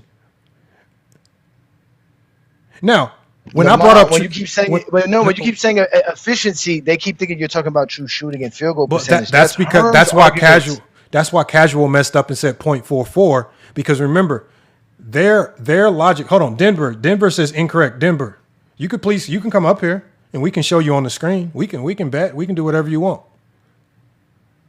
You have the ability to come up here and call it out. Invite sent. I don't know why these people play stupid. Lamont, they're not playing stupid, Lamont. They're hoping you just concede, man. They're trying to bully us with zesty logic. No.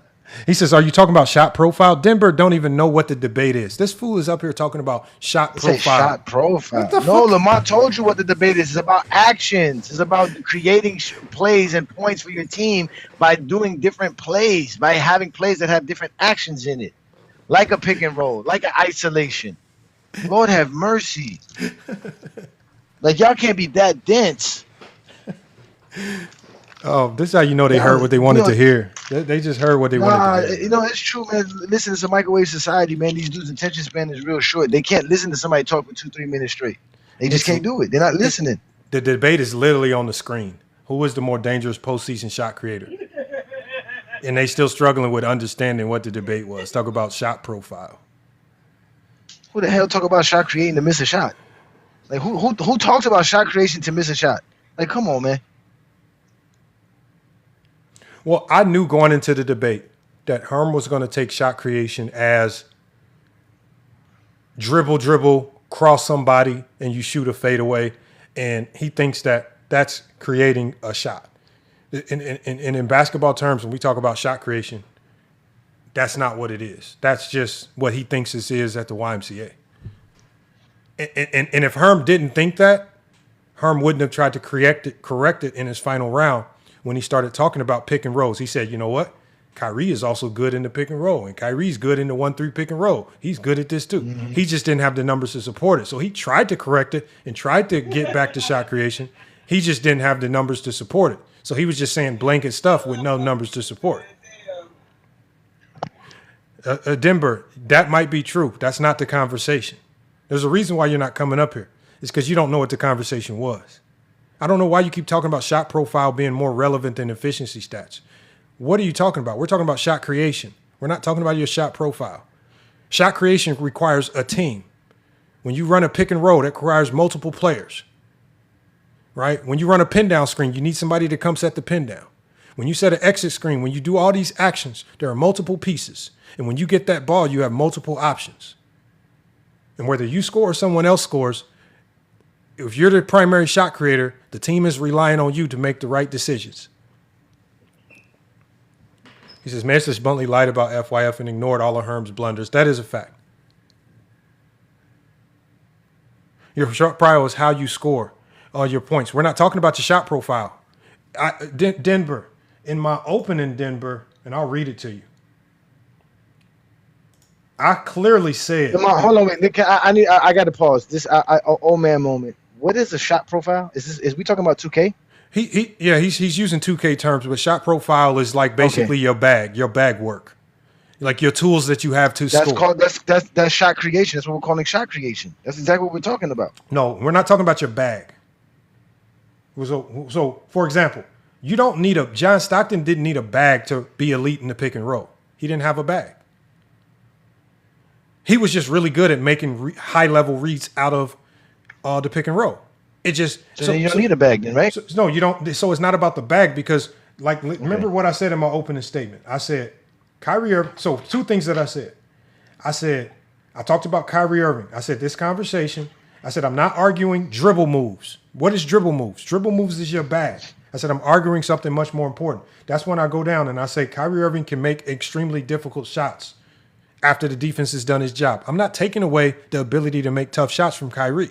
I know that he can make tough shots. That is not the conversation. This is why I gave people the definition of shot creation so they couldn't play dumb about what shot creation is. I gave them the definition of shot creation 3 times in the debate. I gave them the definition 3 times, and the judges, Casual and Mez, both proceeded to play stupid around the definition. That's just bluntly what it is. They pretended that they didn't hear that definition. And then they tried to say that the metrics that I'm using are shot-making metrics. Where did you get that information from? It's true. So are you guys telling me that the only thing that we can use true shooting percentage for is shot for shot makers?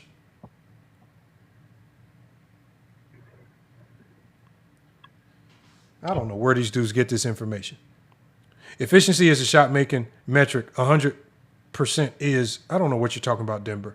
I can't go back and forth with secretaries. You can just come up here and say what you got to say. Jesus Christ, man. I don't know what these dudes be thinking, man. I don't even bro, you're saying all this weird stuff. You're not even on topic with what we were talking about.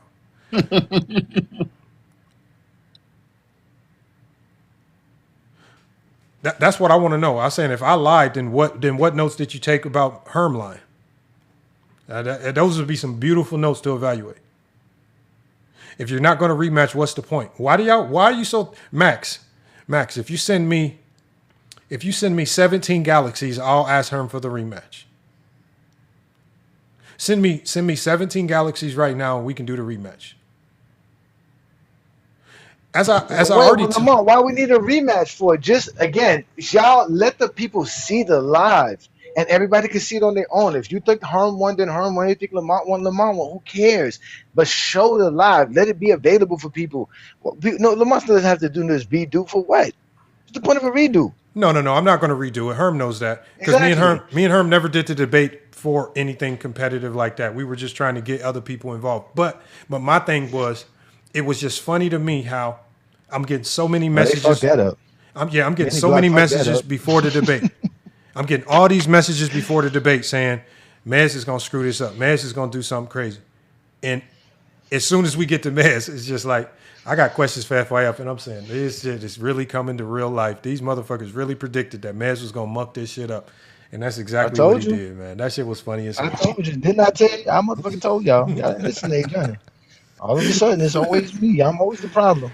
Max says, Herm won and ended FYF career. Max, why you here then? If my career's ended, why you here? He said he ended your Max, career. why you on my live, Max? That shit is over. Why you here, Max? Max, why you been here the whole time? Herm was live. Why you ain't over there? We know why he's here. Lamar, we know why he's here, right? You know he's a stalker. He's a GJK stalker. Oh, yeah. Every time I go live, he pops up. Every time. Who's that? Max. Max. No. Is Max a real person or is he a burner account? No, he ain't a real person. I wouldn't be surprised if it's Bubble Boy, but who knows? Yes. Oh, yeah. 0 followers, 0 following. That's Bubble Boy for sure. Yeah. That's Bubble Boy for They just created Max. Oh yeah, that's why he's saying that weird stuff. Because you know the weirdos in the chat, Mac, they type the weirdos will type the weirdest stuff. Denver's not a weirdo like that. Denver's kind of giving us real sentences. He said, "I'm AI. You ain't no damn." Yeah, that's AI. definitely the bubbles. That's definitely the bubbles talking. Yes, that's definitely the bubble. Denver is Mez alt account. No, Mez won't do an alternate account. Mez just won't show up. Denver. Yeah, Denver. We've seen Denver. He's been up here before. Yeah, Denver's a real person. Yeah, they all zesties, man. Did you see the top 10 zesty debaters? Did you see it? Did you see the list? I didn't see it. Let's show you the list. Hold on, wait. Let me show you the list, Lamar. You got to see the list. How nobody show you the list? Dante Khan says it's weird because you're saying you lost. No, I'm saying it's weird because the judges didn't do their job and just judge.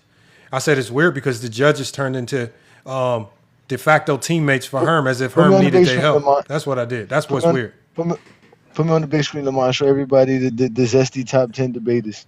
Yeah. And hold on, let me expand it. Yeah, no, I'm saying it's weird because people was trying to throw Herm life raps when he didn't need it. Herm's a big boy. He don't need no help. They was treating Herm like he was a bum.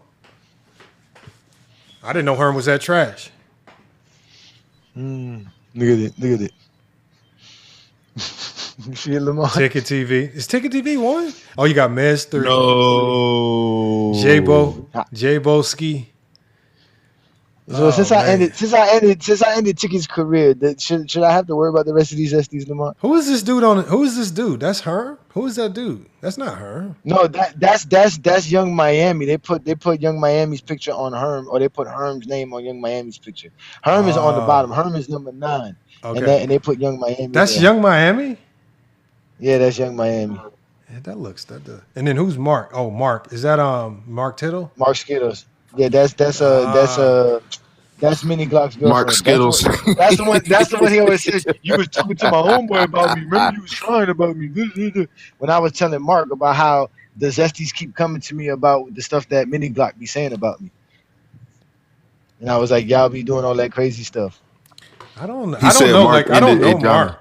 I don't know Mark. Dante. I feel like I keep scrolling past his He live, but I hides. never. He Stay. hides. He Don- hides. He Hey, hides. Another one hey, that hides. hey, He's another hider. Dante He's a said, hey, caveman. hey, Johnny, Dante said that Mark ended your career. How? Nobody even know who Mark is. They stay in that chat typing crazy stuff. Yeah, I don't even know who Mark is. Nobody even know this man. Nobody know him. They Denver gave said him low. No, hold on. See, Denver. The problem is Denver, is that y'all think being a Zesty is just relegated to being a Jordan fan. There's Nope. LeBron fans that we've called Zesty. Remember, for the longest time we were calling Gio Zesty. Gio tried to hide under the mask of I go on All Ball Channel and I debate for LeBron. That don't change the fact that you have Zesty. Retro might be on that list too. Mm-hmm. No, not Retro might be. I didn't heard Retro Hey, get a little bit of Zesty. Lamont, like, right now, well, whenever you get a chance after this stream, go ahead and check the GJK Assassins or the GJK group chat, and I'm gonna show you why. I'm gonna show you why. I've heard YD get a little Zesty. I put the screenshots right there in the group chat. I've heard YD say some things that just sounded like a nostalgia riddled Jordan fan. Listen, man, if you ain't got beef with the Zesties, you Zesty. That's as simple as plain as it gets. Hey Lamont, you heard what Johnny just said? Green light. That's why I said he added to the list. That's why. Can't pick a side, man. And the screenshots right there in the chat. I gotta see what Retro talking about. I ain't never had an issue with Retro. I knew Retro before. Well, we had plenty of them. He was on Go Mike page. So Bubble Boy, my guy, man. Bubble Boy, my guy. He likes Bubble Boy. Yes, he do. I'm telling you, they give you some sob stories, man. I'm telling you, man. They like Lamar said, they're professional victims, man. They'll give you some sob stories and make you start feeling bad about them and stuff. Start feeling bad for them. Yeah, man. I'm telling you, man. The Zesties are the worst, man. They're the worst. Do you still want to do your top 10, or you want to say your top 25, Johnny? But you trying to do it now with this, or after this? I gotta take what's it called? You gotta let me take a shower and a break right quick. Okay, yeah, no, I wasn't supposed to be here right now. He says your live used to be popping. Well, we've been live 4 hours, man. He said your lives used to be popping. Like, y'all act like we care. We can't. What do we, bro? Lamont's been doing content since 2020. You dudes act like we don't know that there's a cycle to all of this. Like, bro, you have good moments, you have bad moments, but you wake up and you still make content because that's what content creators do. Bro, just like y'all have good moments and y'all have bad moments, but y'all still wake up every day talking about LeBron. Don't matter. No, I just want to know why Denver, when he goes into All Ball Live and All Ball got 13 people watching, how come you don't type that in the chat? Well, how come you can't? I would love it if you went to All Ball Chat and you said that. Because he know everybody's in that private Discord talking about Go James Kingdom instead of being on No Ball Live. Y'all gotta stop. They know where they at already. They know where everybody at. Yeah, man. They always come over here talking about views and stuff, and I'm like, come on, Denver. I don't know what they be talking about, Lamont. Telling Lamont. I saw Lamont. Lamont got over 3 million views in the last month on YouTube. I don't even understand how. I'm upset. I need to step my game up. I need to start stepping up my game. God damn. They just, I don't know, man. But that hurt. That's what hurt their feeling. That's what they were saying, that we got such a big following that they can't let the chat vote because the chat is going to automatically. Because that it's voter suppression, ladies and gentlemen. We need to have our voters' rights. We're going to stand and boycott all lives that don't allow voting. Free voting. That's going to be the new phrase. Free voting, ladies and gentlemen. We don't need nobody suppressing voters. The last thing we need is voter suppression. Nah, Denver, I'm going to be honest. You stopped coming around after Johnny did you bogus and start They stopped coming around after he talked to Mini Glock and them, and they told him, yeah, just stay away from over there, man. Because if you go over there, that's what they're gonna do to you. They're gonna clip you up. Permission slips, man. If you want to be down with the Zesties, you got to listen to the Zesties. They don't let nobody in their crew that doesn't do exactly what they wanted to do. You saw Lamont. They were on a witch hunt trying to find who the snitch was in the group to kick him out. Come on, man. Them dudes are the funniest, man. I tell you, man. That's why I call y'all zesty, because y'all act like women. I grew up around a bunch of women. My aunties, my cousins, all of them. Y'all all the same. Women be in their little room, secrets, having little sneakies, little secrets. You go in there, you be like, what y'all talking about? Oh, nothing, nothing. That's what the zesties be doing. Like women, sneaking behind to go talk shit. Hey, let them be, man. I just wanted to stick to. I mean, that's why I say. I mean, obviously, we can talk about Tony debate. We could talk about. I mean, really, Tony's debate was really the only other one that was semi-interesting. Y'all want to hear something funny? Wow. when they were on somebody's live, yes, I forgot whose live it was, man. And Bubba Boy put in the comments, he's like, they're talking about everybody's debate except for one, and that one, you already know which one that was. Which one? His debate. Nobody was talking about his debate. Ain't nobody care about his debate. Ain't nobody. The only person right here trying to bring up his debate is King Speech Row. Don't nobody care about him and One Boy's debate. Nobody care. Don't play that. That's why I went to tell One Boy. I'm like, I said, One Boy, I said the topic in and of itself is just boring as hell. I mean, we're literally talking about Larry Bird. I said, the topic is boring, and makes it worse is y'all have already done it. Same two people, same topic. It's just like, come on. Yeah. Like, because it was a setup. Man. It was a setup, man. When they saw that damn one of the GJK people could pop up as judges, they made sure they had 3 judges in line. Okay, I'll be the judge. I'll do it. I know every week it's always a change. Two judges. Yeah. First of all, chat voting, 2 judges, now 3 judges. And it's just like, oh my god. And not to mention, I know this though. Lamont, Casual don't like Lamont. So that I already know. Casual got a gripe against Lamont. I don't know why. I mean, I know why. I know it. You know why? Because you be always scamming. You always scamming people. You already know that. You be lying and scamming. So that is true. Doing people wrong, man. I don't know why, but I mean, look, I just don't have enough interactions with people for them to be harboring feelings like this for this long. If that's the case, you know.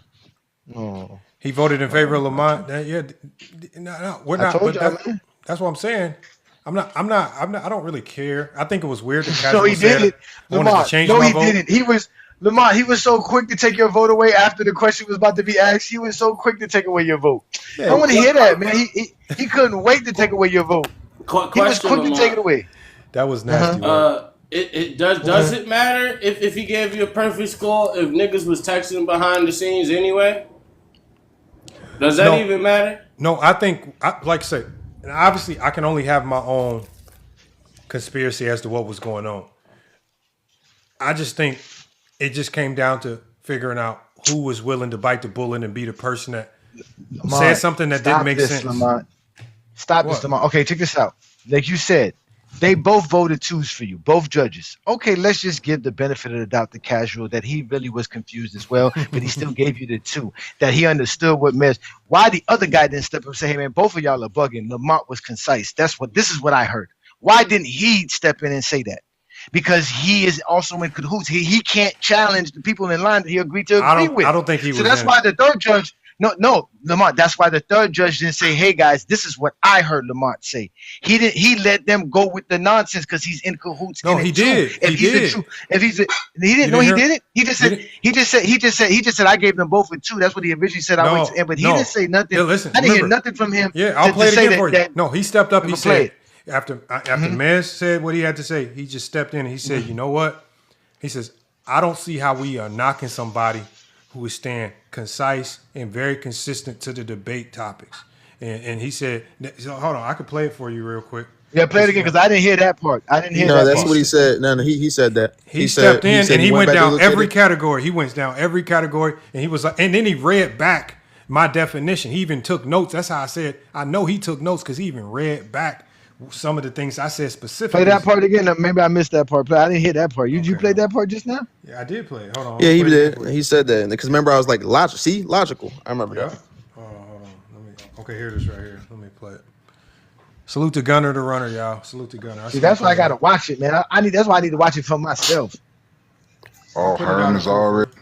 Is it 2s across the? Casual with respect. So I have to go off. That's the only reason why I have. If we're strictly looking at teammates, that's pretty much. Question to Mez. Go ahead, K-Con.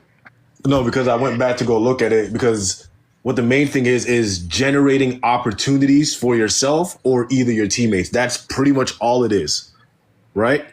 and they were both able to give off great points of what both players can do. So if we're strictly looking at the judging criteria, I can't give somebody a negative for following the criteria of what it is. That's the only reason why I have it as a tie right now, because they both presented facts based off the judging criteria, and none of them were ones. So I have to go off what the judging criteria says. Okay. All right, cool. Okay, All I didn't right. hear that part. I didn't hear that part. And then when he was saying that, I didn't hear that part. I didn't hear that part. But go ahead. In Okay. a sense, he's talking. The way it felt to me was, it felt like he was talking to Mez, because I think he's saying to himself, "I don't understand what's making this so confusing." Right? I think the dilemma that he found out that he ran into was the fact that if I feel like Herm did a good job, I have no way to be subjective to say one is over the other. I have to stick to these points. So if I'm sticking to these points, well, they both he did a good job here, he did a good job here, they both get all twos. So he's not actively searching for a fake reason, right? He's just taking what I said versus what Herm said. No, he defended you. He basically understood your argument. Okay. I didn't hear that part. My bad. Herman casual. Well, not casual after Mez. Herman mini Glock. Casual and mini Glock. Casual. What Mez started it, but they were just actively seeking a flaw. But they weren't. It would have made if he would have said, "I need to ask both of them some questions because I'm struggling with this one," and if he says I have questions for Herm and me, and that's going to be the decider, I wouldn't have liked it. But that's a little bit more fair. But the fact that he says only have questions for FYF, no questions for Herm, and Herm had a lot of holes to pick apart in what he said. To pretend that Herm had a perfect debate and there's questions for me, to me that was very suspect, because I don't think what I said. And then not only to make your argument, you have to lie about what I said. So not only that, you had to jump through hula hoops just to create this fake statement that I never said. Slim Reaper said I told him casual was part of it. I mean, I would hate to say that, but would I be surprised? No, for sure. Tino says it was good, but when we noticed you contradicted yourself in a salute, Tino, again, what do you mean we noticed you contradict yourself? Tino, who's we? I didn't see anybody say nothing about no contradiction. I told you, Lamar. I told you it was we. Mini Glock is their leader. Well, why is y'all in here self-snitching on y'allself, man? Y'all need to just shut up and stop dry snitching, man. Bro, Lamar, I told you, man. Lamar, why do you think they be putting so many black men in jail? Because there are a lot of zesties out here. They be snitching, quick to snitch. They be getting their brothers locked up, man. Tell you, they're the worst of the worst, man. What do y'all mean? Because King Ro said the same thing. He said we saw the contradiction. I'm like, King Ro, who is we? What conversation was you in? I was like, what is it? No. It's crazy because now I really peep what they do. This nigga Tino in 3 lives right now. He in 3 lives. He over here spying on this one, over there talking about you in the other one. That nigga Tino a fry, bro. I told him. Let them do their job, man. I told y'all, man. They're reconnaissance people that cannot be touched. Let them find out all the information. He says, how you getting mad at us? Who's us? I'm not getting mad at Tino. Why would I be mad at you? Who is us? You know, Jordan fans can't stand by themselves. Hold on. Tino. Mm-hmm. If I'm talking about how Mez judged the debate, why would I be mad at you? Unless did you was you in that group chat? Was you in that? Yeah, that was. Who do you think was sending Herm the information? Man, Herm was at work. No, I don't care, man. I just think, man, to do all of this hoopla and hollering and all, like, I feel proud that the only person that ever been interrogated after the debate is FYF Sports. I'm proud that that's what you got. You got to jump through all these hoops to get me. I don't want you to beat me normally. If you got to jump through hoopla, hollering, extra interrogations, making up reasons, lying, I love that. That just makes me feel a lot better about myself. And also, this is what y'all did to Herm. Herm now has to live with the fact that he needed all types of sidekick help to win a debate versus me. I had to debate Herm, Casual, Mez, and the entire Discord. And Herm don't like that. I know Herm. If I know Herm the way I know Herm, Herm don't like that. Lamont, did True? Like that. Hey, Johnny, did True vote for Lamont? Who? Who's that? True. Was True the King one of the voters? No. True King wasn't I meant involved. the judges. Excuse me. No. It was just Casual, Mini Glock, and Who's the some other third dude. I one? don't even know his name. Yeah, I don't know his name. I never saw him before. Never met him. Don't know who My he was. thing about Tino It's probably saying True the people King. crying and he was scared to debate. Like, man, get out of That's here. what I'm bro. saying. Like, bro. No, Like Tino. when they were the ones who got caught with the voter suppression immediately, and that's what Mini Glock said. I'm gonna show you how. No. He was supposed to bait me on the '90s defensive topic a week ago, but he said he was busy or something. And he didn't come back this week for it neither. So, because then nobody sent him no information because they know if they give him information, he gonna mess it up.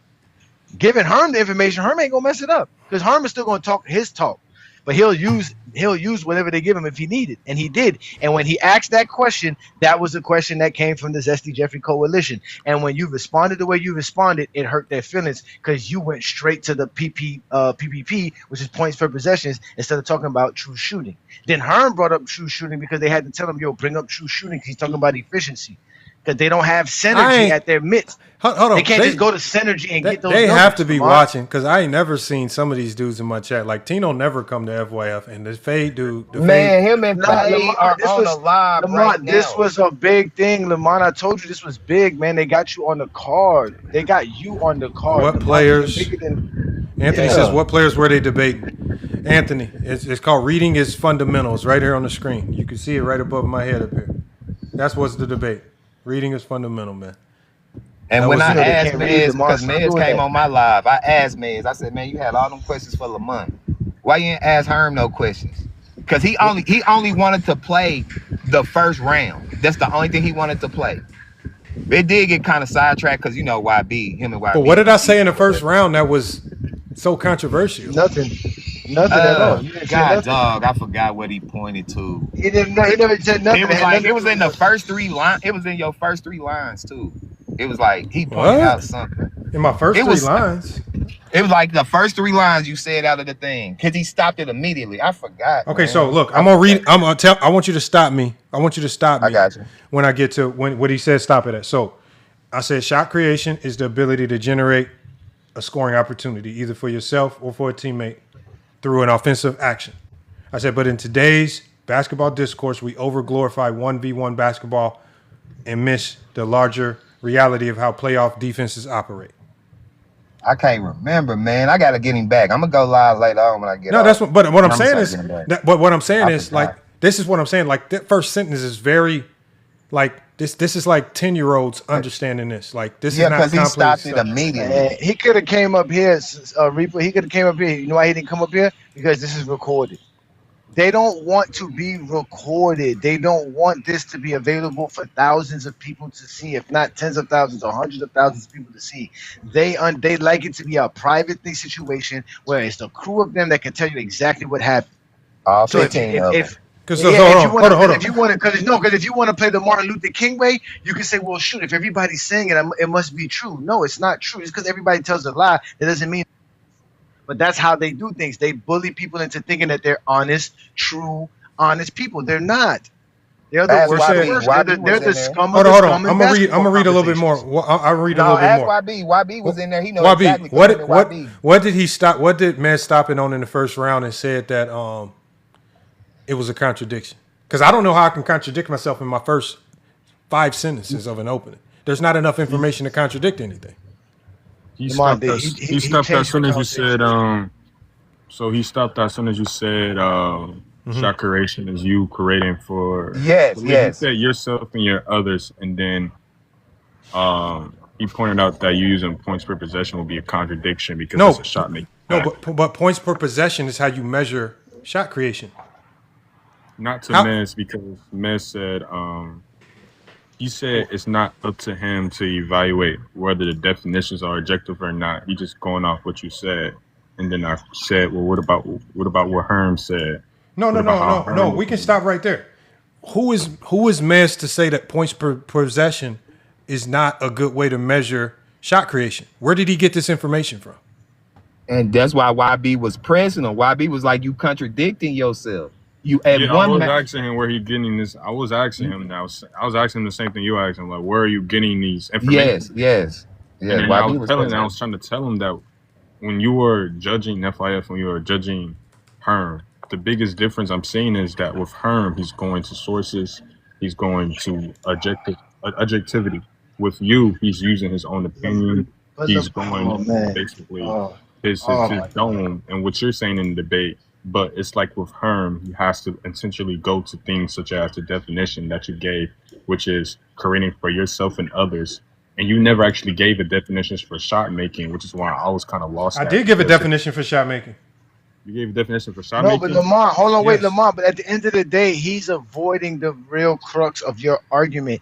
It's not points per possession; it's the action. Yeah, Lamont told you within these actions, these are the points per possessions. So he is talking about the that is what the shot creations are. Lamont is not just talking about taking a shot; he's talking about what shot you're taking, how you're taking these shots. That's the difference. It's that's what he's. This is what again. Listen, dog. This is very easy. These people are not. This is how you manipulate people. This is how you becoming a magician. You become a magician by showing somebody something and behind their back you're doing something else. That's exactly what he's doing to y'all. He's keep showing about points per game, possessions, but in reality what he's hiding is the idea that Lamont was bringing up actions. Lamont was talking about isolation, pick and roll, sets, plays being called, drop coverages, all this other stuff. What you do in the switch, these are all part of actions.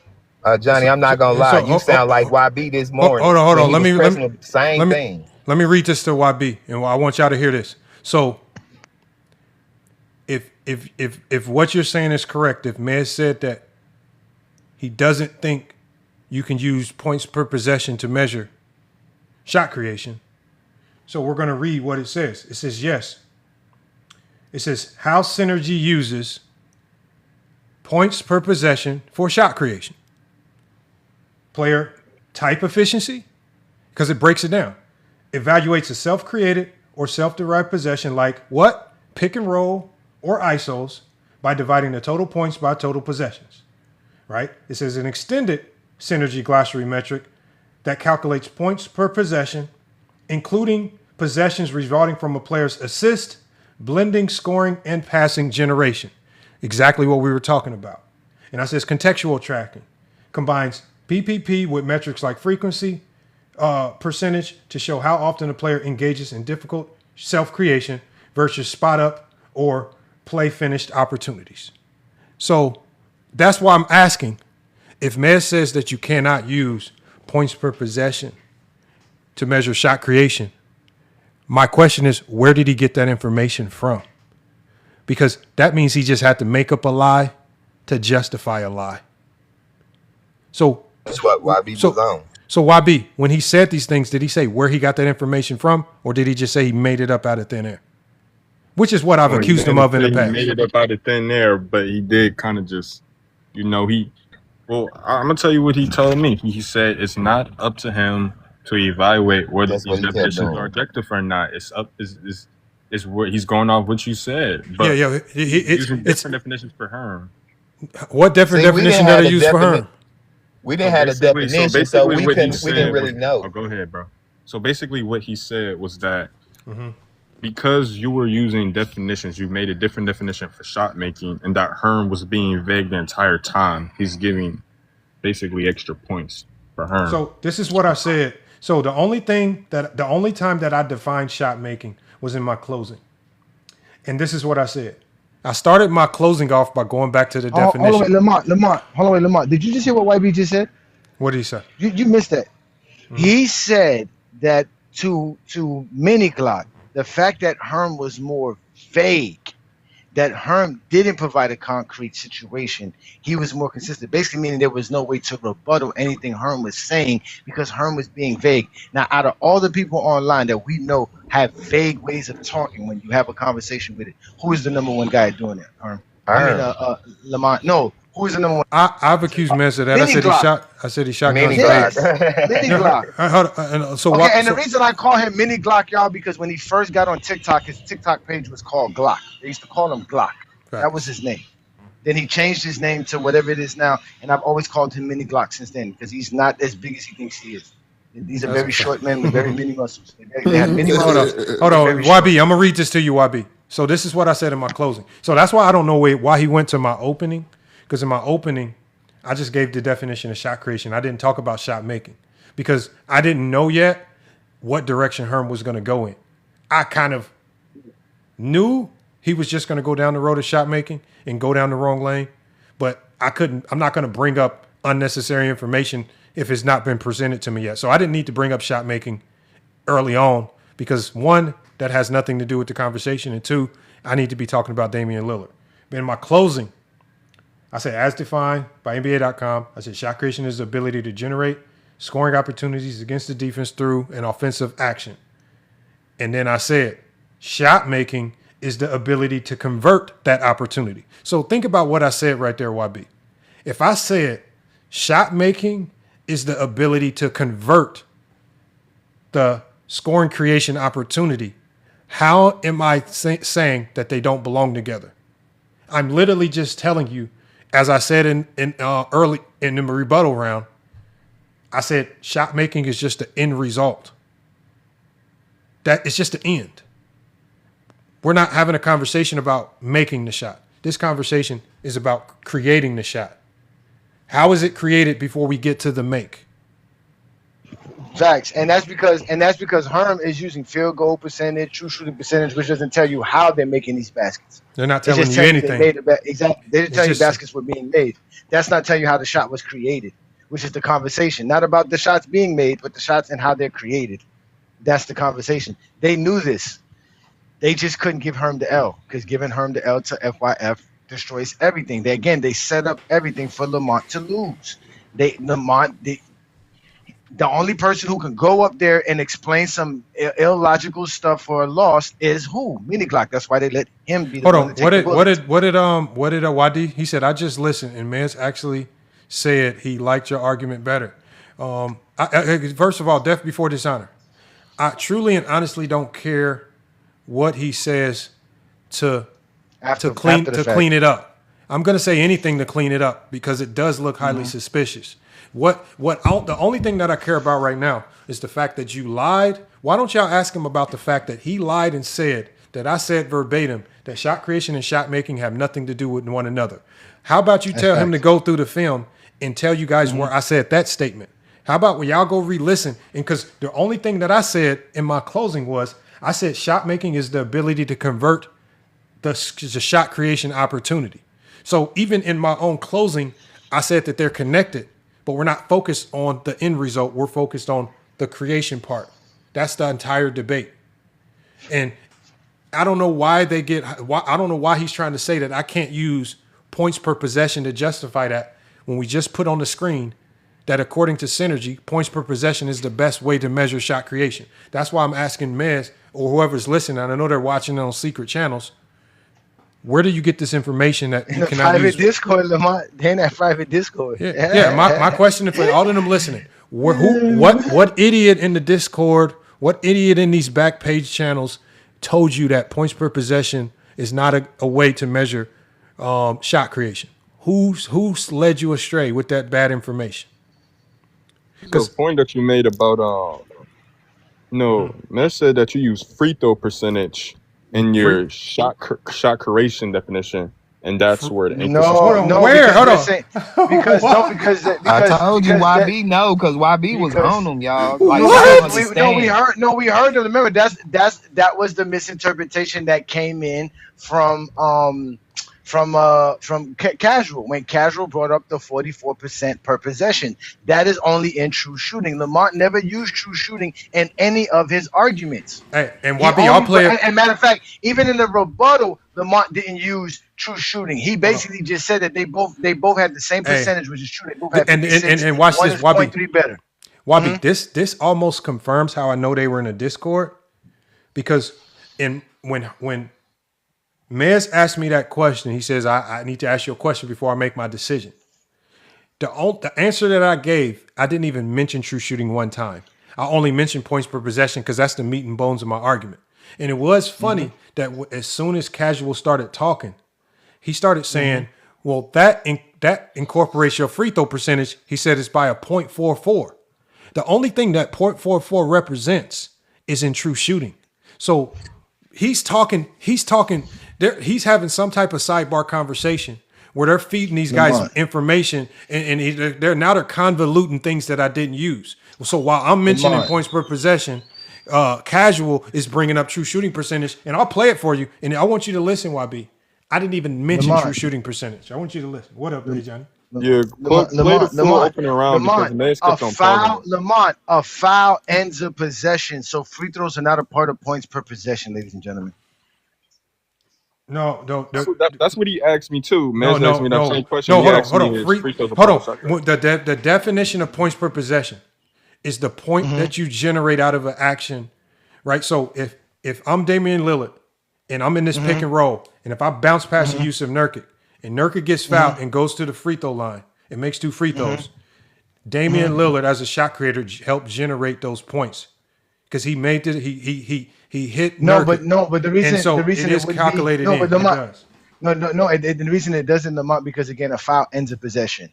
A foul that's ends in a true possession. shooting percentage. We're not talking about true not just true. I'm just talking about in general, Lamont. There's only a few ways you can end a possession in the game of basketball, and one of the ways you end a possession is with a foul. That means the possession is over. That possession ended with a foul. No basket made, whether it's shooting or not. Points per possession is points per possession involves free throws, Johnny.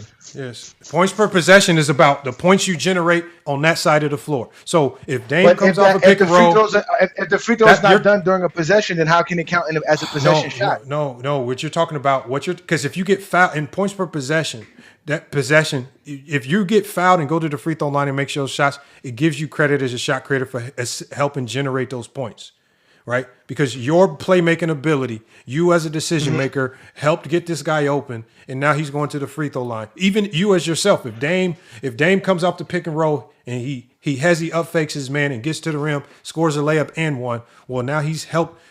That decision, that creation. He had a million options, but he chose to go create a shot for himself.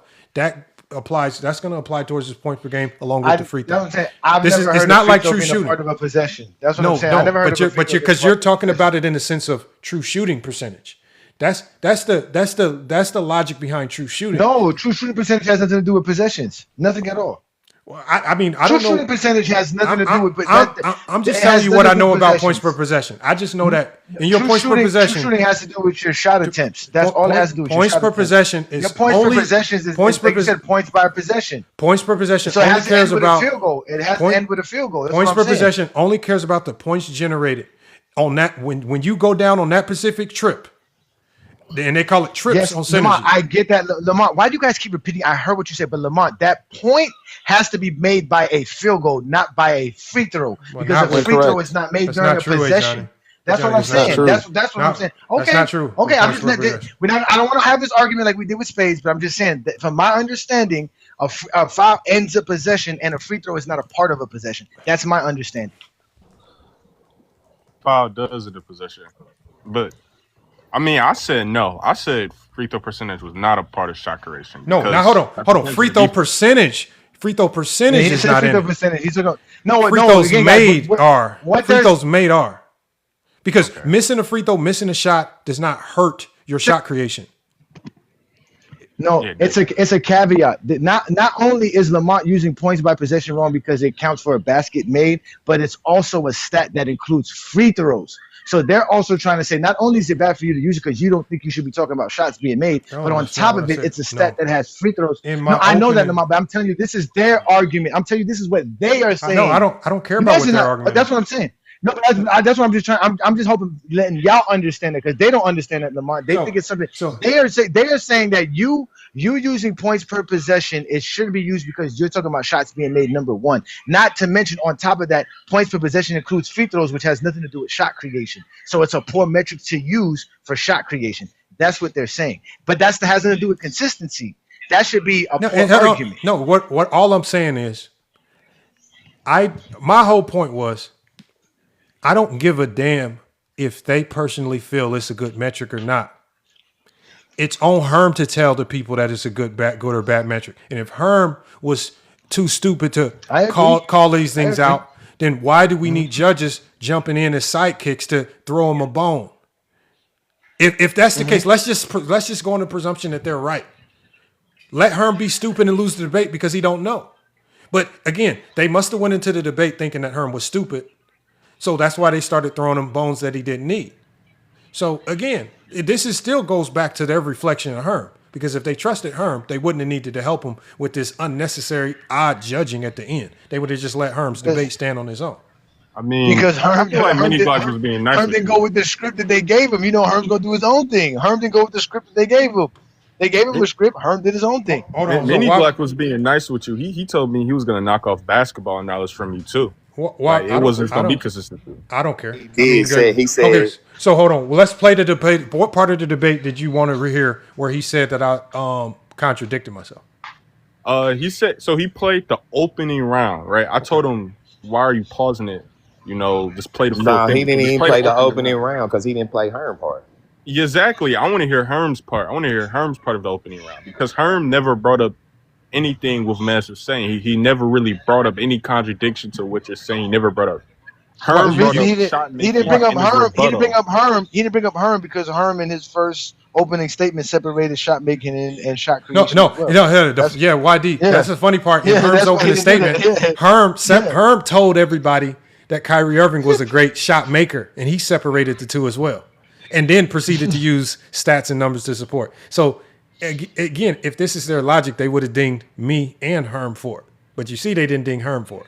Remember, I didn't say anything. That's literally what I said. That's what I said. Yeah, see, but look, YB was like, you tricked the people. And now that you playing it, and because this our first time hearing it. Mm-hmm. So now that you playing it, it is like with the questions he was asking, and then how the judges got to debating each other, it was like they was tricking the people into believing, because that's what YB kept calling them on. Like, YB kept saying, don't drink the Kool-Aid, y'all. Don't drink the Kool-Aid, because we didn't get to hear to hear it. Let's play it one more time. Because YB has been trained and he understands how to deal with this SD Jeffrey coalition. He was trained by the anti-SSD. Come on, man. Let's stay on topic though. Here it is right here, YB. If Herm in his rebuttal round also made a difference. Hold on. Let's just hear it for ourselves. So let's hear it for ourselves. And I want just hear it for ourselves. And we'll let it play out. And the only person that can stop it is you, YB. Since Mez was stopping it with you, so we can highlight these supposed contradictions. Yeah, shot creation is the ability to generate a scoring opportunity either for yourself or for your teammate through an offensive action. But in today's basketball discourse, and the problem that we have is too many people are over glorifying 1v1 basketball and miss the larger reality of how playoff defenses operate. A tough shot can beat a tough defender in front of you. True postseason shot creation is the ability to create efficient offense against an entire defense that has spent weeks, if not months, preparing specifically to stop you, especially if you're the first option. In the playoffs, Dame averages 25 points per game and 6 assists. Kyrie, 23 points per game and 5 assists. Mm-hmm. So this is where he stopped the recording. He's saying you're using shot making stats to prove to your definition of shot. What stats did I use? I guess he said. Hold on. He said. Are you saying when I use points per game? Points per possession. I mean, what he brought up was the free throw percentage, which you didn't say your opening round, but he's basically saying from the get-go that because you're using the points per game and the assists, no, and shot making stats. So see, that's why. See, but that's why you can't let them pause it, because if you allow me to finish and you allow this to flow into the next section, you will clearly see that I'm only bringing this up just to beat Herm to the punch, because I know. And it's crazy, Lamont, because YB kept saying, "Don't stop it, stop stopping it." So as you let it play, you'll see that I'm bringing these numbers up to showcase to the people. Yes, these numbers might be similar, but when we incorporate and look at the shot creation, don't be fooled by the numbers. This is not equal shot creation. Now I'm going to demonstrate to you why Damian Lillard's a more dangerous postseason shot creator, because when we dive into the shot creation numbers and what shot creation is, it's going to show us that these are two very different things. That's why I say you can't let him pause it, because what he's trying to trick you into believing is that that's my argument. That's me that's called doing something called laying the foundation. So I'm laying the foundation. I'm already beating Herm to the punch. These stats mean nothing. You can't trick us and tell us that they're even. Now we're going to break down why they're not even. I want you to listen. Their true shooting is essentially identical. So Dame is producing more scoring, more playmaking volume while maintaining essentially the same efficiency. And that matters because shot creation is not just about how difficult the move looks. It's about what the move forces the defense to do and what type of shots it creates. Dame's limitless range changes where defenses and defensive POAs have to begin guarding him. If you play drop, he can pull up. If you switch, he can isolate the mismatch. If you hedge or blitz, now your big man is 30 feet from the basket and an entire backside of the defense has to rotate. That creates opportunities for Dame before he even takes a shot. We have to also consider the You listen, you hear what I said, YB? That creates opportunities before he even takes a shot.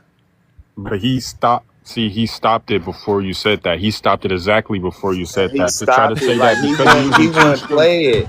he's He basically wouldn't saying play it. We kept asking because him you're to using. play it, He's basically but saying you're YB using was true so shooting to mad. measure. YB just kept snapping it because YB knew what he was doing. He was trying to trick everybody into believing you said what you said, but we just kept saying, play it, play And it. I'm gonna let you hear the rest of the round. I'm gonna let you The hold on. Kool-Aid was him saying that he's using true shooting to measure shot creation. That was the that was Kool-Aid. a lie. I never did that. Never once. I only use true shooting to rebut Herm. That's it. Because true shooting tells us nothing. No. To Mez, you weren't using true shooting to No, rebuttal no, Herm. Mez to Mez, is that not. was your argument. But no, Mez is not stupid. Mez needed to pretend that was my argument to say he was confused. Remember, no one else in the world thought that but him. So unless Mez wants to say that he's one of the dumbest people, that means he's probably like in the 99th percentile of stupidity if he believes that.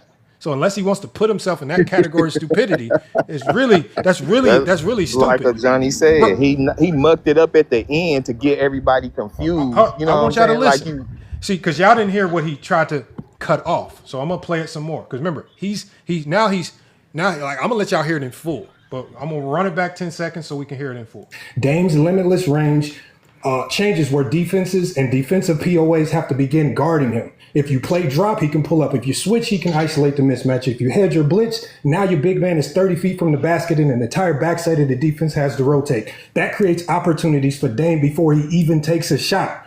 We have to also consider the defensive environment for both players. Kyrie has been outstanding in the postseason, but many of those moments come alongside offensive engines like LeBron, KD, Luka, players who command enormous defensive attention.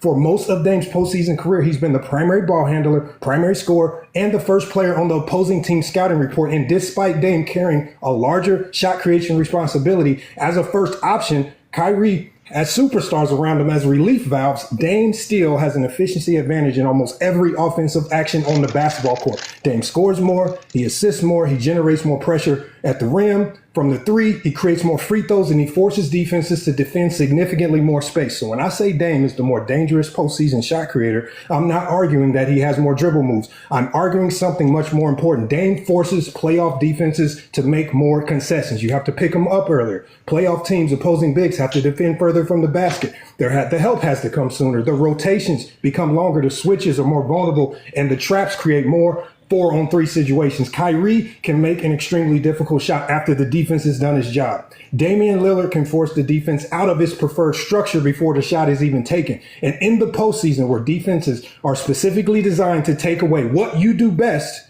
that makes Damian Lillard the more dangerous and better shot creator in the playoffs. That's the first round, YB. I mean, I'm just hearing you talk about. I mean, you're talking about Kyrie as well, right? Like you're talking about Kyrie. You mentioning Damian Lillard. From my point of understanding, like, and because I have to differentiate between Mez's understanding, because Mez's understanding is that you're using true shooting, but from my own understanding, you're trying to say to action. You're not actually using the stats to determine what the points are in the possession. You're using the action. You're using the stat to measure the actions, and then you're just breaking down how Kyrie's affecting that his offensive accuracy affecting defenses. The numbers that I provided, yes, the numbers that understood that because he understood that, Lamar. Because Herm, he understood that. No, I know. Herm was like I said. It's easy to say, man, he's really good in the pick and roll, but they're both at times good in the pick and roll. That doesn't. If we're measuring the two, what am I using to measure that? Like Herm said, Kyrie's also good in the pick and roll, but he didn't give anything to support it. That's why I said in my rebuttal round, I was saying, Herm, what numbers are you using to support this? Where are you getting this information? Like, how do you come to these conclusions that it's better other than you just saying it out your mouth? So that's why when he brought up two shooting. And that's when he brought up two shooting. He brought When up Herm two brought it shooting. up. Yeah, That's what I'm saying. That's what I'm saying. Herm brought up two shooting. Now, Herm was the first one to bring up. No. What you guys are failing to realize is that you guys got to remember, Lamont said nothing in the first round to contradict himself with his argument. What happened was when Herm asked the question, if Damian Lillard is such a great shot creator, why did he shoot so bad in this playoff series? Lamont's response was, we're not talking about the making of the shot. We're talking about the creating part. We're talking about the ability to create. So when we're talking about the ability to create, what are you using to say that, that Kyrie's better? I'm using points per possession, but by synergy, by these actions that they're running and all the different things that he can do. This is what numbers are you using? And that's when Herm said, I got true shooting. I have field goal percentages.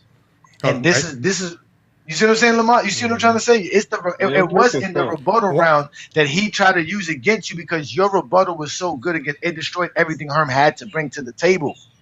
And YB, do you want to hear Herm's round? It was about field goal percentage and true shooting percentage. Did Herm ever give a definition? Because to my understanding, Herm never gave a definition. He gave a definition for shot making, but he never gave a definition for shot creation. No, Herm never.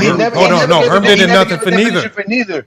Herm didn't. I'll let you play. I'll let you hear what Herm said. Watch Herm. Because this is why Herm wanted to go second, because Herm wasn't prepared for what I had to say. Herm spent the majority of this round just trying to rebutting. He was already rebutting. He didn't present any argument for Kyrie. He just was trying to rebut. So watch this. This is Herm's response. All right, bet. Okay. All right. Let me stop your timer, brother. All right, Herm, you got 3 minutes, big homie, and it's on you.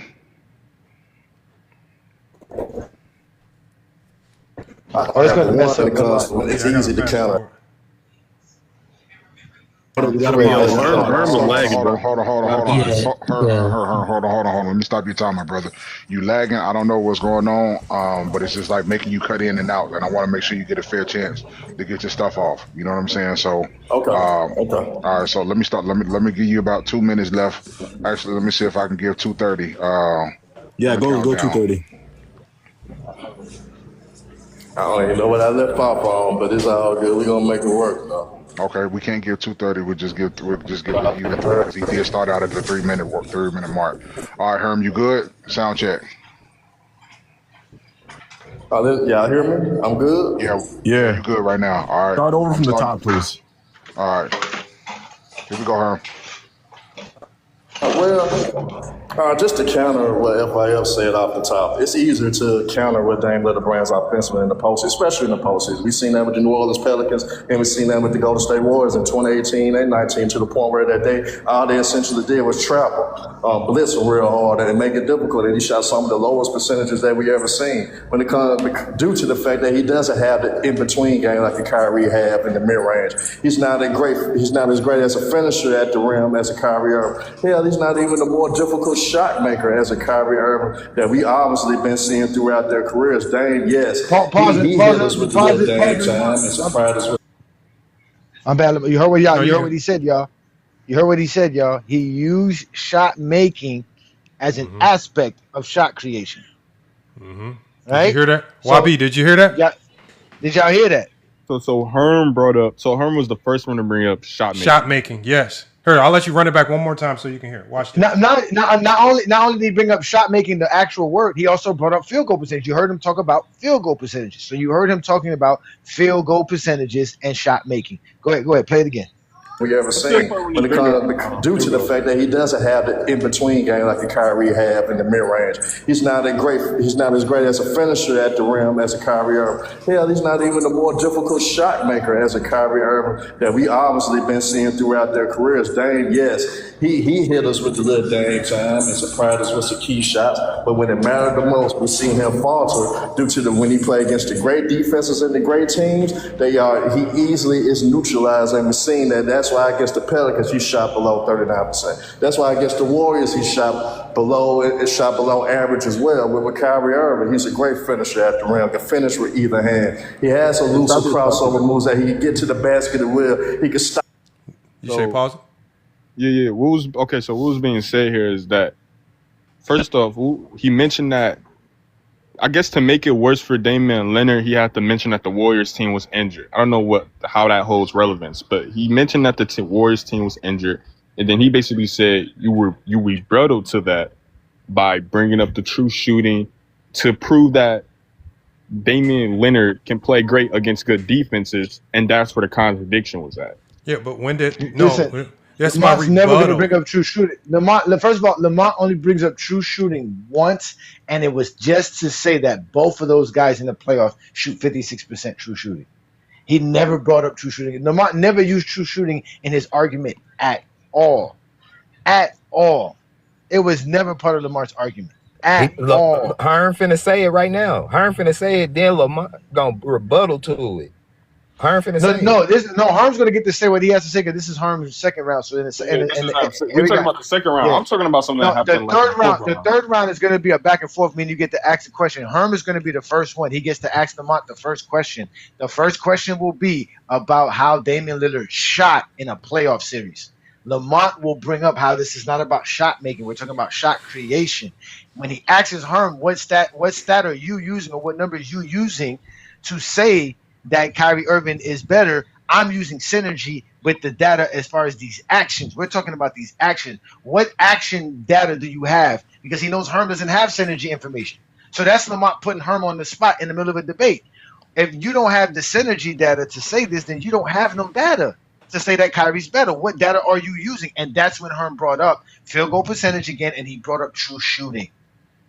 That's what it was. Herm was the first one to bring up true shooters, and Lamont responded before the end of the third round, saying how they have the same true shooting. So it's not even like that. That can't even be a measurement because they basically shoot the same. Like you're using the wrong metrics. Lamont was basically saying you're not using any real metrics. You're not proving nothing. That's what Lamont kept saying. You're not proving nothing as far as shot creation because you don't have nothing for it. That's what he was saying, and that's why they were mad because they would have to have said Herm lost. If they understood that. That's what I said. So hold on. And YD, so it sounds like they mixed in, they tried to blend things that I said in the rebuttal round with things that I said in the first round. Yeah. And it sounds like so they're trying to muck it up by mixing the two and trying. The rebuttal round is called the rebuttal round for a reason because it's separate from your argument. It's a time for me to challenge the other person. Herm asked me a question, I answered, and then I challenged him. It's just that these are not my arguments. This is just that's why they call it the rebuttal round. But if we don't have judges smart enough to be able to delineate between the rebuttal round conversation and your actual arguments, then why are these dudes judges? Because they're struggling to retain very simple information. At least that's what they're saying they're struggling with, right? And when they give it back to you, YB, as you can clearly see, they're not even giving it back to you accurately. They're mixing things up. They're we can go straight to the rebuttal round, and you will clearly see that it is not what they said. There was a point in the conversation because Go James basically said what I was going to say. Like to me, Herm, if you are rebuttaling him on the defense point, the Damian Lillard defense point, because Herm was the first one to bring up any player dropping in points and scoring, right? And then Herm is not giving any concrete definition for these things. If he is gonna judge it like that, why is he knocking one off for Herm as well? You know what I mean? And then like with my different talk podcast, right? Mm-hmm. If you're gonna say that the way your delivery is and he's lying on some points, why are you calling Herm out for him being dishonest? Like it's just things to me that is not. It's not making sense. Well, technically, Herm wasn't being dishonest. Herm just had a different argument, and what they just did now was did a disservice to Herm because instead of us giving Herm some props for his argument and delivering his argument the way he wanted to, we're sitting around here talking about whether or not Lamont said something or not. So this is complete zesty Jeffrey logic 101, y'all. Be deceptive. Always find a way to wiggle your way out of stuff. That's what YB kept saying. That's how because YD went to the school and graduated from the anti-Zesty Jeffrey Coalition. He knows exactly how to deal with it. I'm obnoxious. I'm belligerent. Exactly. I don't have low comprehension. Like gobbledygook. It's because when he talks to me, he's really just talking to you. Because because I watch so much of your. When I watch, listen. I found FYF like last year, December. So I watched so much of your content and I watched so much of OT clips. I kind of know how to talk to these guys. So when he's talking to me, he get reminded of you. And He was handling him too. Hey, Johnny, you would have been proud. YB, I had to calm him down like YB, chill. He was handling him rough. I already see YB do what Hold he on. be doing. My right tonight. said, He I thought having Herm was flushed. arguing Kyrie's shooting ability. Yes, my right. Herm didn't know how to. Herm thinks shot creation is shooting ability, because I don't know if they gave him bad information or he just didn't know what shot creation is. But that's one of the reasons why, my right, I gave the definition of shot creation 3 times in the debate. I gave it 3 times because I'm trying to stamp down that Herm is giving you guys information, as Johnny said, but this information has nothing to do with the topic. It has nothing to do with the topic. When is Herm going to get on topic? To him, you keep on rephrasing yourself, because there was one point where Herm was going off topic again. He was trying to attack Kyrie. My fault. He was trying to attack Damian Lillard for some, I guess, against the Pelicans or an injured Warriors team. Did he even say the Warriors were injured? I don't care, right? The point is that I guess you said, Herm, we're not talking about shot making, we're talking about shot creation. And Herm was actually using a shot making stat. And he's saying because you differentiated between the two, which you didn't even say that. You just said, let's get back to debating shot creation. No, was it the reason why I said that? The reason why I said that because Herm asked me, why Damian Lillard was missing. No, he said, why did Damian Lillard not play well versus certain team? And I'll play it for you. And I said, this is exactly what I said. Before you play the I think what y'all don't understand is, and I'm gonna say y'all, I'm gonna say YB. This is what you understand. Lamont's argument is that if we go by these actions and go by points per possessions within these actions, we'll see that Damian Lillard is the better or greater shot creator, right? Once Herm starts using stats and then Lamont tells him you can't use those stats, he's basically saying Lamont's contradicting himself because you're also using that's not what I said, Johnny. I didn't say you couldn't use the stats. I know Lamont, I know that, but I'm telling you, that's what he's saying you did do though. That's what I I'm know. saying. That's why I said that. I know, but that's hold why on. they're lying. I just, that's what I'm saying. That's the lying part. That's no, the I lying know, part. but You didn't tell him he can't use stats. You told him those stats are not the stats needed to present your that's case. not. I didn't tell any. No, I didn't. I never told Herm what to use or what not to use. The only thing I told him was I said we're debating shot creation, not shot making. Now, however he interprets that, right? That's up to him. I didn't tell him what stat to use to support his argument. I wasn't trying to help him anything. I was just trying to reinforce to the people that I've given you guys the definition of shot creation. Look, that's why I'm playing. Can't use field goal percentage. I did not say that. You can't use. That's not what I said. You said. No, I didn't. Yeah, no, listen. Why he couldn't pull those games through?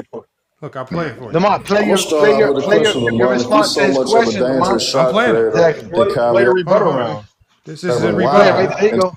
Hold on, this is the rebuttal round. This is the rebuttal round. I did not tell him. Play it. I did not tell him what to use or what not to use. Watch. All right, so I'm gonna start the clock at 5 minutes. When I do, it's on you, gentlemen.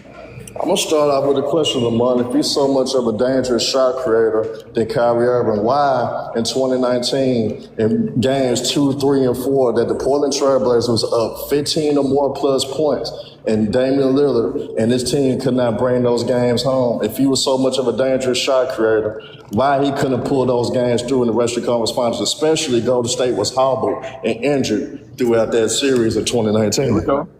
That's what I said. They didn't pull it through because he didn't make shots, and that's the key difference of what we're talking about, Herm. Because the essential difference that's confusing you in this conversation is that we're not having a debate about shot making.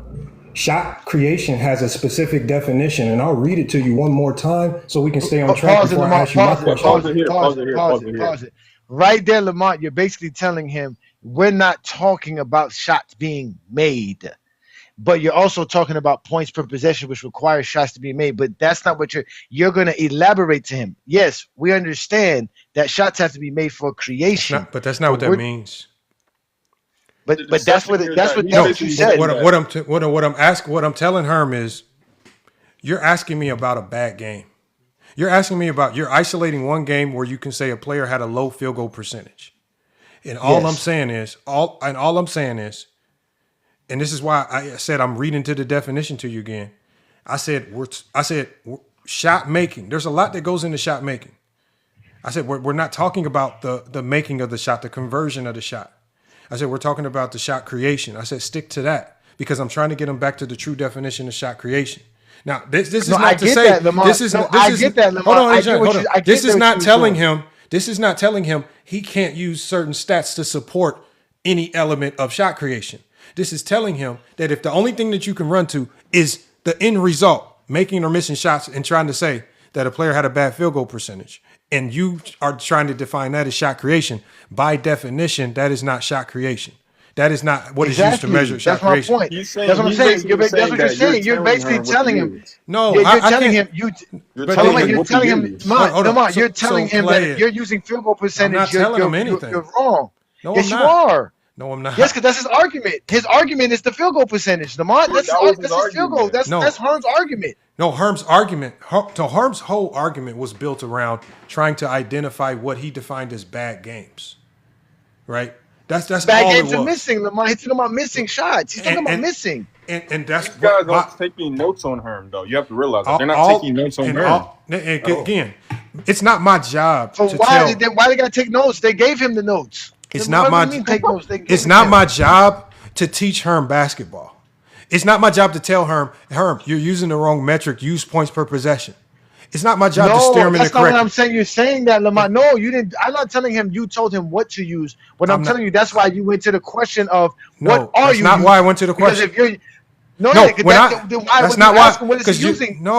He's using field goal percentage. He's using field goal percentage. I asked him when I asked him what are you using. That's because when I evolved, field goal percentage. No, what I was saying because I was saying you said because I went to another point. I said you said that Kyrie Irving was a better isolation player, but I said when you go to playoff points per possession, Damian Lillard has more points per possession out of isos than Kyrie Irving. So I said, what metric are you using that tells you that Kyrie Irving is better in the ISO? Because I said there's no tracking metric that tells you that because points per possession in the playoffs tells you that Dame is better in isolation. I said, what are you using to support yours? So I'm not dictating what he uses. He brought up field goal percentage. That's what he brought up. Field goal percentage and true shooting. Yes, he did. His rebuttal to you was that. So the problem is he's used. I didn't tell him what to use. I just know he's using the wrong metric. I know you didn't tell him what to use, Lamont, but if he uses field goal percentage and you tell him that's not shot creation, that's basically telling him he has to use something else. He can't use field goal percentage. I'm not saying what he because that's all he has. He only has field goal percentage. But you have to realize though, nothing else. What do you want him to do? When Miniglock told me. You only brought up 2 PP. No, Lamont, you destroyed this argument because that's smart for you to do that because now you're telling. Now he has to prove why field goal percentage matters. I mean, again, and he never did that. All I'm saying is, the going down the road, and I remember when he starts to bring up bad games, it's smart for me to now help people understand how field goal percentage isn't a direct correlation to shot creation. So by me explaining, but I'm not telling him. I'm not saying he can't in any aspect of the conversation. He can't use field goal percentage as a supporting argument to shot creation. I'm saying if he's making field goal percentage the argument, then that's not what we're arguing. He's making these percentages the argument. If I mention points per possession, or even if I vaguely mention true shooting percentage, these are sub points to my main argument. Which, as you said, Johnny, are the actions and how efficient you are in the actions. His argument was... That's what I'm trying to explain to you, Lamont. You're basically saying what I'm saying, that he never really stated what is creating a shot. All he talked about was who was more efficient and disguised it with the aesthetics of what Kyrie does on the court. He didn't use nothing. The only metrics he used was true shooting and field goal percentage. He didn't use nothing else. And that Kyrie can dribble and take difficult shots. That's why I want YB to hear it, because YB, that's almost exactly what I say verbatim in the rest of this. I want you to hear Shot creation, according to NBA.com, is the ability to generate scoring through opportunity either for yourself or your teammates. So we're not talking about the end result, the ball going through the net. We're talking about what is your skill set that allows you to create buckets for yourself and for your teammates. We're not talking about shot making. So we want to stay on topic here. My question for you, Herm, is that in your statement, you said that Kyrie Irving in the playoffs is a better isolation scorer. But when we look at playoff points per possession, Damian Lillard has more points per possession in the isolation, out of the pick and roll, and out of pull-up jumpers than Kyrie Irving. He outclasses him in 3 key elements of shot creation. Where are you getting this information that Kyrie's a better shot creator? If there are no numbers that support it. Hold on, let me finish, Herm. If there are no numbers to support it, there's the averages don't support it. The points per game metrics don't support it when you break the game down. Because remember, the key to shot creation is what? It's offensive actions. Tell me what offensive actions that Kyrie's doing to generate points for himself and his teammates. Go ahead and cook, Herm. So pause before Herm goes. So, go ahead. Pause it. I was going to say, pause it right there. You go right there, Lamont. Right there, you just told him. You can't bring up averages. You can't bring up nothing because that's not what it represents. Listen to what I said. I didn't say you couldn't use it. I said Damian Lillard outclasses him in averages. So it can't be the averages in the playoffs. I said he outclasses him in points per possession. I said he outclasses him in all these metrics. So what I'm challenging him to find any metric that says this. I'm telling him, go out and go, just at least come back with something to support this claim, because right now you're just saying stuff and you have no evidence to support it. Right now, I'm just imploring him to come back with anything. That's why I said none of the averages. I'm not saying he can't use averages or all of these things. I'm saying even if we go to these things, they don't support your argument. That's why later on in the rebuttal round, I call him out for lying about the true shooting percentage, because now he's about to start talking about the efficiency. He's going to lie about the efficiency. So now he's desperate. Now he's going to have to lie about the efficiency. He's going to say Kyrie's way more efficient and he has a way higher true shooting percentage. He lied.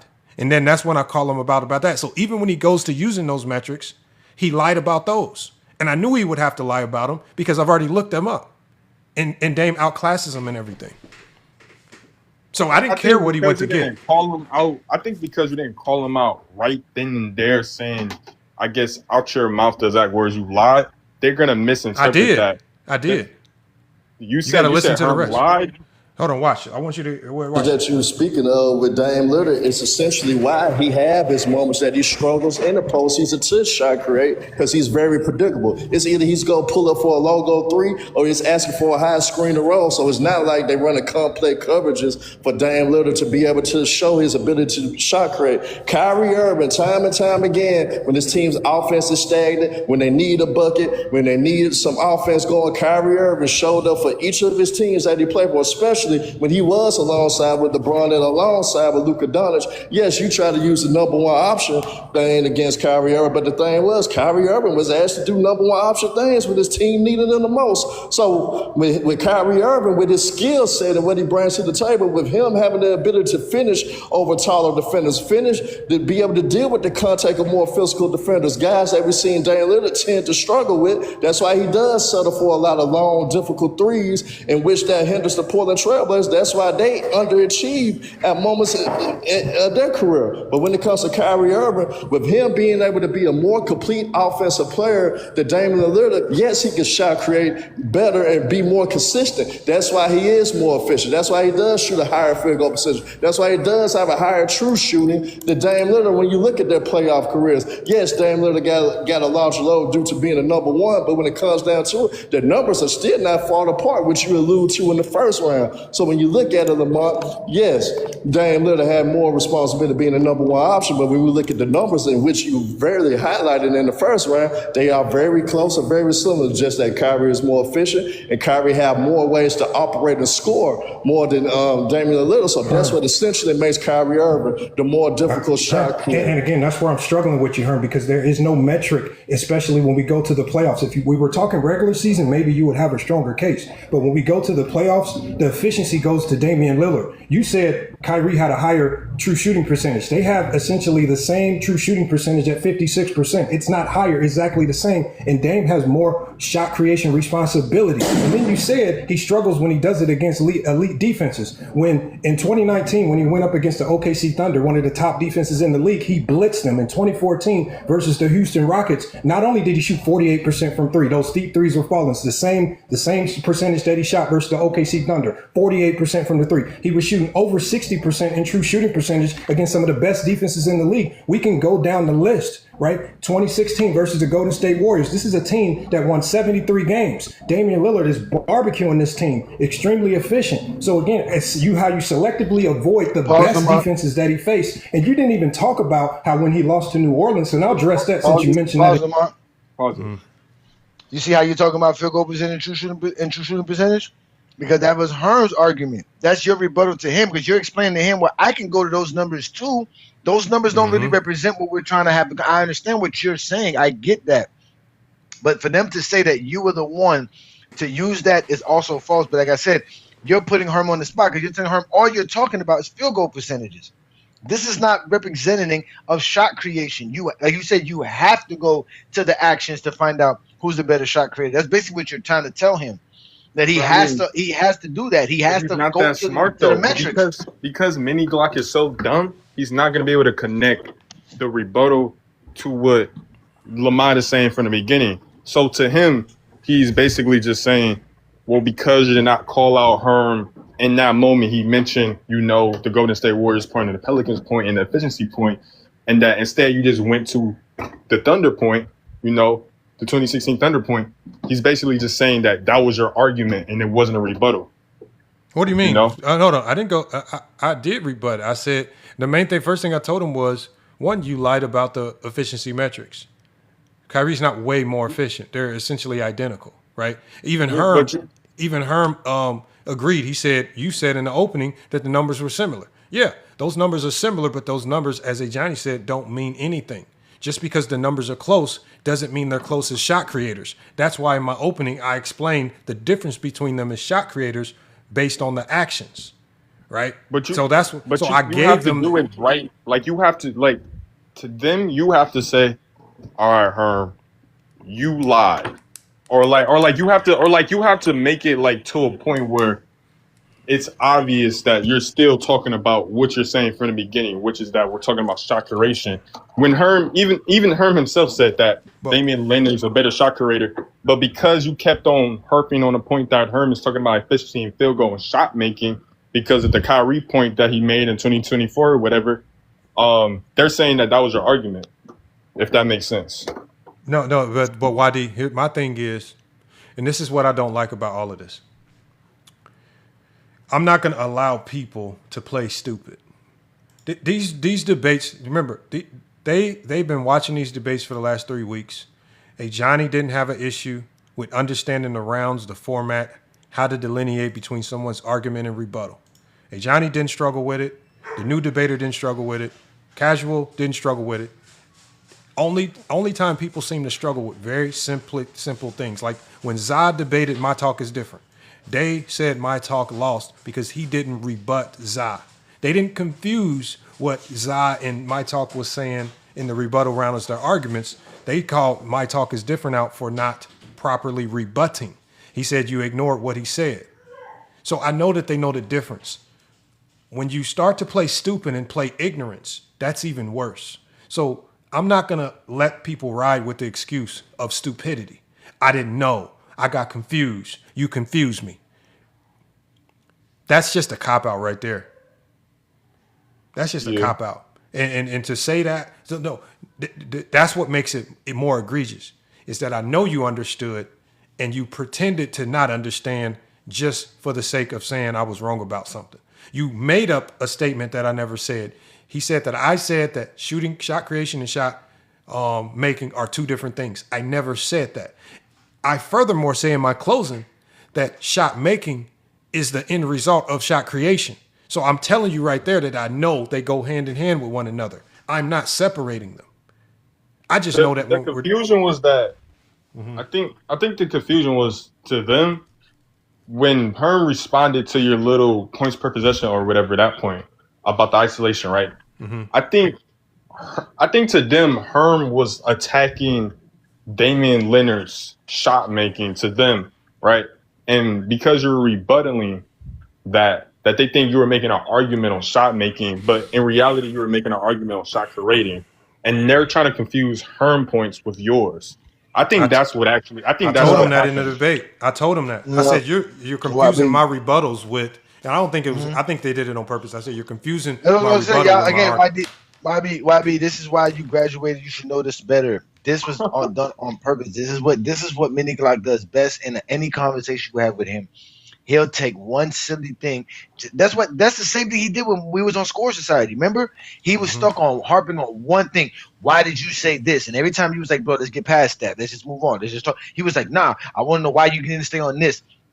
That's how he has arguments. That's why they love him so much, because he's so great at debating stuff that has making no sense, but he wins. So at the end of the day, it's like, well, he won because No, you're it's funny debating because stuff.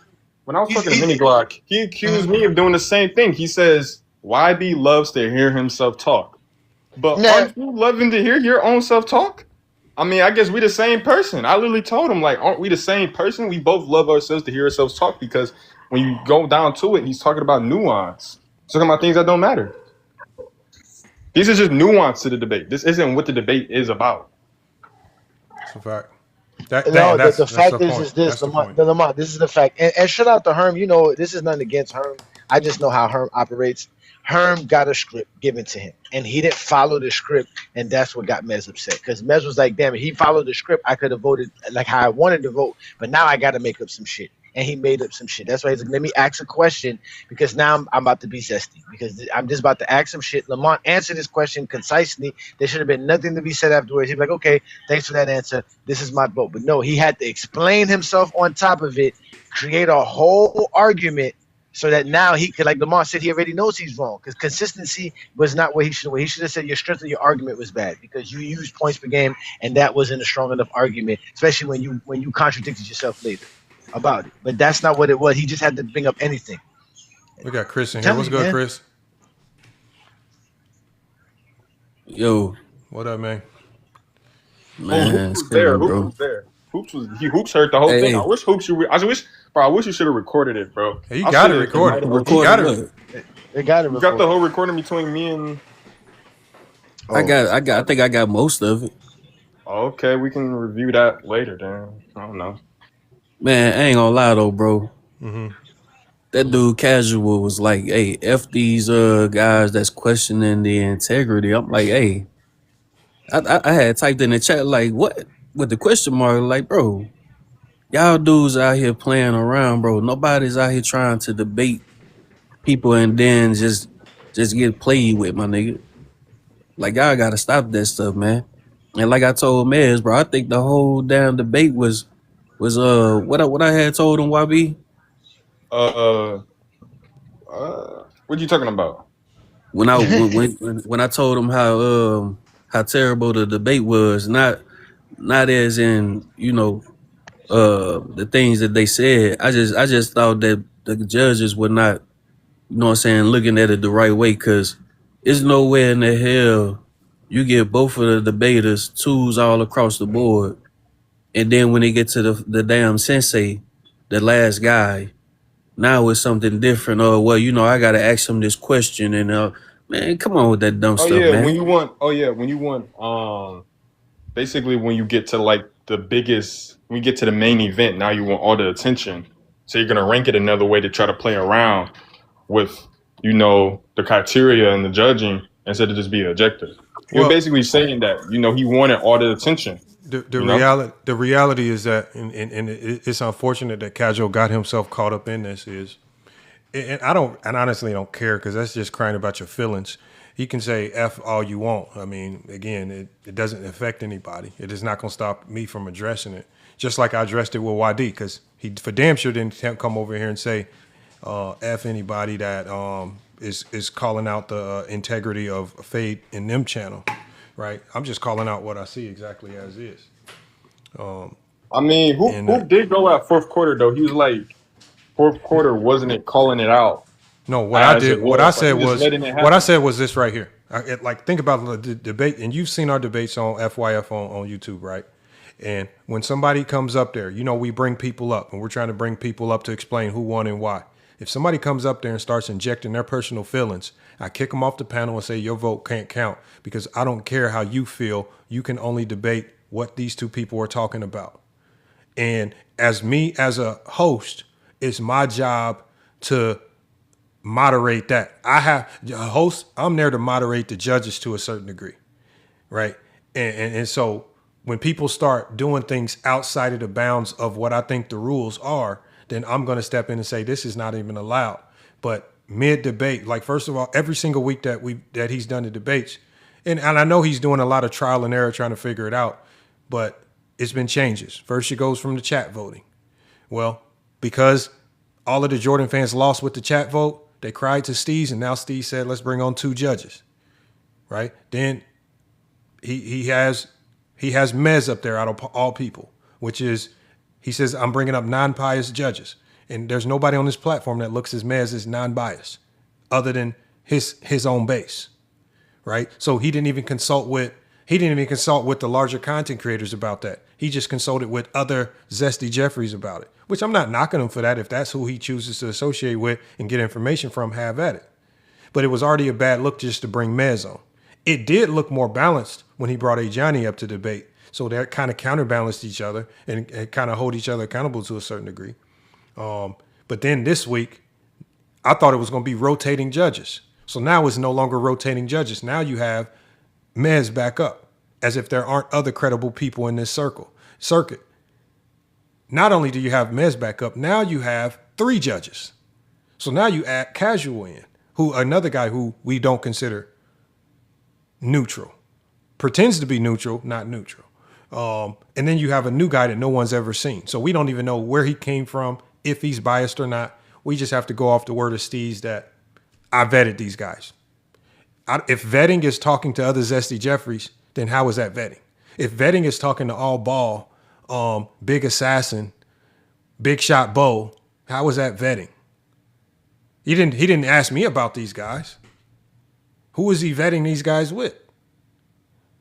I mean, I was told I was a respected content creator. It's like these guys, especially Mini guy, he thinks of himself as like a Madonna, if you know what that means. It basically means somebody who parades himself around a crowd that they don't associate with. Well, he's trying to play that moral high. Well, look, here's the thing. I honestly don't care what he thinks of himself, and honestly don't like. I'm not going to go into the. As much as he thinks I want to engage in it, I really don't give a damn about taking shots at him personally. I'm only calling my experiences with him as I see them.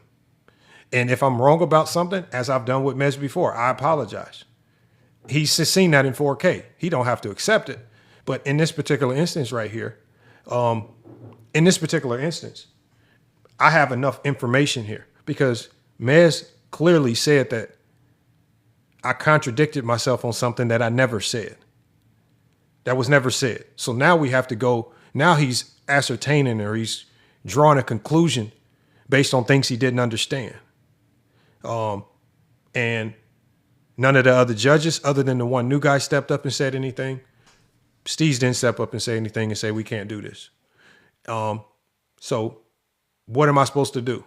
Am I just supposed to put all of this on Mez? Mez literally asked the host, can I ask a question? Who gave him permission to even add to the judging, which is essentially a de facto 4th round? And the questions were biased because he didn't say, I got a question for Herm and FYF, and whoever answered the question better, I'll give the point to. He just asked me a question, and his mind was already made up on her. It doesn't matter how I answered the question. He just needed to show everybody that he thought that there was some type of perception of confusion and then go ahead and make his vote. He was not confused on anything. I don't perceive Mez to be that stupid. So it's hard to sell me on stupidity. It's hard to sell me on ignorance with Mez. If this was Superstar, if this was anyone else, yes.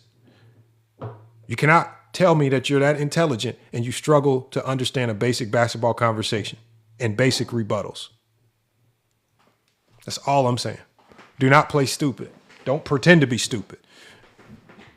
And then this guy Rose, he was in Slam chat early. He said he think the reason why PPP was brought up with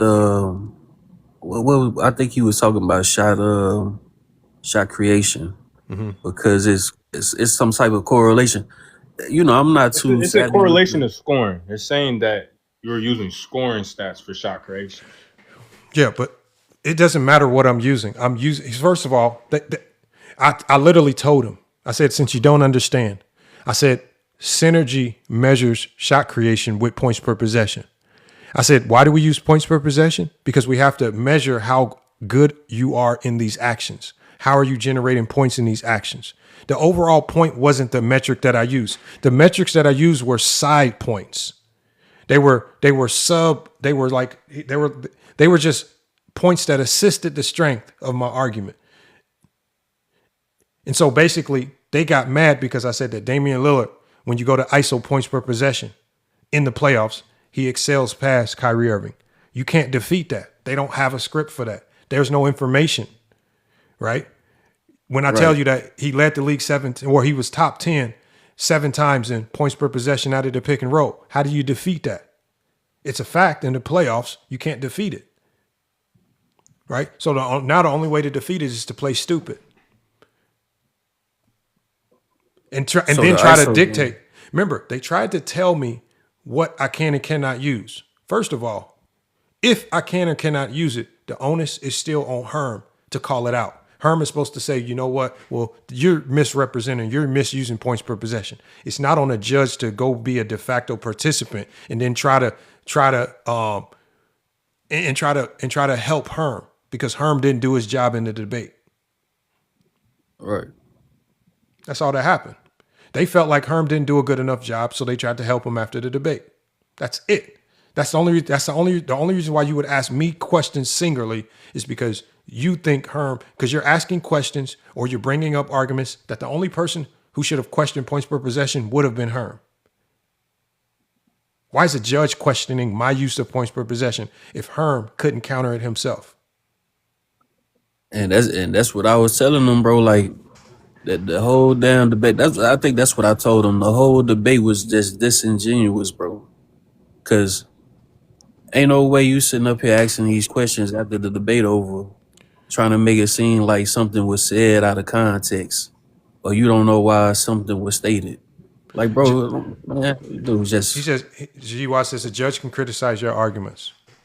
If you're going to criticize anything, criticize it with fact. If you come to me and tell me that points per possession is not used to measure shot creation, number one, you're lying. 2, you haven't done research. That's not judging. That's not criticizing my argument. That's you making a factual statement and lying about it. If Mez in any of these conversations ever said that you cannot measure shot creation with points per possession, that is a 1000% lie. That is provably false. I can go to Synergy, as I just showed you. I can put it on the screen and show you that it's false. So why would you say something that you don't know right now? So right now they're just making assumptions on how the metric's supposed to be used, and they don't know. Because one, they didn't research this topic. So the research and the heavy lifting is supposed to be done by the participants. How do they know Herm didn't research this and he didn't contest points per possession because he looked it up? So how did they know Herm didn't look it up and just avoided it because it hurt his argument?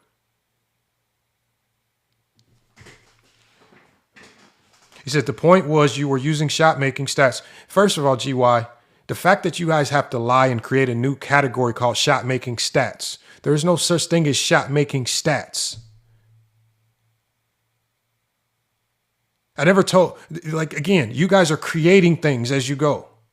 Who are you to determine what a shot making stat is? Points per possession isn't a shot making stat. It's a shot creation stat. That's what I use. Where are you guys getting this information? Here, I'll show you. I'll show you GY so while you're here. Know where they're getting it from. They're getting it from the Zesty Coalition. I'll show you. Here it is right here. So for GY, this is the facts right here. Since you guys think points per possession is a shot making, it's a shot making stat. Here it is right here. How Synergy uses points per possession for shot creation. Here, I'm gonna make it bigger because I know you guys can't read, you can't see. Make it big as possible. It says, how Synergy uses points per possession for shot creation. Player efficiency. Evaluate self-created or set-derived possessions like pick and roll and ISOs by dividing total points by the total possessions.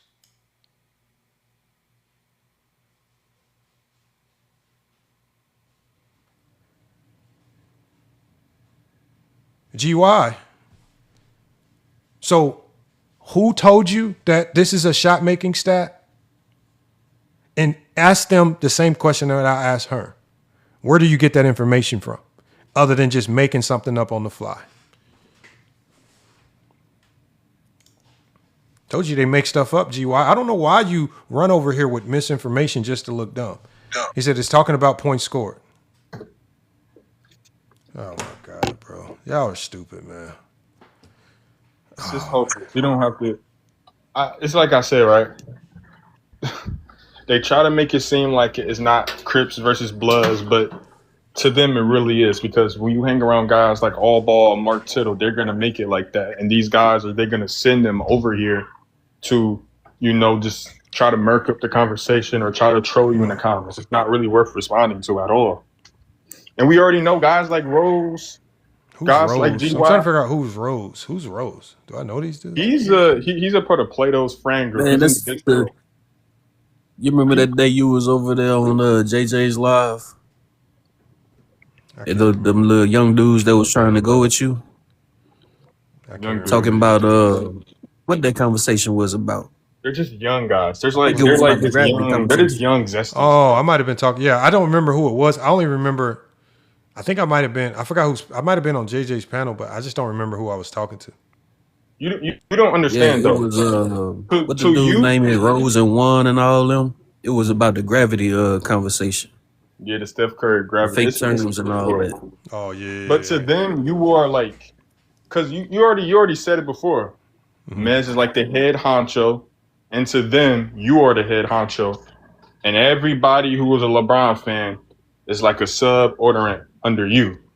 So like anytime they're gonna attack somebody who was a LeBron fan, they're gonna bring up your name, which is what they're doing in the comments. That's fine. I'm fine with It's like Captain America versus Thanos. It's like the two head honchos of the Crips and Bloods fighting each other. It's never that serious, bro. So I mean, it's fine. It is that serious to Zesties. It is that serious to them. Y'all keep acting like it's not, but it is. It's very important to them. But I mean, the main thing is we got the information out there, so people can at least see. I'm going to be putting out the full debate, and actually, I'll put out the whole thing so people can see the whole thing, because I don't want anybody to say it's clipped up and edited or nothing like that. And I'm not, and again, that way you can listen to it on your own, and you can hear all the debates, not just mine. Because I wanted people to hear how they were trying to do Tony Styles versus Superstar. Because that's when I typed in the chat. I said, these motherfuckers trying to find a way for Tony to lose. Hey, Lamont. Now am I tripping, right? Mm-hmm. So that was casual. They was laughing and chuckling when Tony said that, and they were like, "Oh, can we deduct a point or some crap like that?"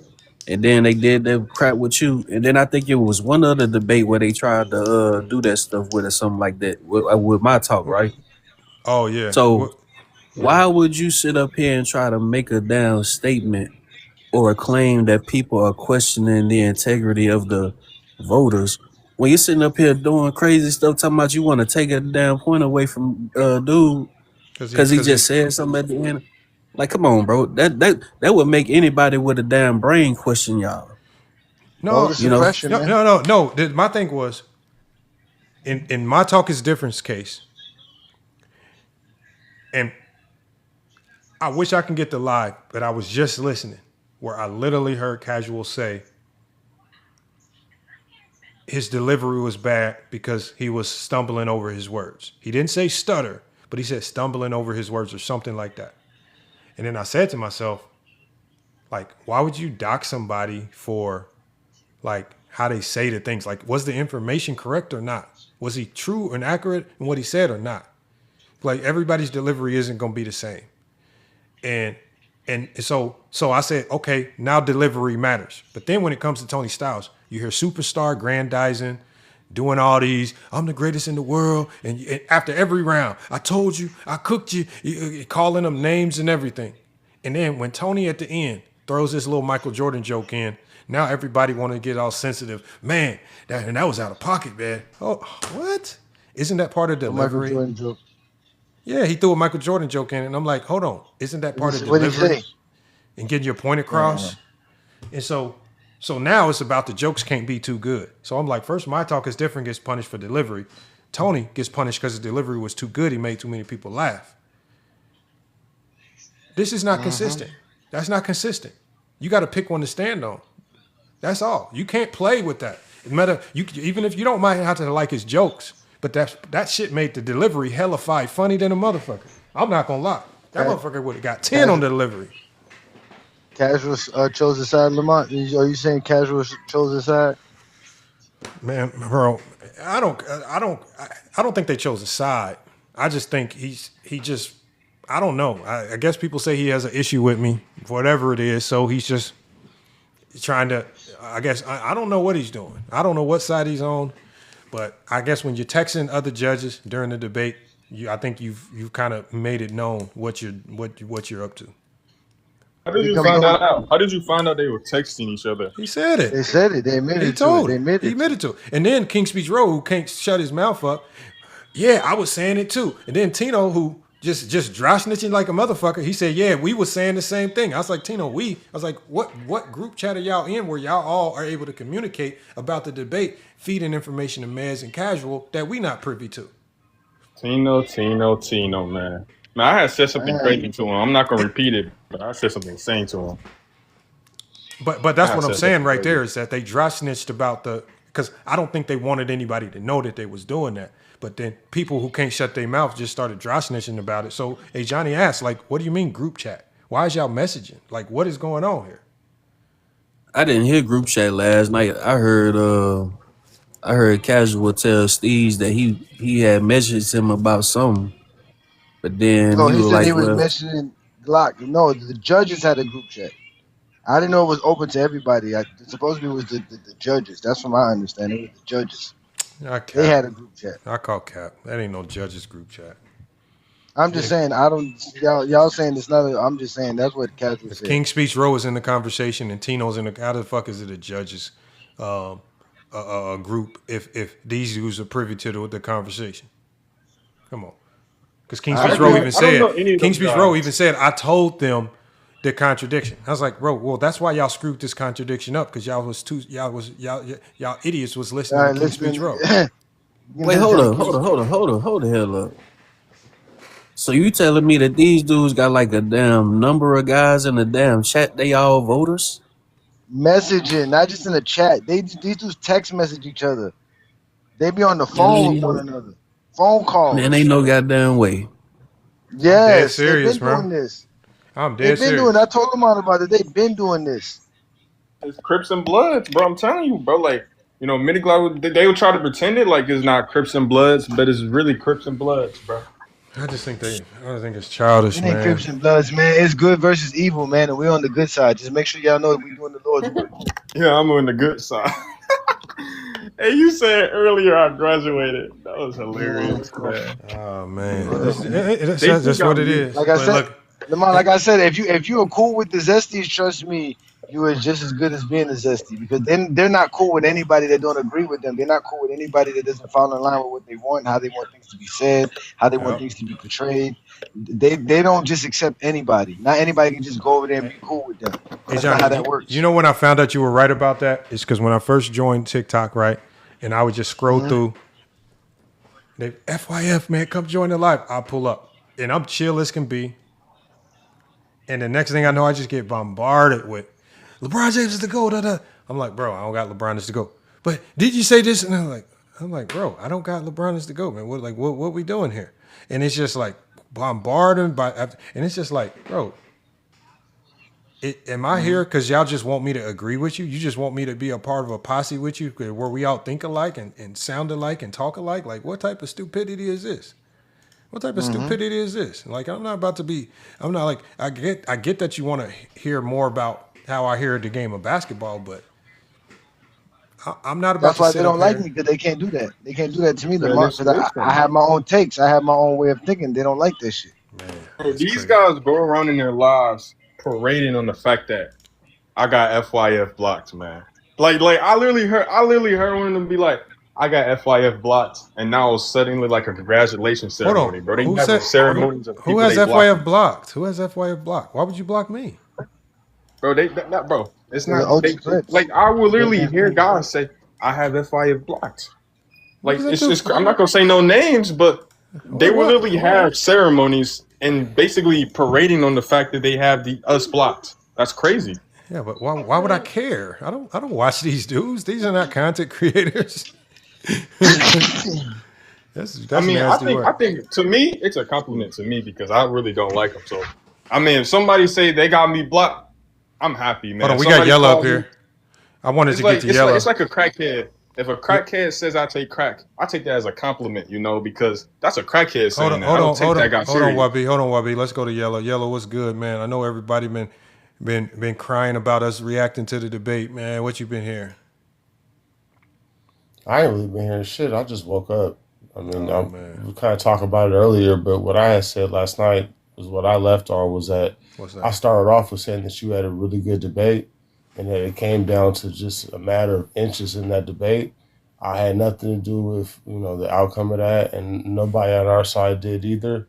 I thought it was a great debate by two of the greatest debaters on the platform. I mean, that's just that. And if it went down in a different way, it would have went down in a different way. But I had said at the beginning of the week that I wasn't going to come up here afterwards and raise pom-poms and this and that. Johnny will tell you, we had that conversation twice during the week. And I'm not going to do it now. I'm not going to say nothing negative about you because I thought you had a really good debate. I'm not going to say nothing negative about Herm. I'm not going to be pom-pomming it and talking down to nobody because I thought the debate itself moved the culture forward. And I thought that last night when you had a reaction to it afterwards, it was justified. And I haven't really been following it that much today, so I can't really speak on that. But I thought that both parties agreed that we was gonna be cool after this regardless, and I'm gonna keep to that just because I think that we all real grown men, and you have the right to feel the way you do. I mean, if you felt that way, you felt that way. But I don't think that we had anything to do with any of the judges' decisions, whether they've been on our panel or not. I mean, I think Mez is equal opportunity. I mean, that he doesn't side with any of us. You know what I mean? So again, I want to tip my hat to you for having a great debate, and that's that. And I'm gonna stick to what I said. I ain't trying to hate on nobody. I'm confused with where people feel like we upset at Herm. What did Herm do in this? Nothing. That's what I'm saying. I mean, but people are trying to feel like people is, not you, just in general, like, oh man. Hey, you know who's upset at her? The Zesties. Yeah, the Zesties are mad. The Zesties are mad at Herm because Herm said you motherfuckers. Herm said you motherfuckers interfered. He says I like to win debates clean. He said you motherfuckers should have let that shit go to overtime because now people are talking about this silly. And the only reason why I said something Yellow Maui is because over the last 2 weeks with this scorecard voting system, the person that has some type of fake beef with me, which is Mez, or maybe some supposed fake beef. I guess he says it's not a beef now. All of a sudden derails from the typical voting card and says, I can't vote. I need to ask FYF more questions. Not that I need to ask both the debaters more questions. I need to ask FYF more questions. And essentially what it ended up sounding like was, we don't think Herm did good enough to win this debate. So we need to debate the points that we think Herm should have debated. So you ask me questions about how these metrics are supposed to be used, even though they don't know. But you're asking me questions that the only person that should have challenged me on any type of metric should have been Herm. It's on him to rebut that, just like I rebutted things in the rebuttal round. But if he doesn't contest it and he accepts them, it is what it is. And then you have to lie about what I said, which made it even worse. That's why we went back and watched the full debate. So this is nothing about Herm, but to pretend as if that voting was, to pretend as what they did with the vote was not out of the normal, you must be out of your mind. That shit was not normal. That definitely, that's some Kawhi Leonard aspiration type shit. There's some bullshit going on. Lamont, let me just tell you this part. Like when YD lost that debate to Tino, sometimes when you lose, you actually win.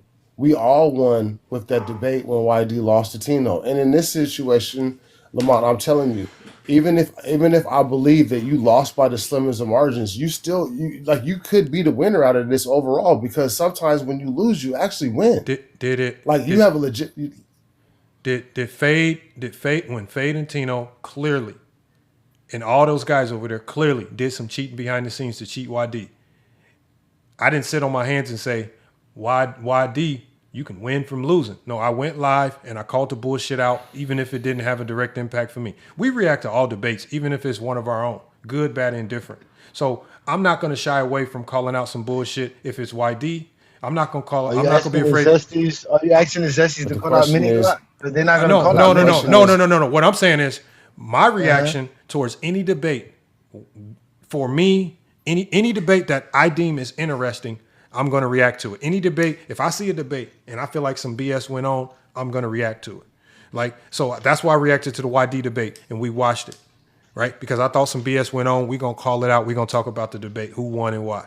I'm going to do it with myself. We did it on when we were on YouTube. We did that all the time after every debate. We always did it. So I'm not going to stop now. I'm not going to sit on my hands and say, oh, I'm not asking you to. I'm just saying. First of all, with the YD debate, I appreciate the support that you gave YD after that debate. But as far as me and Herm is concerned, we never said a word. Like sometimes you lose.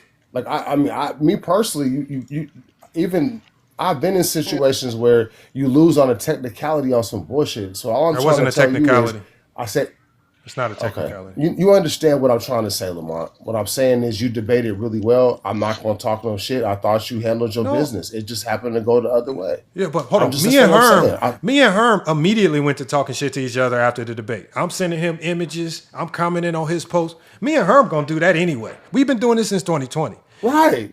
I don't care. So this conversation is not about Herm. This conversation is about if people are going to say that they're gonna have debate platforms, then stick to the rules of engagement for your own debates. Don't create new rules on the fly just because FYF shows up. And so when I'm there, and then all of a sudden things are being done that we've never seen before, because somebody wants to pretend to be confused, because anybody with maybe a 55 IQ could have understood my debate. It is not very complex stuff. And to pretend to be confused is even nastier. I didn't say anything that was rocket science. I didn't tell Herm you can't use these stats. I didn't give off the perception that just because I said we're debating shot creation, not shot making, that means you can't talk about certain percentages. That's not what I said. And to draw these wildly flagrant conclusions based on things that I never said and just going down these trails of silliness is even crazier. If anybody draws a conclusion, it's Herm. And the fact that Yellow Mike, that when I listened to the debate again, and in the second round, Herm himself even used the term shot making and separated it from shot creation. Herm himself then still proceeded to use all types of numbers and everything to support it. Well, again, it's my job to rebut the best I can. I'm not telling Herm he can't use it. I'm just telling him that's probably not the wisest way to go if we're talking about shot creation. And then I proceeded because I have to rebut. Johnny, can I just ask you one question? Hey, YB, I think that's why he didn't want to play that second round. Hold on, bro. Hold on. Let Yellow go. My bad. What happened? I'm here. Johnny, when we talked about this earlier this week, have I not, me personally, stood on what I said about how I was going to react one way or the other? Have I not stood on that and been a man about my word since motherfucking Tuesday? That's all I mean. So I got you. But Herm can celebrate this. Lamont knows how Herm was going to celebrate. Yes. Like, that's what he said. Like Herm's going to celebrate, and those who rooting for Herm going to celebrate. It's all fine. Like Lamont's been here and done this before, y'all. Like this is nothing. Like only these Zesties get mad when they lose a debate, and like they really take it to the extreme. But at the end of the day, this is about mini Glock. This is who we're addressing. We're addressing the supposed Mr. All Neutral, Mr. All I'm fair, and everybody thinks he's objective. This man can't be objective. He's as zesty as any zesty, man. I keep telling y'all that. He's as zesty as any zesty. And then he showed his zestiness yesterday. Clear as day. I just can't. Man, I don't trust that nigga, bro. I don't trust Herm. It's not. You shouldn't trust him. Oh, What, Herm? bro? Oh, Hold Herm. on. See, it's this right here, Herm likes that. This though. right You here. gotta- See what I'm trying to Herm say? likes that. Herm likes that, though. You gotta understand, man. Herm is an antagonist, man. Herm calls for this, man. Herm loves this stuff. I just said that when I heard somebody say they didn't understand something in my debate, and you err on the side of ignorance, that's just playing dumb in my face. Because once he asked me that question, I'm saying in my head, I lost. It don't matter what I say. It don't matter how good my response is. This is all just showing pony, dog and pony show, just to create a reason to say FYF lost. That's all it was. And it's a reason why it's the first time we saw it happen was with me. There's a reason for that. This is not just by happen chance. Me and Herm's debate is not, like I say, we're not debating physics. And we got to figure out a cure for cancer or anything. This is not what we're doing.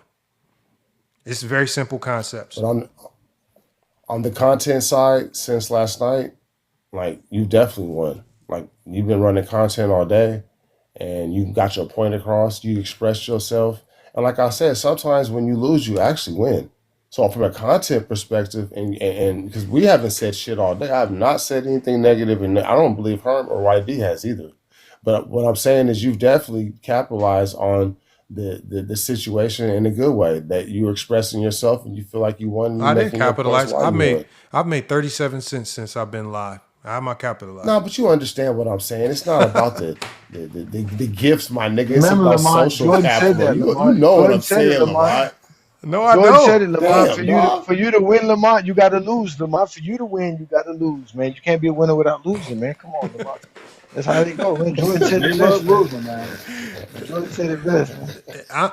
Like I said, it's the silliness behind the scenes, and the fact that people are there's like, and I'm not saying you, Yella, but there are people out there pretending that what happened at the end of that debate was normal, and everybody's playing stupid, and everybody's playing.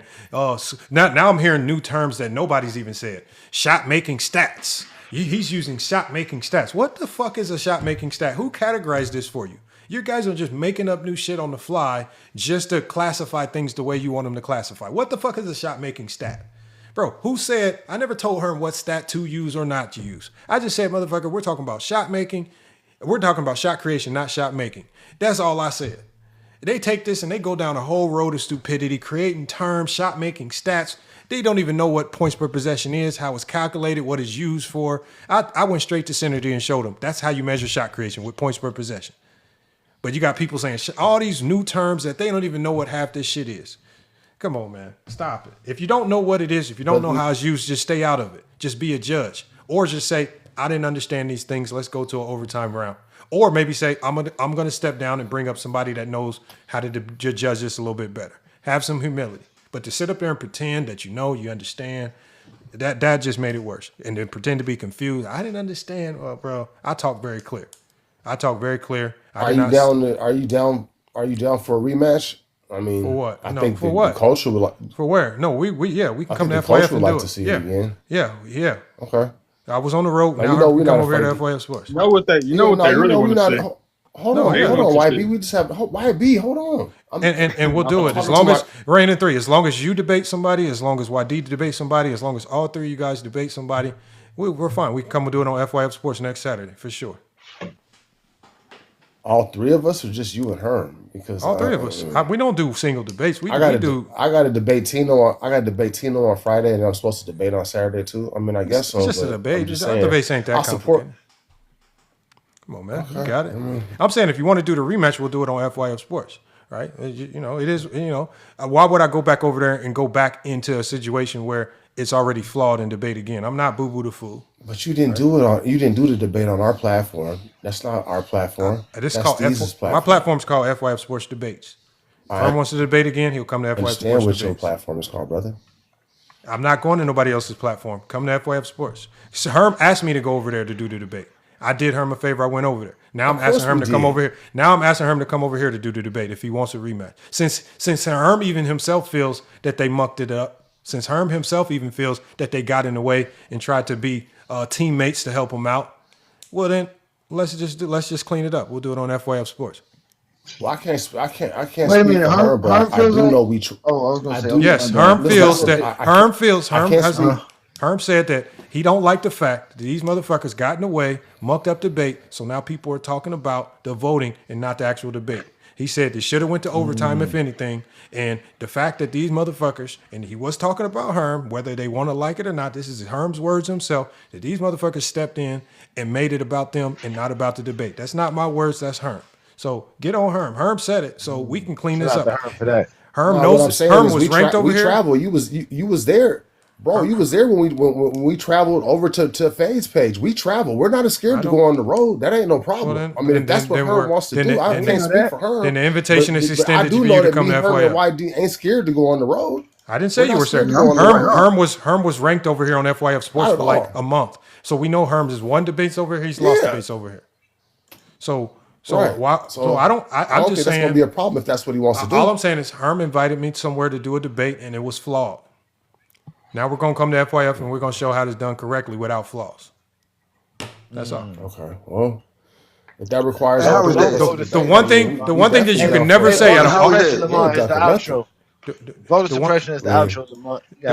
The one thing you can never say about a debate that we've had over here, people might have not liked the results, but nobody's running around saying, "Oh, there was mine and this guy got behind the scenes and they was no." We kick people off that don't debate correctly. When I did a debate over here, bro, you lost. Them niggas clicked up. You asked all the first. You lost, bro. That shit was some trash, nigga, you telling me at first you telling me, nigga, I didn't get all the rules. It's cool. But yours wasn't even a real debate. Yours wasn't even a real debate. Like yours don't count. So why you saying I lost then? But we don't even count that. But you didn't just say that though. You just said I lost. Because I'm trolling you because you came up here bringing it up like we set you up. I didn't say you set me up. I'm saying I didn't know the rule. That's what I didn't know the rules. We were just doing something, bro. I know, but that's why we don't really. Nobody comes over talking about why D lost the debate. You were mad about it because your girl got mad at you and you didn't get no pootie tape for a week. And she was mad. This nigga right here. That's what YD said. That's what YD said. Well, hey, y'all. YD takes these. Wait, his girl be standing on his neck, bro. If he loses the debate, it's wraps for about a week or two. YD said 2 weeks, matter of fact. It was wraps. Because I was wondering, I'm like, damn, why is YD so mad at me over the debate? I'm like, it wasn't even a real debate. Okay. And now I know why, man. She don't play. That's good though. He got somebody in his backcourt. She don't play no games. No games at all. That's crazy. I ain't losing no more, nigga. Why you think YD ain't lost since? Why you think? Ain't lost since. He ain't lost since. YD ain't lost since. She played no games, man. That man. Oh man. That's hilarious. So, no, we can do it. We can do I it, forgot man. about that. We need to get back to doing our debates anyway, man. Because the way we and Ray, I'm gonna tell you the way we do our There's no voter suppression, right, D? There's no voter suppression. No, so Raina, there you go. So Raina 3. The way we do. I'm just making sure I fight for voters' rights, man. So the way we do the voting, the Raina, just so you know, when we do these official debates, the way we do the voting is, so we got 3 levels of votes. We got the chat vote, so everybody in the chat can vote, but that only counts as 1/3 of the vote. We have the panel. When I say the panel, what we do is we allow as many people up as possible. It could be 10 people, 20 people, as many people as we can. Because the goal is to try to hear a lot of people. We don't want a few people's opinions. We want as many opinions as we can get. And we ask them who won the debate and why. Now, sometimes we get 10 people up. Sometimes we get 5 people up. Sometimes we get 20 people up. It just depends on how many people are watching, who's all in here. The goal is to bring up as many people as possible. But if they say anything that invokes their feelings, if they say, I feel, I think, get up out of here. Your vote don't count. We don't want you if you're invoking your feelings. We only want you talking about what he said versus what he said. Don't ask no questions. Can't nobody talk. YD is not like if YD debates versus, YB. when we doing the voting, they can't say nothing. Nobody can ask them questions. You can't try to relitigate nothing. That's just dead. The debate is the debate. And then the last element is we all collectively, before the debate starts, we all collectively, not just me, we all collectively pick one special guest judge that we only go to if there's a tie. So it's not me picking a secret judge and then you appear and I'm saying such and such is the guest judge and I'm surprising you with it. When the live starts, we pick one random special guest judge out of the chat. If we can get a celebrity judge on, like a basketball player, like Six Pick, we bring him on. So we like to use the basketball players, but if we can't get one of those, we'll pick a person out of the chat collectively who will be the judge that breaks the tie. Yeah, let's. I think Six Pick between both of our squads. I think Six Pick would be a neutral arbitrator. Six Pick could do it. Yeah, he'd be perfect. Yep, because he know everybody in the situation. 3 levels. Everybody, so the chat, we know the chat is going to do its thing. I can't leave it up to them. There's some fools in there. The panel, I can't leave it up to 1, 2, or 3. I need to hear as many people as possible, right? And there's no time limit to this. We gonna keep running the votes up until people stop trying to vote. And then once the panel people stop coming up, and I'm not getting people coming up trying to vote, well, that's when we count the chat votes. That's when we count the panel votes. And if it's a tie, we go to the special guest judge. Who you think won and why, and they break the tie. So what's this? We're gonna debate like it's a telethon, my nigga? We're just gonna keep going and going and going until the amount of money raised was needed? Or we just gonna say that you two niggas debate? We just got 3 debates. Hold on. We got 3 different debates, 3 different topics. That's it. So who I'm debating?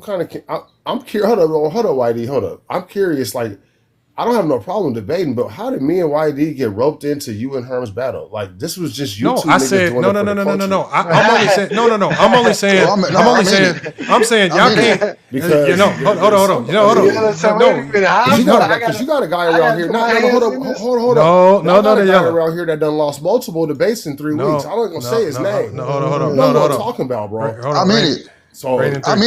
Reign in 3. I'm with it too. I mean, the thing is, this is just about This is just about just doing the debate. Like, I know it'll be entertaining for me to Herm to do the rematch. I love debating Herm. I have no problem with Herm. I do it 10 times over. I'm just not doing it over there under those terms and conditions where I feel like the things that the host could have kept under control. He allowed this shit to get out of control, and the debate is now more about the judges than it is about the 2 people. We were supposed to be the main event. And after the debate, I'm getting messages, well, Herm messed it up. Not Herm, but Mez did this, Mez did this. I know that they was talking about this behind the scenes. They said they was going to do this. So I'm getting all these messages about Mez, and it's just like, so I ain't never had a debate where people were messaging about me more than the debate. Come on, man. I ain't never had this. So... I mean, you trying to get Ron Boy really cooked up here, bro. Like, why would I put? Hold on, hold on. I get to pick the 3 people. You don't get to pick. You don't. Yes, I do. The start lineups, nigga. Yes, I do. What? That's what you think. That's what FYF, you think. You get to bring people. Go James Kingdom. To bring people. FYF, go James Kingdom, and Inside the Arc. Where I'm at, but what I'm saying is, you got your 3. We got our 3. Ain't participated in none of this. He been silent and cool. FYF, okay. Go James Kingdom, Inside the Arc. Cool. He ain't said nothing. What's wrong with Inside? Been out here in the streets. Y'all scared of Inside? Y'all scared? Hold on. Now they scared of Inside. They scared of Inside. James Kingdom. I ain't scared of Inside. I'm saying that we talked about this earlier this week. And you got Wild Boy up here pom-pom for 24 hours straight. And now you don't want him included with his... What you mean? Hey, Yellow, don't worry about it. I can only pick 3 people. Don't worry about it. I got Inside. Hold on. Yellow, I can only pick 3 people. Yellow, I can only pick 3 people. What you want me to do? Y'all got a 4th person or something? Hey, bro, I got Inside, bro. YD, man, why would you do that to yourself? It's not. Hey, Yellow. Now hold on. Reign in 3. I got you. Here's the only trick bag. It's not even really a trick bag. See, that's what I know. No. Let me say this, YD. I gotta go James Kingdom. Challenge, but let me say, I gotta go James Kingdom, bro. I gotta go James Kingdom. I accept the challenge. I accept the challenge, but I'm gonna say this though, bro. Yeah. Like, Look, we just last night we did something that nobody's really ever done in the year and a half that I've been here. We defeated, whether it was controversy or not, a top dog on this side, and we defeated a top dog on that side after all this talking that's been going back and forth. We did that. So yes, we're going to accept this motherfucker. Oh, I didn't even think about that. All ball I didn't even think about that. So Hold on, you call all ball a top dog? Do nothing. You call all ball is not a top dog. Man, no, come I'm on, man. I'm saying that They act like he is. one side of the that's debate is this side, and we beat both sides last night. He's not on the top 10 Zesty list. Right, we beat both sides. Who? We beat the Zesty Jeffries, and we beat the Bron Sexual. So who is the top dog? So who is the top dog over there? I'm gonna show Who is the top dog over there? We beat both of these names that y'all niggas made up. Let me show it to And you. we don't call nobody no names. We just take basketball phase, my nigga. So if that's what you want to do, we're gonna do it. No, but I hold like how you ducked your rematch and try to bring two other niggas. Then how am I ducking it? I'm debating her. I'm debating her. I told you this week. I'm debating her. Hold on. Yeah, bro. Hold on. Yellow. That dude look a little bit funny, bro. I told you, bro. Hold on, Yellow. Hold on, no, Yellow. Oh shit, I accidentally disconnected a Johnny. My bad. No, hold on, Yellow. No, I'm gonna debate Herm. We can do the rematch, but it'll just be like a Royal Rumble. Why you bringing two other niggas? Why you bringing four other niggas in it then? Because it's boring. No, because I'm saying it's boring. It's boring, right? You taking your fade is boring, my nigga. Yellow. Listen. When we do debates, it's what I'm saying. It's boring to do one debate. I'm saying it's boring to do one debate. It's better to do multiple. Yeah, I agree. Cool. All right, bring them. Am I wrong? Hold on. Why am I wrong? Why am I wrong? Because you lost on a last second tip in. You want to bring the whole rest of the squad in here instead of just taking your no. I lost on a. Come on, you can't even. Hold on. What's that referee name? What's that referee name? What's that ball head? What's that referee name? You tripping, bro? I lost on some Scott Foster. I lost to Scott Foster. I got Scott Foster. I got Scott Foster. He didn't call out the whole playoffs when he lost to Scott Foster, nigga. They called out Scott Foster in the Sacramento Kings, nigga. They didn't call out the whole rest of Scott Foster, man. But that's what you want to do. Look, these are the top Zesty debaters right here. You clearly see no balls is no. Let me see. Hold on. Let me look. They made this too, y'all. They made this. What? They made this and sent it to us. Who? Ticket TV. Yeah, I destroyed. I ended Ticket TV's career, man. You don't talk basketball no more because it's cute. That's the same man from last night. Your get back. You try to bring down the whole thing, huh? In one fair swoop, man. I see what you're doing. Oh, but they got my nigga Herm on here, bro. Why y'all blaming me, man? I see what you're trying to do. Yellow, I'm not you added an extra element into it, nigga. Superstar is the big one that lost. Superstar lost every debate. That's why. Superstar lost every debate. How's scared to do nothing? How is he on the top 10 and he lost every debate? Because of his lives. They love his lives. Because his lives. Hey, so hold on. No, hold on. Hey, YD and Yellow. And Herm knows this. The only nuance to what we do is what the fuck? Chat GPT picks the topics. We don't pick the topics. Oh man, come on, bro. Come on. I don't give a damn. I don't give a damn who picked the topics, bro. Am I lying? Hold on. Am I lying? Am I lying? Isn't that what we do? Listen, I participated the last time with that criteria that I had to choose the criteria. What criteria? And then we put it into this Chat GPT. I lost. I wasn't happy about it. But then I came up here as a man and said, you know what? I didn't like that. I took my fade. Johnny, what was the debate? And no. It was just about if your personal criteria, if you gave Lamont your personal criteria, that's not a debate. That's not a debate. It wasn't a debate. It was. I'm not saying it was. It was simply you saying get your GOAT criteria in here and put whatever player you want to put in here, and I guarantee you it's not true. And I give you credit. My shit wasn't on point to the point that wasn't a debate, though. So Yellow, who's your GOAT, Yellow? Yellow, who was your GOAT? It wasn't. I think I used Kobe Bryant. It wasn't even a GOAT. It was somebody. We was just talking about give me your GOAT criteria and put somebody up here and see if they qualify. And my criteria did not qualify. And I came back and gave it up. But I did not include two other niggas. No, that's not a debate. So that's a regular show. Who did Chat GPT? Who did Chat GPT say your GOAT was though? No, that's not a debate. It wasn't a debate. It was just. It wasn't a debate. That's a regular show. We do that on the regular. Yeah. I done seen them. Yeah, I done seen them do that before. That ain't no debate. Yeah, we just do that all the time. It's a debate, but But Yella's saying is that his criteria didn't meet, I guess, who he was saying he had at the top. And you corrected him, or ChatGPT corrected him. I didn't correct him. That's what he's saying. ChatGPT corrected him. I don't control ChatGPT. Exactly. Well, let me ask ChatGPT if it remembers Yellow Maui. It might remember you, man. Let me ask it about you, man. Bro, stop it, man. I'm not saying that. I already said that my criteria wasn't good. Bro, that's a man is supposed to do that. It remembers everything. And I asked Johnny for the sauce. And I can literally ask it about YD, and it'll tell me about YD. Like, watch this. Tell me about Herm. It remembers Herm big time. And his history with FYF. You got to put Hollywood Herm. Oh, yeah. Hollywood Herm. So I'm asking it. Tell me about Hollywood Herm. But let's say you got your chat. But let's say you got your chat GPT fixed, bro. That's what they say. I know. Yeah. I would love to know how to do that. If they figure it out. It says, so look, remember this question. GPT, bro. This question right here, I say, tell me about Hollywood Herm and his history with FYF sports. It says Hollywood Herm has been a part of the NBA debate ecosystem as with FYF, including debating. He didn't debate no Maz. Did he debate Maz? That's not accurate.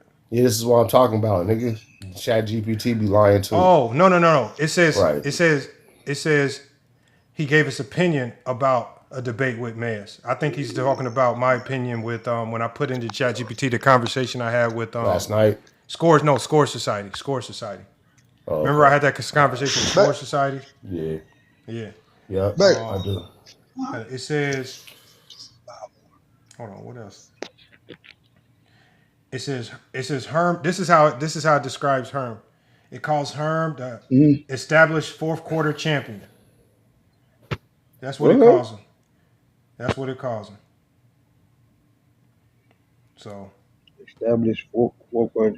That's crazy, boy, that you can't even be a part of the next debate, that they got you as the fourth banana. No, King Angel said extend it to 5 people. So we can extend it to 5 people. Y'all got 2 more guys? We don't need to. We'll debate again, nigga. We don't need just the 3 of us, nigga. We'll debate 5 times. Because y'all going to be talking about y'all. Am I in it? Am I in it or no?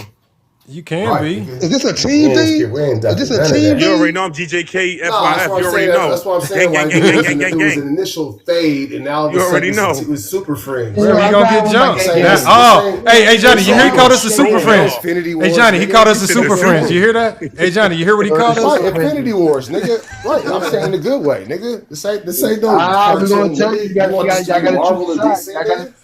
gotta choose a side. You gotta choose a side. Ain't no side, nigga. We right down the middle. I just told you we beat both sides last night, nigga. No, y'all didn't. And being in the middle, is only crossfire. We already gave y'all a name. We already gave y'all a nickname. Y'all the Zesty Mercenaries. Y'all trying to be y'all own thing. Y'all the Zesty Mercenaries. What is you talking about, nigga? Why you keep giving grown men names like that, bro? We ain't never said nothing. Super friends, man. How's that negative? How is that negative? They're too comfortable with y'all. Nigga, what? Don't put Zesty in front of nothing we do, bro. That ain't cool. Just like I don't put LeBron sexual in front of nothing y'all do. You just called us bronsexuals. You just called us bronsexual. I said last night the term that we beat both sides, whether you want to call them Zesty. You said you beat the Zesties and the bronsexuals. Zesty Brownies. They're calling us Zesty Zesty Brownies. We beat both sides. So what's the name? What's the name of our side?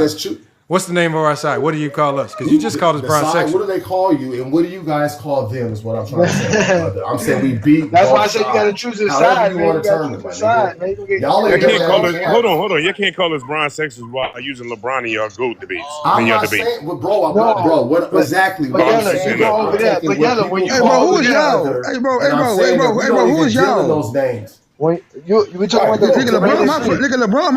LeBron, my favorite player. Nigga, ain't nobody gonna stop me from talking about LeBron. Nigga. I know that, but they be calling you LeBron sexuals when you go over there. They be calling you LeBron sexuals. I don't know if Herm. Don't nobody call me shit. That sounds like some made up shit. Do y'all think Herm wants to do the rematch? In those terms, but we don't. Nigga. Hold on, y'all think Herm wants to do the rematch? What if Herm don't want to do the rematch? He already said he do. Then you took an L, nigga. As simple as that. But I want him to take a rematch because you're doing a lot of talking. So it's just, I feel if he asks me, then I'm gonna say yeah. I'm gonna say get at him straight up. I'm not gonna do it worse this time. Make it clear, Herm. Make it concise and He said make it leave worse. it for no Exactly. debate. Exactly. That's what I tell him. Tell him he don't need. Okay. Tell him he don't need sidekicks. Four of the niggas into it then. Then No, why tell are you him. bringing the sidekicks? Because in we it, need a quote, unquote? debate Why are you card. bringing four of the niggas in it? They not helping me. Why? They not helping me. No, this is a y'all heavyweight get it fight, in right nigga. now. You don't What need are no you prelims. You waiting for? Y'all FYF, get you it don't right need no now. prelims, nigga. How is it You a want to feel good prelim? about yourself and insulate yourself in case you lose. No, nigga, you're the main event, nigga. There is no card, nigga. Hey, Johnny's the It's main you and event. Herm. Hey, Johnny's the main event. No, I'm not saying that, Johnny. I'm not speaking negatively about Johnny. Johnny know what I'm talking about. You are the main event with Herb, nigga. We don't need no prelims. Get your back fade, my nigga. Well, hold on, Stop playing. Yella, it's starting to sound like you don't want to debate. Oh no, I'm ready to debate, but I'm saying you turn it into something extra. You wanna make it platform versus platform instead of getting at the nigga. What's wrong with that? What's wrong with that? I don't duck nothing. I don't He's make just trying no to open it excuses. up I ain't with afraid other of people, near that's all. nothing, nigga. That's what I'm saying, Jeremiah. It sounds like you're trying to find a reason to not debate. No, it sounds like you try to make this something bigger than it needs to be. Hey, Then you just Hey, get your Jeremiah. fade. Jeremiah, he Since you said. lost Why last can't we night. have GJK versus? No, Jeremiah. whatever? He said my brain is gonna be The tired because I got to remaining three. debate Friday. I'm not gonna have the brain power debate Friday and Saturday. That's what he said. He said his brain gonna be Hey, tired. bro, I like to be. Listen, I don't know about you, but I for everything I do in life, I prepare, bro. I try to be the most prepared person for every situation I enter into because that gives me the advantage. Now, if you have a problem with that, then hey, Hold on. in my house where I grew up, there was no luck. It was only when preparation meet opportunity. We love my nigga. preparation. That's how I We was love raised. we love preparation. Okay. All right then. Yeah. Kid toys at. All right then. Should be down there. So look, you didn't have a problem with it. That'd be a fun thing. It'll be fun. It'll be fun. Okay, bro. It's Junior. Junior. King My Angel bad. says. I'm at work. King Angel says I got 50 in the winner spot. That's right, Cam. FYF got short. I don't know why y'all worried about me. Y'all said I got destroyed. Why y'all worried about me? I'm not the threat. I lost. All right. You want us to set up to where you take another loss and still somehow try to win. That's your objective here. You I see said it too, that. really clear. You're the one said I lost by winning. No, I didn't say that. I didn't say it. You setting it up for your perspective that even if you lose, you still have some type of way to win. Like how? So that means. So you're telling me and doing your rumble. So hold on. So you're throwing your. Ray and Marvin Hagler. So you're saying that. So you're saying that even if Herm wins again, that you and YD are gonna lose, and therefore I'm FYF not still saying wins. that, bro. I'm taking the Johnny, nigga. If that's the case, and my man gonna take inside. We're not tripping, nigga. Damn, how everybody just keep doing that Johnny name around? What I Johnny, gotta I'm do not this? being disrespectful to Johnny. I'm not I being got nothing to disrespectful. do But with I'm this, saying, though. I'm just saying. that's what I'm saying to Johnny. But your man's bringing everybody in this instead of taking this rumble in the jungle, nigga, or his rematch. You feel me? It's turning into something bigger because he won't take a simple back fade. That's what it is. I just said come to FYF and do it. That's all I said. That's fair too. Let Herman come there. I said we travel, nigga. Ain't nobody scared of nothing. So it's just gonna be me and Herm because you two don't have the gumption to do it. No, bro. What I'm saying, listen, everybody understands what I'm saying. It was a close debate last night. That's what I said. It'd just be me and Herm. It'd just be me and Herm Saturday, right? So it'd be me and Herm Saturday. Then why did you bring four of the niggas into it? Because you and YD don't have the gumption to do preliminaries. What the fuck is you talking about, bro? Get your back fade and we'll come up here on the next time and debate that. That's what I just said. We'll debate the next two weekends after you and Herm. We'll come up there. I'll debate a Johnny and this nigga can debate inside the week after. If that's what you want to do, or the same card. I don't give a fuck. No, I'm not going to do 3 weeks of debates first. Let's just get them all three first. No, it can be me. Listen, take your fade, and then the next week, me and YD will debate wherever else you want to put up there. I'm not doing individual debates for 3 weeks in a row. Because we got a Saturday show to run. I'm not doing debates 3 weekends in a row. Friday, Saturday, Tuesday, Monday, my nigga. Take your back fade and everything you ask for will happen. Saturday. Whatever day you want it. Whatever day you if want. If y'all don't want to be a part of, if y'all don't like, I think you're making it a bigger. Man, come on, bro. I think you. I don't know. You're trying to turn Super Bowl Sunday nigga into an All-Star game. You're trying to make it into an all-weekend performance. This shit getting You too want Beyonce personal there too, nigga? over this bullshit. Mez did some bullshit, and you mad at Lamont for putting this shit out there. I'm not mad at Lamont, bro. I know you So not. move on for this shit, bro. You've been bitching Nigga, about you this done lost shit all 2 debates day. in 3 weeks and had one of the most horrible performances in TikTok. And that's cool, but that's cool. We'll be past that. But let's be real. Mez did some bullshit. Call a spade a spade. Listen, I'm not. I Be don't mad judge at the him. judges, nigga. Be mad at I him. take my wins and my losses, my spent nigga. all I morning don't act like that. flipping the That's narrative. not how I was raised, nigga. That nigga spent all morning flipping the narrative. We played this shit back, and you feel some type of way. Fuck out of here, Bro, I yo. don't feel no way. I just That's asked him. some I'm yellow talking to shit Lamont right about there, taking man. his fade. That's some yellow shit Okay, right there. you Go can, say something bro, to I Miz, definitely feel. nigga. Listen, the night that I take on the Go Johnny, say nigga, I'll something to debate you Miz, next. nah, That's because how you've been comfortable I crying feel all with your fucking debate day, skills, bro. nigga. You've been crying Nigga, all I'll fucking debate day you right about after that I shit. debate a Johnny, nigga. Man, I'll this give shit you a 2 corny, for man. 1, nigga. This shit getting All you gonna corny, do is man. read off of Chat GPT, nigga, and everybody in Man, here that's know you cool, but I can't can read as talk good as me basketball or outside of the articulate as good as debate. me, my nigga. Stop Oh, playing that's with yourself. cool. But All right then, nigga. how you been I acting respect you about having how your this partner's shit been back, going? but don't This shit ever ain't jump that out the ain't dumb box like nigga that, shit. my nigga. I've been hella cool That's with you square too, bro, shit. but don't ever jump That's out like square that, bro. shit. That's square shit, Yeah, bro. nah, Call you a ain't ready spade to a debate, spade. nigga. We So this know is you. hold on, y'all. Come on. Hold Like on, I y'all. So said, this is nigga, what we you do. the greens, nigga. You not the turkey, nigga. Hold on one second. I'll deal with the Johnny first and then deal with you Hold the on. This is same what we night, do. my Hold on. nigga, right after. So it sounds like Since you You talking all capping that for shit. you Why y'all capping for keep Miz. calling me out? What did I do? I hold had on. nothing to do with none of No, this. I'm not calling you out of Y'all Johnny. niggas Just saying asking. that. Hold on, y'all. Y'all gotta hold. Y'all been Johnny, you sitting know up I ain't here. never Y'all gotta Niggas been hold. sitting up here. Come on, y'all. Niggas Y'all been gotta sitting. hold. Lamont. Hold one second, y'all. Hold one second, y'all. Because now it's just starting to sound zesty. And I'm not trying to hear this yet. Like, come on. Here's the thing. If I just thought it would be a good deal to do a debate card if we're gonna do debates. That just makes a debate day more exciting. If you guys don't want to debate, if you're trying to make it about some silly fade, I don't even talk like that. I think that sounds stupid. These debates, I don't even think about these debates during the week, probably until the day of. I don't really care about them. So it's not a big deal. If you guys don't want to debate, I'll find 6 other people to fill out the debate card, but I'm not going to stretch this out for 4 weeks, trying to do 3-4 weeks of weekend debates. Me and Johnny run a Saturday show where we're going to have to get back to talking basketball. We already wasted today, and we had a really good topic that we didn't even get to address. I was supposed to shut this down 2 I was hours just ago. about to say that. So that's what I'm Yeah. saying. So again, if Herm wants to do the debate again on FYF where he knows there's not going to be a judge that throws a monkey wrench in to give to give an impression of impartiality, then we'll do it on FYF. We'll clean it up. But if nobody else wants to participate on the card, or at least if you don't want to participate on the card, or if YD doesn't, then we're going to fill out the card with other people. It don't have to be y'all, but That's it cool, will. bro. But Just it will take be your a full fade, card. nigga. I don't know what That's that cool. means. Just take I your don't. fade. That's I don't all I'm look, asking for. I know. And Herm will come there. Hold on. Let me finish. I don't talk like that. I think that sounds corny. I don't call it debate of fade. Maybe the Reign in 3 does that. I think that sounds corny. What I'm saying is, if Herm wants to run it back, we'll do it over here once again to show people how debates are supposed to be conducted. And we need a full debate. Last time I checked, I beat your man Herm in the fucking debate.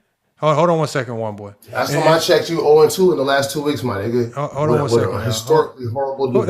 That's fine. Again, this is why you not you. I'm not talking to you. What I'm saying is, y'all do realize that we really don't do these debates for no record. Nobody cares. So what we're saying is, yeah, we can run it back, and me and Herm will once again show people how the debates are supposed to be ran. But now we got to show people how to check silly judges when judges get out of pocket. So hopefully we don't have any judges that get out of pocket, and I have to kick anybody off because they don't know how to stick to the debate. But he ain't know if we got to check the judges. There can't be no exception to the rule either. It's fine. 1 second. All I'm saying is, we'll if Herm wants to do it, we'll come up with another topic. We'll debate next week. And we'll show people how it's done the right way. And this is to Steez, because I know Steez is doing his best, but there will be a debate card.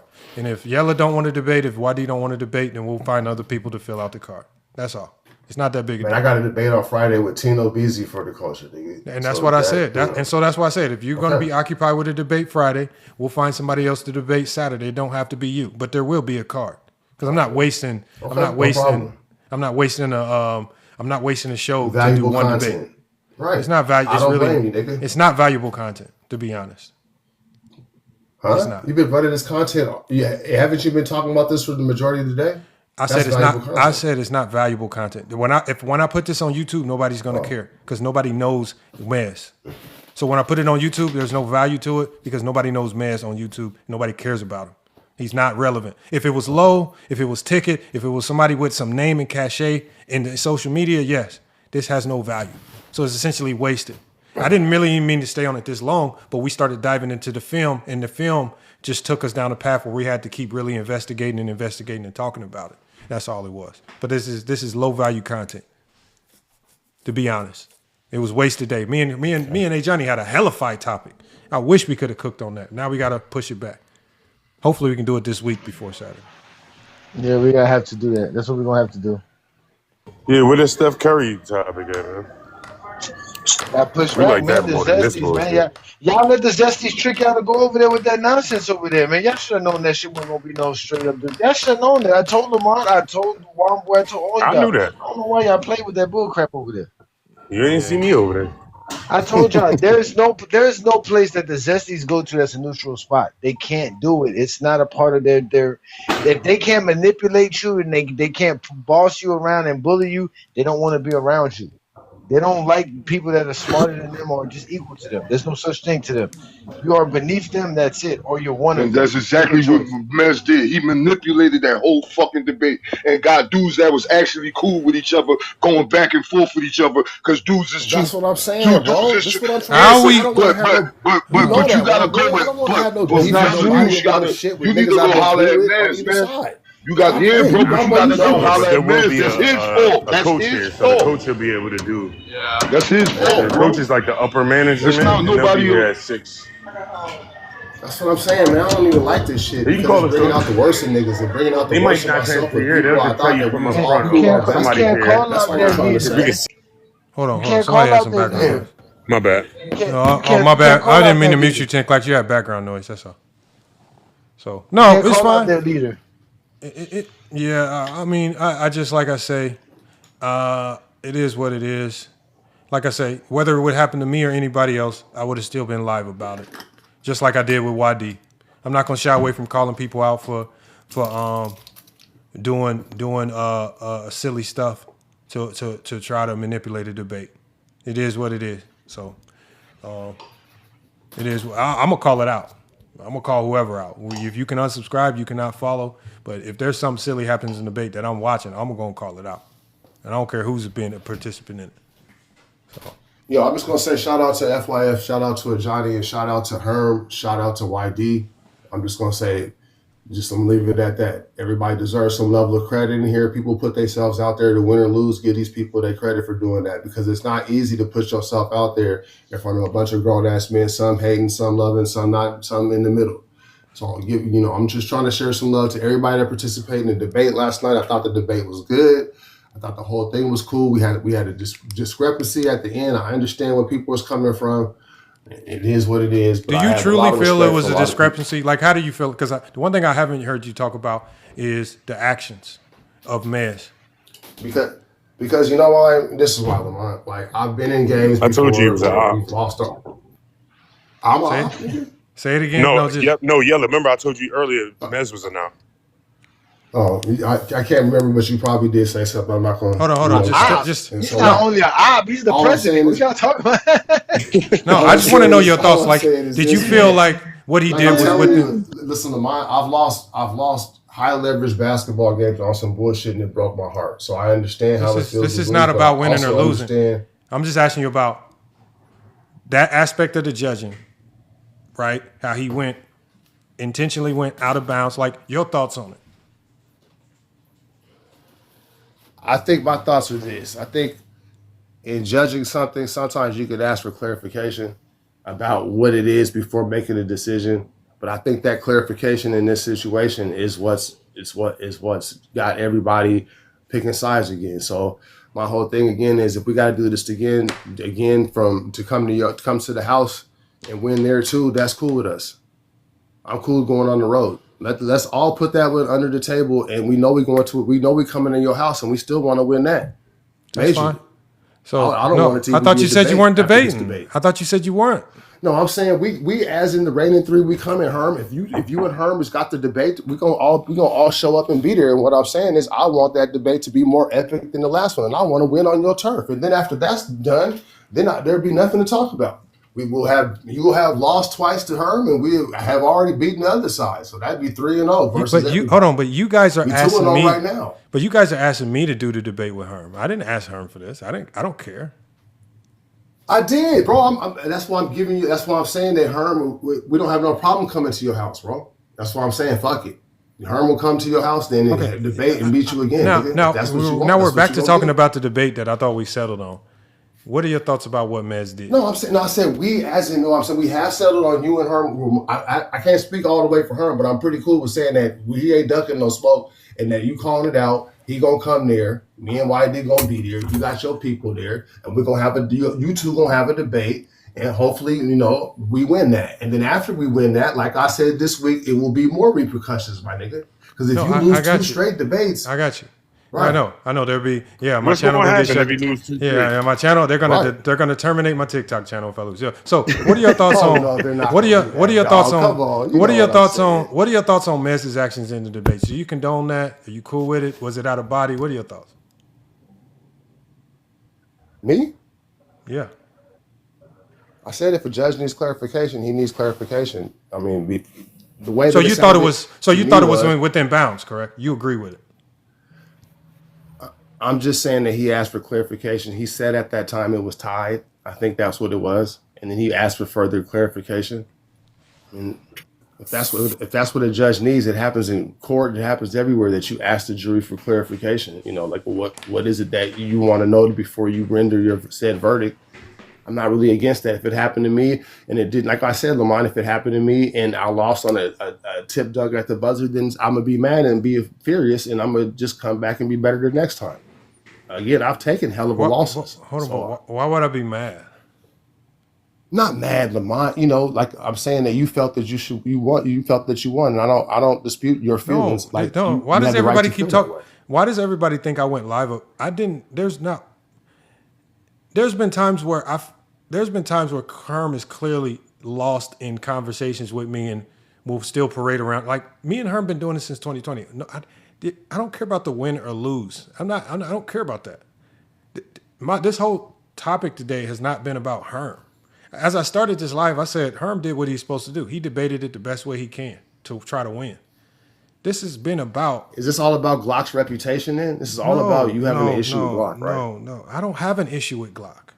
What I said was this is all about how it went down. How if we have a structured system and then all of a sudden when it comes to FYF sports, all of a sudden there's no more structure and now we can reinvent new rules that essentially can handicap a single debater.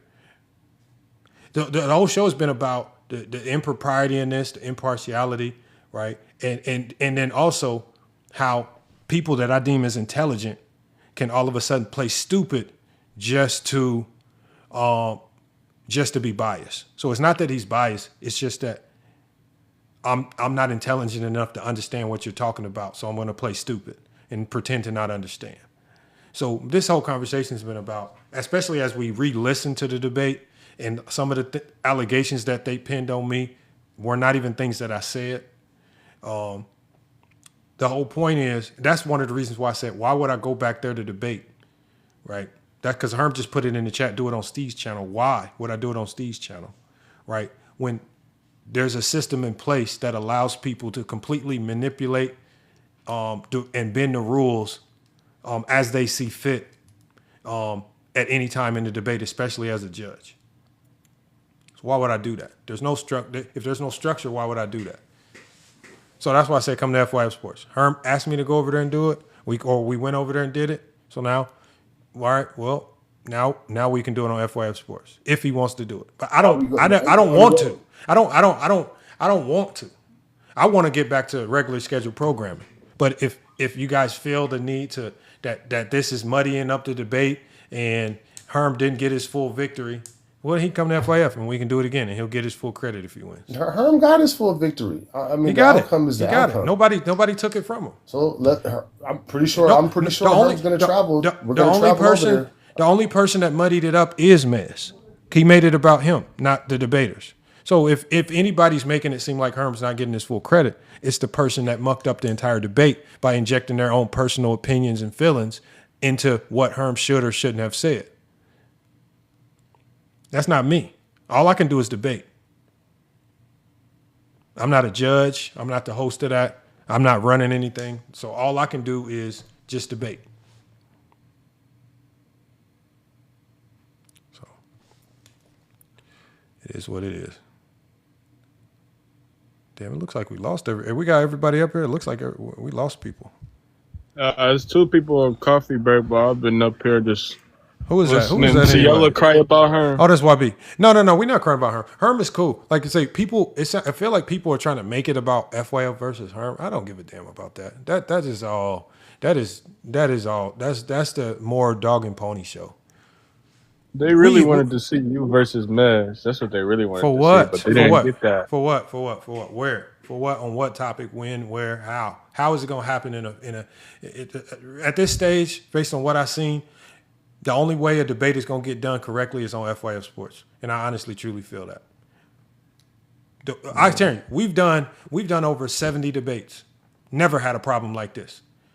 As soon as Tino and Fade did a debate, first debate in, controversy.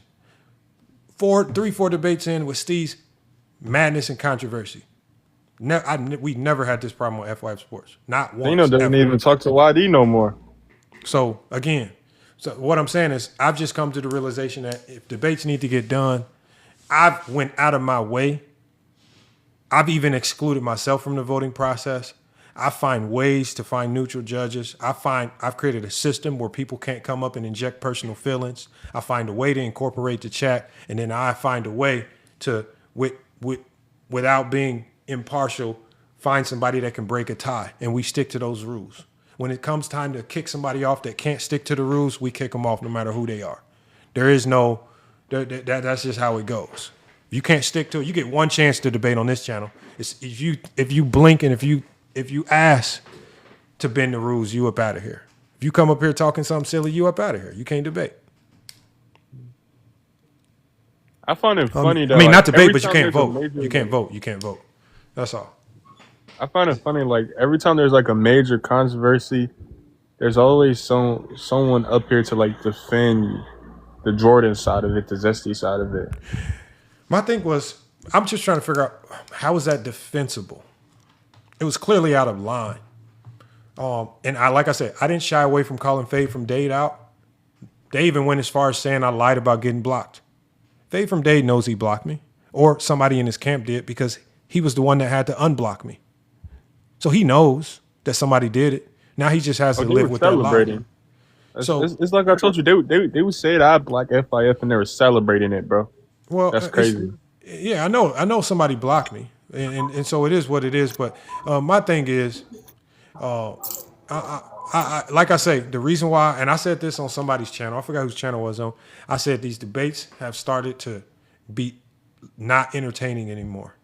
One, because people's emotions have gotten caught up into it. So it's now it's not about having a good debate. It's about doing anything possible, by any means possible. How can I finesse this to try to win a debate? Do we gotta do shady stuff in the background? Do we gotta set stuff up? Do we gotta, no. Come on, man. Emotions is crazy. You know what they scared of? Fourth quarter, Steve. This is why Jordan's career is not enough, Lamar. All of this is so that they can win the GOAT debate whenever it's necessary. Again, I apologize to all of y'all for having to deal with my battles. All the Zesties are pretending that you guys are me, and they're having these debates with you I'll guys. say so. Junior Fox, you can't run too long. Junior Fox, don't hide in them comments too long. That's you all can't ball. run too long. I thought No Balls You know was what it Junior is? Fox. I thought No Balls was Junior Fox. That's no? all ball. That's all ball. No Balls. How the hell does a 25-year-old phenom, the dude that lives in the cave, is so easy a caveman could do it, lose every debate that's set up for him to win, and No Balls can't win no debate over Bill Russell? It don't make no sense. So it is what it is. I mean, they tried to give it to Superstar. They said Tony hurt his feelings. So that joke was too harsh. He came on playing the recording. Well, but what I'm saying is, like, we had a guy named H from the UK. That man did a debate. That man brought a PowerPoint.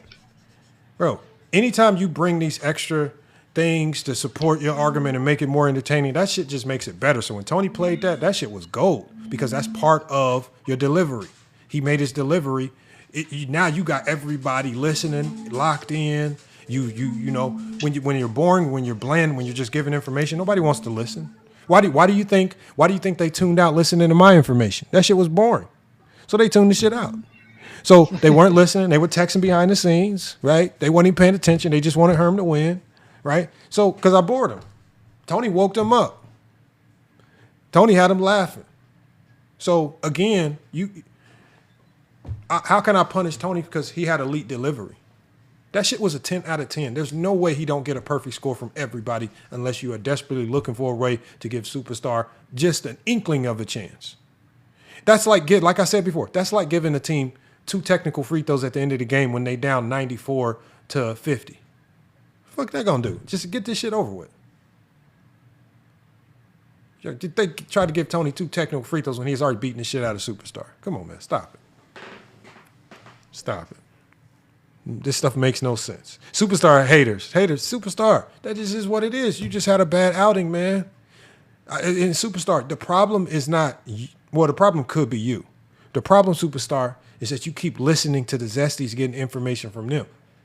The way you beat Bill Russell is you have to argue it like a LeBron fan, which is the more logical side. Just be more logical, right? You cannot beat Bill Russell talking like a Jordan fan. You're not going to beat anybody talking like a Jordan fan. That only works on your lives.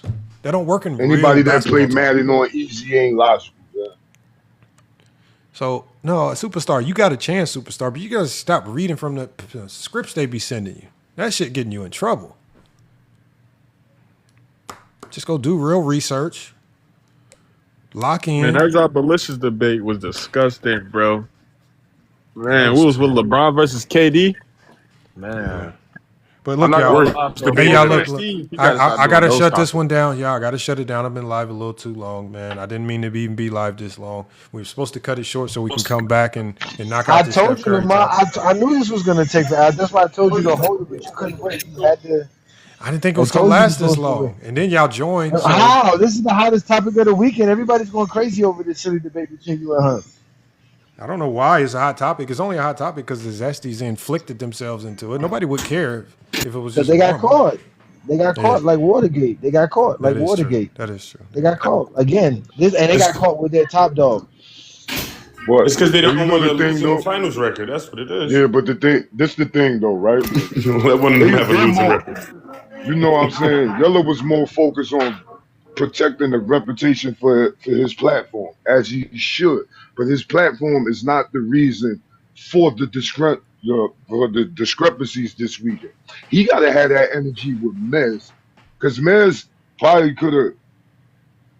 He just messed up this whole dynamic, man. Lamar, you see what Zesty started? I think we need judges that don't know either side. You see what he just wrote? You see what he wrote like this now? I seen it. They might have and all the goofy stuff going on the Jordan fan side, and everybody see it, but nobody want to hold them accountable. They want to go over here and have the riffs with us because it's being exposed. Hey, Johnny called it. Johnny's been around in these spaces long enough that if he raised suspicion, I'm going to be a little bit more, you know what I'm saying, alert now.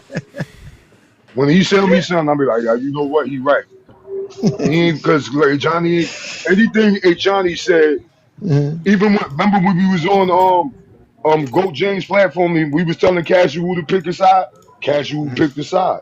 I told you, Lamar. Casual picked the side.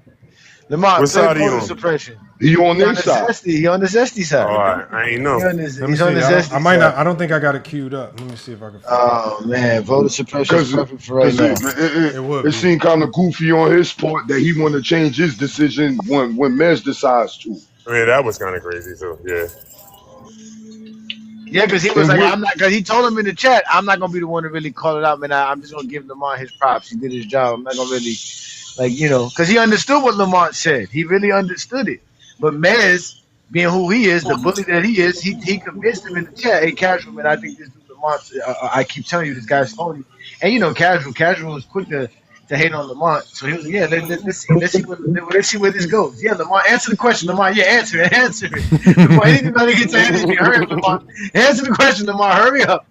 Answer the question. I'm very curious. I want to Hey, hear this. they didn't even give Steez a chance to approve it, man. Steez ain't even said nothing. Steez just standing up there like, what's going on? Yeah. Answer the question. Go ahead. Answer the question. Hurry up. But to be honest, I think Steve said- knew what was going. I think Herb said pick a Steve did topic that right now. because Steve did that because he knew he seen it coming. Oh, he seen Herm. it coming. We'll find something. I really don't want to, but I'll do it just because it's Herm. We'll figure something out, Herm. I'm not in a rush to do it. Damn, Don Herm is out here just bullying people to sign this contract. Sign this blank contract. Lamar signed the blank contract. He said do it right now. He said find the topic right now. That's gonna be like that's gonna be like Mephisto and Ghost Rider. He said, listen, man. Shout out to Herm, though, man, because Herm's the real reason why all this is going on. I told Lamar Herm was going to be helping us sabotage the whole Zesty Jeffrey coalition from within. Shout out to you, Herm. Keep doing your thing, brother. And when Yellow Maui said, he just winked when you said that. He just winked when you said that. And when Yellow Maui said this will help more than it hurt, I think it's not going to help us more. It's not going to help or hurt us or anything, but it's definitely going to hurt us. This is going to have long-term implications for them because this is not going to be good for them because it's just not going to be good. Now they're going to be just debating themselves. They're going to just be debating each other, which is going to be stupid. That's not what they want. They want to debate us. They want to debate this side. There is a side. Y'all keep acting like there's not two sides. Yes, there are two sides. Embrace it. Choose a side. If not, you're gonna be in the crossfire. You're gonna get hit with the crossfire. You're gonna get hit with the crossfire because there's no out of bounds in this. If you're in this circle, if you're in round, there's no out of bounds. There's no I'm not in this. You are in the crossfire. You got it. Don't get mad if you get hit by either side. Because trust me, shots are being thrown. Talk to him, Johnny. Let's shut this one down, side, bro. Hey, choose a side, man. Yeah, man. Listen, man. Y'all done shut down the internet with this Lamont debate. That's how bad they wanted to beat FYF Sports Debate. And y'all know why? Because we are the best at talking basketball. Y'all lucky there's not no actual basketball in motion right now, like Wampo would say, to really have some fun with y'all. But we just busy, trying to get through this summer. It's been a hot summer. Phones been overheating. Zesties have been overheating. It's been a crazy time, man. I told Lamont we started TikTok about a year ago, just a little bit under a year ago, and look where we at. It's a clear takeover. And now me and Lamont are responsible for everything that happens on this side. Well, I don't know how we're responsible. It ain't got nothing to do with us because we only go live on Saturday nights. All that other stuff is, yeah. We only go live on Saturday nights. We do this one time a week. So every Saturday, y'all make sure to check out FYF Sports Debate. Y'all check out Goat James Kingdom. Y'all check out the Hardwood Authority Show. Y'all follow all these fine gentlemen who are real content creators and actually real basketball fans. That's the most important thing. They're basketball fans. And the Zesties, we done told y'all can run and hide, but we're going to find every last one of y'all. We done identified, cataloged, and marked off Zesty Jeffries for their final burial spot here in the Goat James Kingdom, Zesty Jeffrey Cemetery. Now, Lamont, please drop that hit for them so we can get up out of here, man. Whatever hit you got, it's got to be a hit. It don't matter. Oh, there it is. You hit a choir. Hopefully it's a good one. Doing the Lord's work. Oh, it's got to be a good one. Make it happen. Go James Kingdom. 2020 bad against the wall, state of emergency. 6 years of growth, shifting the current currency. Look at what they that's a new one. A house of mirrors. Look at that 27 through a lens. You haven't heard this one? Solo operator, dictating a new arrangement. They want it easy answer, so they memorize the summary. Trading historical text for whatever's looking comforting. Nostalgia bias, running rampant, blunt to the duplicity. Stepping in to terminate the microphone, stupidity. You mention rings without a blueprint, that's a structural defect. And run the spreadsheets out of context. Trying to buy respect, hashtag and chart watches, mapping data they can't even define. They use a formulaic metric just to follow line. Algorithmics got they lies. From the film study. Facts. Logic like a gang war when the water's mighty. Isolated fortress out of cold precision. One man maintaining the integrity of this division. No validation metrics needed when the standards absolute. You bring the shaky infrastructure here, we prosecute. The macro picture shifted when I put the network guilty. on my back. The destination's clear. Lord, clear the room of all secondary noise. We demand foundational alignment from the borders. If the metric doesn't match the top 10 that you drew, then your criteria is hollow. We don't rock with you. We don't need compliance, just consistency in view. The architectural standard breaking through. The digital landscape is looking like a travel turf. Damn, I like this one, Johnny. God damn, I ain't heard it all the way through. Oh, it's riding. To keep the algorithm lucrative. If you don't validate the high mind, they block the entrance. But I'm immune to the consensus. Breaking down the sentence. You wanna anchor your debate on whoever's on your peak. Then keep that metric uniform instead of playing hide and seek. Don't switch the total longevity as soon as your argument. That's moving goalposts, just a retroactive. He fixed the grades. 26 expansion got the network running independent. And intellectual variance no longer codependent. I don't require clones to echo what I put in motion. I find the value in the contrast, clearing out the ocean. They built the lion since the shield from cross-examination. A congregation of the simple-minded facing stagnation. While they are boiling their opinions just to feel secure. I sit alone and keep the basketball conversation pure. Clear the room of all secondary noise. We demand foundational alignment from the boys. If the metric doesn't match the top 10 that you're doing, your criteria is hollow. We don't rock with you. We don't need compliance, just consistency and build. The architectural standard breaking through. No collective mindsets. Establishing a threshold for 27 Lamar, the elite standard. Done talking. I hear that, Zesties. Take that with you, man. Hide your kids. Hide your wife. Hide your credit cards. Lamar's been running around with the Zesties. All right, y'all, man. We out of here, man. We out of here, man. Peace and blessings, y'all, man. See y'all, man.